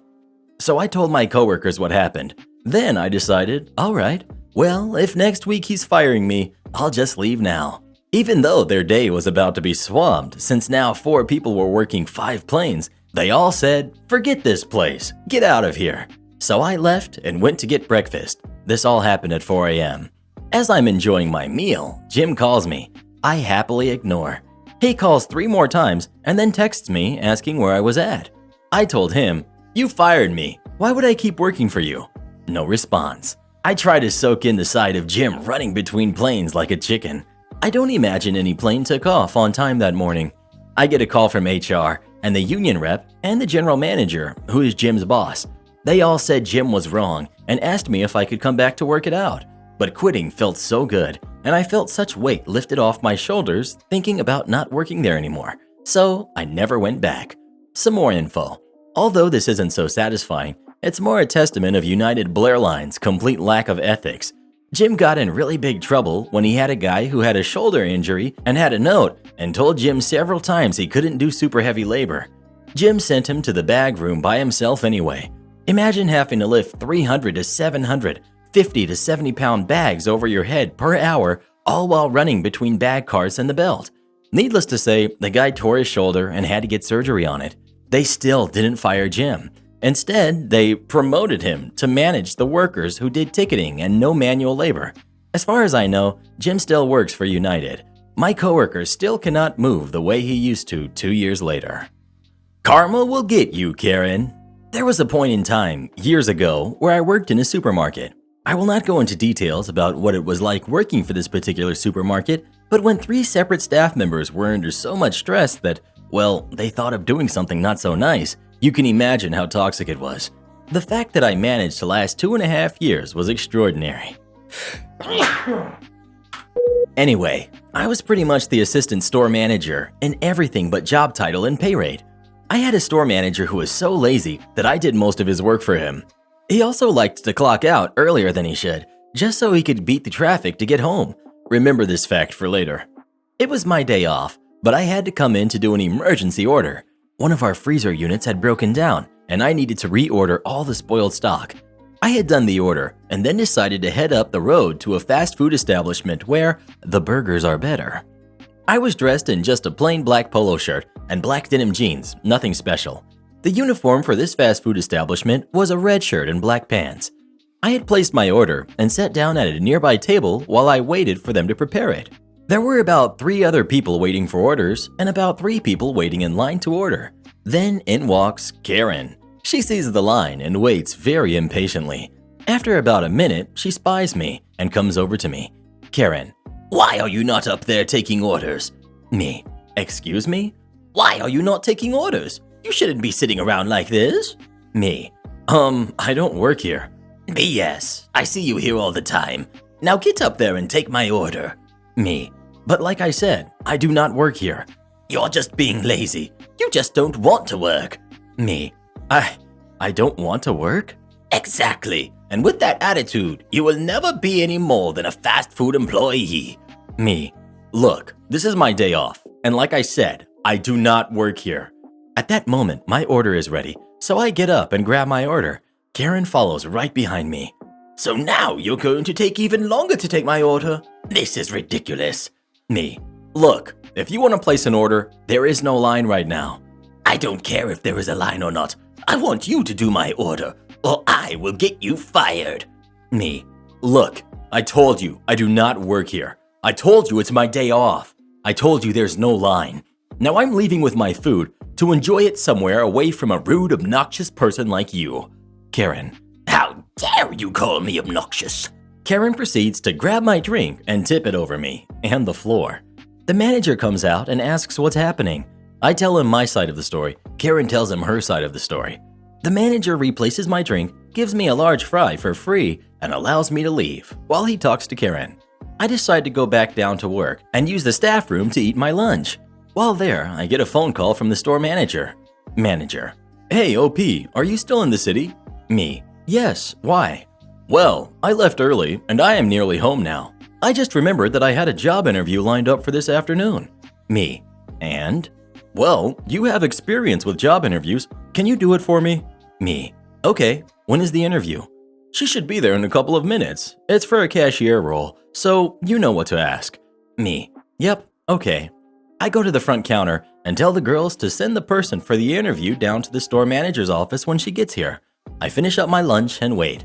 There's a knock on the door, and the door opens, and it's Karen, here for a job interview. The first words out of her mouth were, I'm not going to get this job, am I? And I just shook my head. Don't want me to fix the servers? Fine. Background. Sometime around 2000, I worked for a major finance/brokerage company in the IT department. I worked the overnight shift alone, and, among other things, My responsibilities included monitoring of the company's most important servers, including the trading servers, as well as performing almost all repairs on these servers since my shift was the least impactful on business. These servers were how every trade from every broker worldwide was processed on behalf of clients. We had 8 servers all behind a load director. For those non-IT people, think traffic at an intersection with a cop letting vehicles know which way they can go. At the time, I reported directly to one of the assistant vice presidents for IT. Cast is simply me, Don, AVP, and Kathy, VP. So at some point, doing my job, I began to notice issues with our trading servers. I determined the cause, come up with a plan to repair the failing parts. On the first night of the week, I will take down 2 servers, repair them, bring them back up, and put them back behind the load director. I will repeat this for the next 3 nights, allowing all 8 servers to be repaired with minimal impact and have the last night of the week in case anything goes the way of the toilet.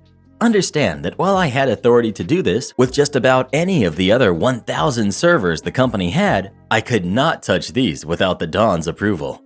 So I sent an email to the Don detailing the problem, the parts I needed to order, the plan, etc. All I needed from her was a response that said, approved, and I would have everything completed within 2 weeks.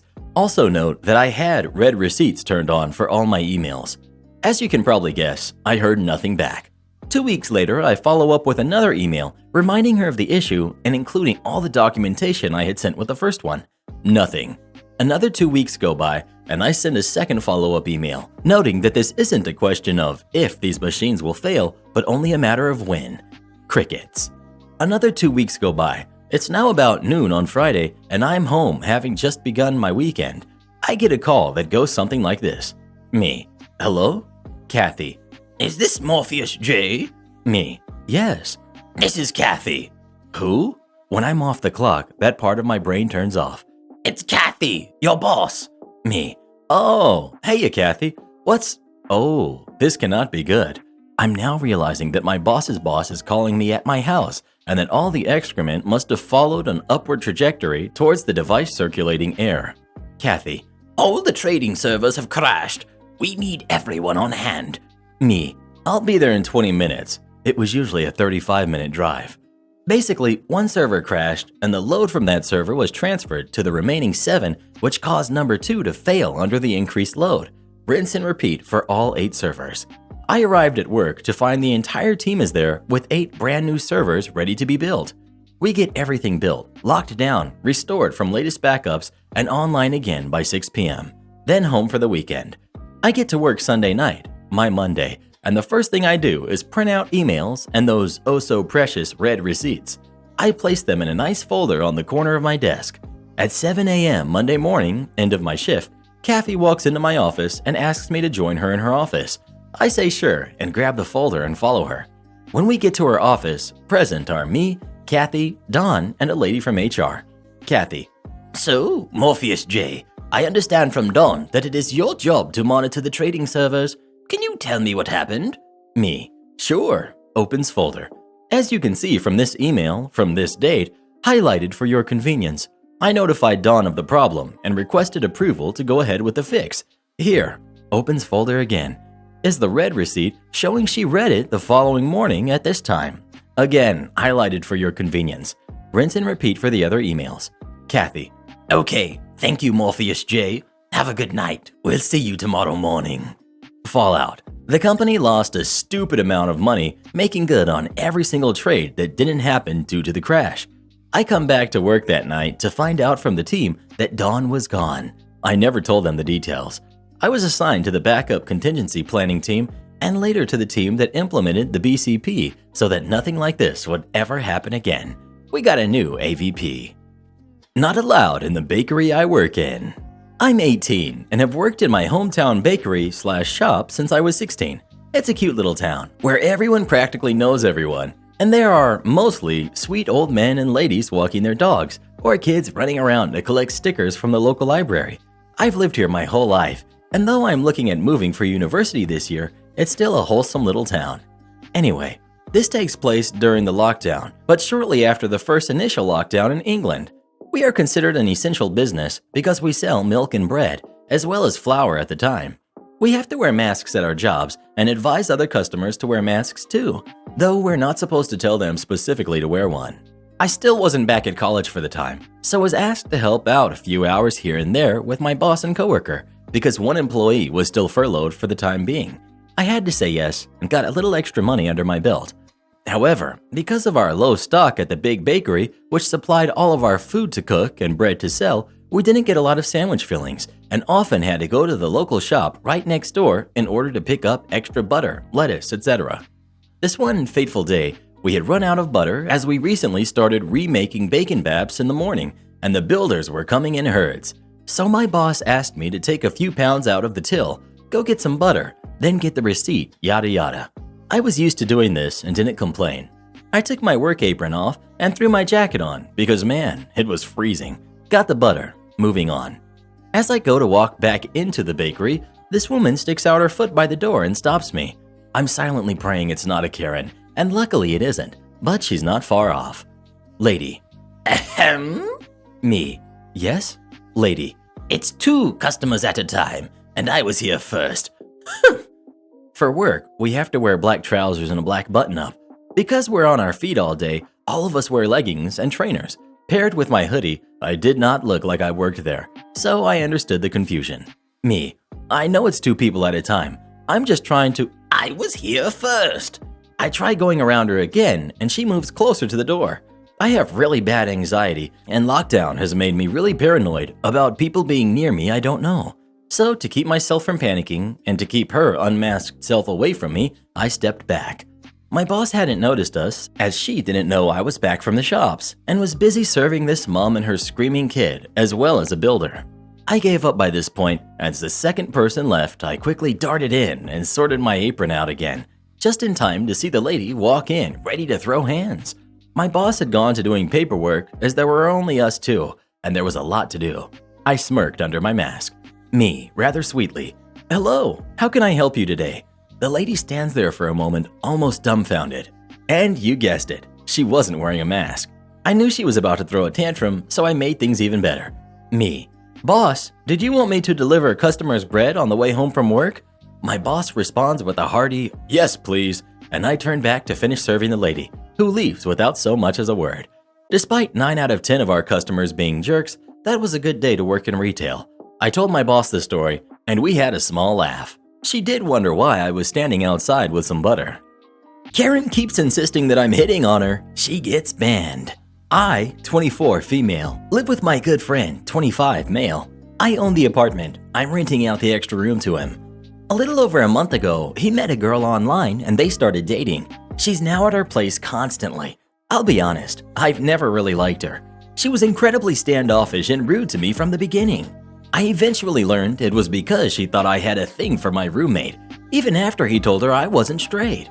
A few weeks ago, we were all drinking and hanging out at our place with a few close friends. I tried to mend fences by pulling the girlfriend aside and telling her that I really am not straight and I have no interest in stealing her boyfriend and I hope we can be friends. She seemed to take this very well and was overly friendly with me the whole rest of the night. I thought she was just trying to make up for being so cruel at first. The next day, my roommate asked if we could talk. He said his girlfriend feels uncomfortable around me after I drunkenly hit on her. What? I was not even remotely close to being drunk. Also, I am negatively attracted to her, like way less than 0. I find her insanely annoying. I tried to explain that I was trying to be nice, as I knew she didn't particularly like me. I wanted to be civil if she was going to be around more often. My roommate seemed skeptical, but he ultimately took my word for it and chalked it up to a miscommunication. Fast forward a week or so, the friend group is hanging out at our place again. The girlfriend comes over, of course. I'm cordial to her, but I try to keep my distance so another miscommunication doesn't happen. Towards the end of the night, one of our other friends comes up to me like, dude, what's going on? Girlfriend keeps telling everyone you've been checking her out and hitting on her all night. Again, I was stunned, and at this point, incredibly upset. I went right up to the girlfriend in front of everyone and said, what the heck's going on? Why are you spewing lies about me hitting on you to all my friends? She just stared at me, unable to respond. I continued, just because I'm gay doesn't mean I'm into you. Trust me, I'm not the least bit interested in you. She started sobbing that I was attacking her for no reason, calling her out, making her super uncomfortable again, etc. I told her to get the heck out and that she was no longer welcome here for making me feel uncomfortable in my own apartment. Her and her roommate left. Needless to say, my roommate is super upset with me. He hasn't been back to our place since, but I've gotten some angry texts. I'm standing my ground that she is not welcome here anymore, but he is free to stay or move out as he pleases. Most of our friends are on my side. I guess I could have been easier on her, but I'm just so over it. Edit. I guess I should have added that where I live, the mask/stay-at-home mandates have been lifted for a while. That being said, my friends and I still choose to wear masks and be extremely careful. We do not go out to bars, even though they are fully open. I occasionally have a few close friends over whom I trust to also be careful. No parties. I don't get how anyone landed on that. Hope this clears things up. Well, what would you do in this situation? What if you had a Karen who said you kept hitting on her? Please let us know. I'd tell her, in your dreams, Karen, in your dreams. Don't want 60 seconds of adjustment? Okay, enjoy waiting 6 weeks. So I'm a dental assistant for a private practice. Let me just preface this by saying most of our patients are wonderful people, friendly, happy to see us, respectful of our professional opinions and recommendations, etc. But literally, just like 3 hours ago, I had the biggest Karen in for what should have been a simple appointment. So when we do crowns, or caps as some people know them as, we prep the tooth beforehand and take an impression. Then that impression goes to a lab and the techs down there make the crown. It takes 2 to 3 weeks for them to send the crown back. When we deliver the crown to the patient, the doctor and I try the crown in first to see how it fits. It is very rare that it fits perfectly. We almost always have to make some adjustments, shaving down the crown here and there, checking the space in between the teeth, checking the bite, etc. All of this is standard. The main thing we use is called articulating paper. When the patient bites down on it, we can see heavy blue markings where the bite needs adjusting. The more we adjust, the lighter those marks get, and even stop marking altogether sometimes. Most exchanges with the patient are like this. How's it feel? It's a little high. Okay, we'll adjust that. We use the articulating paper, then grind the crown down a little. How's it feel now? Oh, it feels much better. Okay, cool, let's cement it in. This takes maybe 5 minutes at most. This lady we had tonight was having none of it. Us. How's it feel? Karen. It's way off. Us. Okay, we'll adjust it. How's it feel now? The same. Us. Really? No change? The same. Us. Okay, no biggie. Let's adjust more. We did this maybe for 5 minutes, over and over, and she kept insisting that it was exactly the same. No change. Even though the marks were gone at this point, meaning that her teeth were no longer even touching the crown. At this point, we had a couple options which the doctor presented to her. Doc. Okay, well, I can keep adjusting the crown. The only issue is that if I keep reducing the porcelain on top, the metal underneath might end up showing. Are you okay with that? Karen. No. Doc. Okay, well then I need to make a small adjustment to the tooth above this one so that they don't touch. It's very superficial. No, don't touch my upper teeth. Doc. We do this all the time, ma'am. It doesn't harm the teeth. We're basically just polishing it. No, that's a lie. If you guys did it correctly the first time, you wouldn't have to adjust it at all. Me. Ma'am, we do this for everyone. The lab almost never makes them perfect. We either have to adjust the crown itself or the opposing teeth. Karen. No, you messed up. Me. Well, we have to adjust one or the other, so which would you prefer? Do you want metal showing? No. Me. So we can polish the opposing tooth? No. It'll literally take a few seconds. No, you're lying. It's going to harm my teeth. At this point, the doctor suggested getting our office manager to talk to Karen. Our office manager is an awesome lady. She's old, doesn't give a hoot, and is 2 years away from retirement. I told her the situation, and she laughed and said, "Okay, let's make her wait another month. I don't give a hoot." So she marched right in there and said, "Okay, ma'am, since you don't want this crown, we'll send it back to the lab and have them redo it."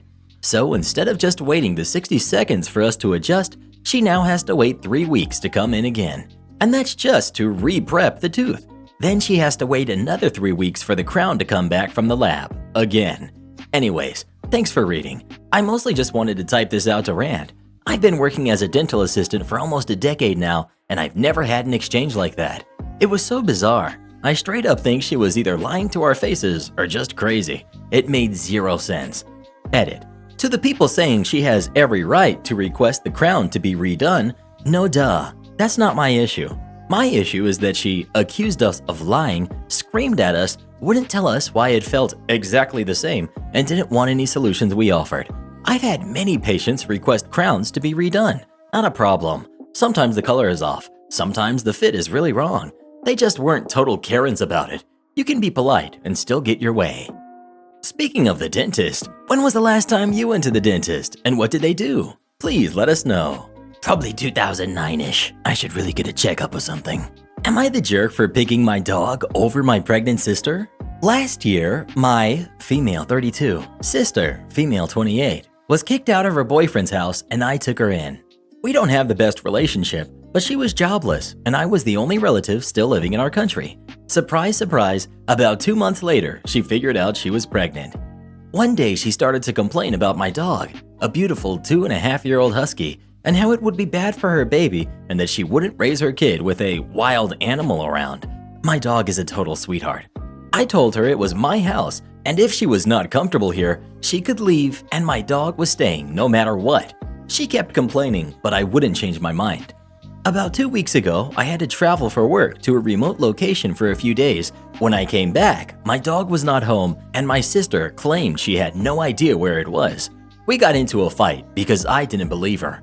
I ended up storming off and asked a few neighbors if they had seen it. One told me the last time he saw it was when my sister took him somewhere a few days ago. She uses my Uber account because she's broke, so when I found an odd trip to the other side of the city, I connected the dots. I drove all the way over there, and after asking around, I found my dog in a street restaurant. The owner took him after a blonde pregnant woman left him leashed to a fence. I ended up explaining the situation, paying him like $500, and I got my dog back. When I went back home, I kicked out my sister. I gave her enough money for a week in a hotel and sent her on her merry way. She made a huge scandal, and I admit I was a bit too forceful, but I was furious. She called all my family and friends, and they're all telling me I'm a jerk for picking my dog over my sister, and that I should take her back, that I should value that unborn baby more than a silly animal. I think my dog is more important, and what my sister did is unforgivable, but I'll accept your judgment. Update. I'll try to answer some questions, but I can't read all the comments. I'm sorry if I missed something. 1. I left my dog with my sister because I never thought she would do something like this. She was complaining, and that should have been a huge red flag, but she complains about many things and never does anything else. I just thought it was something she'd forget about in a few weeks. I didn't leave her in charge of my pet in the sense that she didn't need to do anything for it. I have an automatic feeder, and my backyard is big enough for it to go without walkies for a few days. 2. I live in a country where animal protection laws are almost non-existent. It would have been a hassle to get my lawyer to convince the police to get involved. Blame me for not using the proper legal channels, but I just wanted my dog back as soon as possible. I was really lucky my sister was dumb enough to take an Uber, or I probably would have never found my dog. The easiest thing was to pay the guy who found him. I'm gonna sound like a jerk for this, but in that part of town, people don't take animals for the goodness of their hearts. I was lucky I could convince the guy to let me buy it back. 3. About the bit too forceful part, I mean I was furious and screamed like a madwoman. She was hysterical too. The neighbors got involved and supported me, and I ended up throwing her the money for the hotel through the taxi window. I'm pretty sure I scared the heck out of the driver. I gave her money because even if I was mad, it felt wrong to throw someone pregnant to the streets with only her clothes and cell phone. At least the money would be enough for her not to starve for a few days until she gets help from someone else. 5. She's not ever living with me again. I'm going no contact with everyone who sided with her. Yes, I explained my point of view, but I come from a very conservative family that values human life above all. I've been drilled this in my head my whole life, so it was hard to know if I was making the right choice, which now seems obvious. 6. I don't really know why she broke things off with her boyfriend. The story changes a lot. But I'll tell you, they met when she came to visit me a few years ago, and she ended up moving in with him all in the same month. 7. The arrangement was that she could live with me until lockdown is over. No one would hire a pregnant woman. Plus, she works in tourism, which is a dead field right now. Do this next. Tap the video that just popped up on your screen. You won't believe what happens in that one.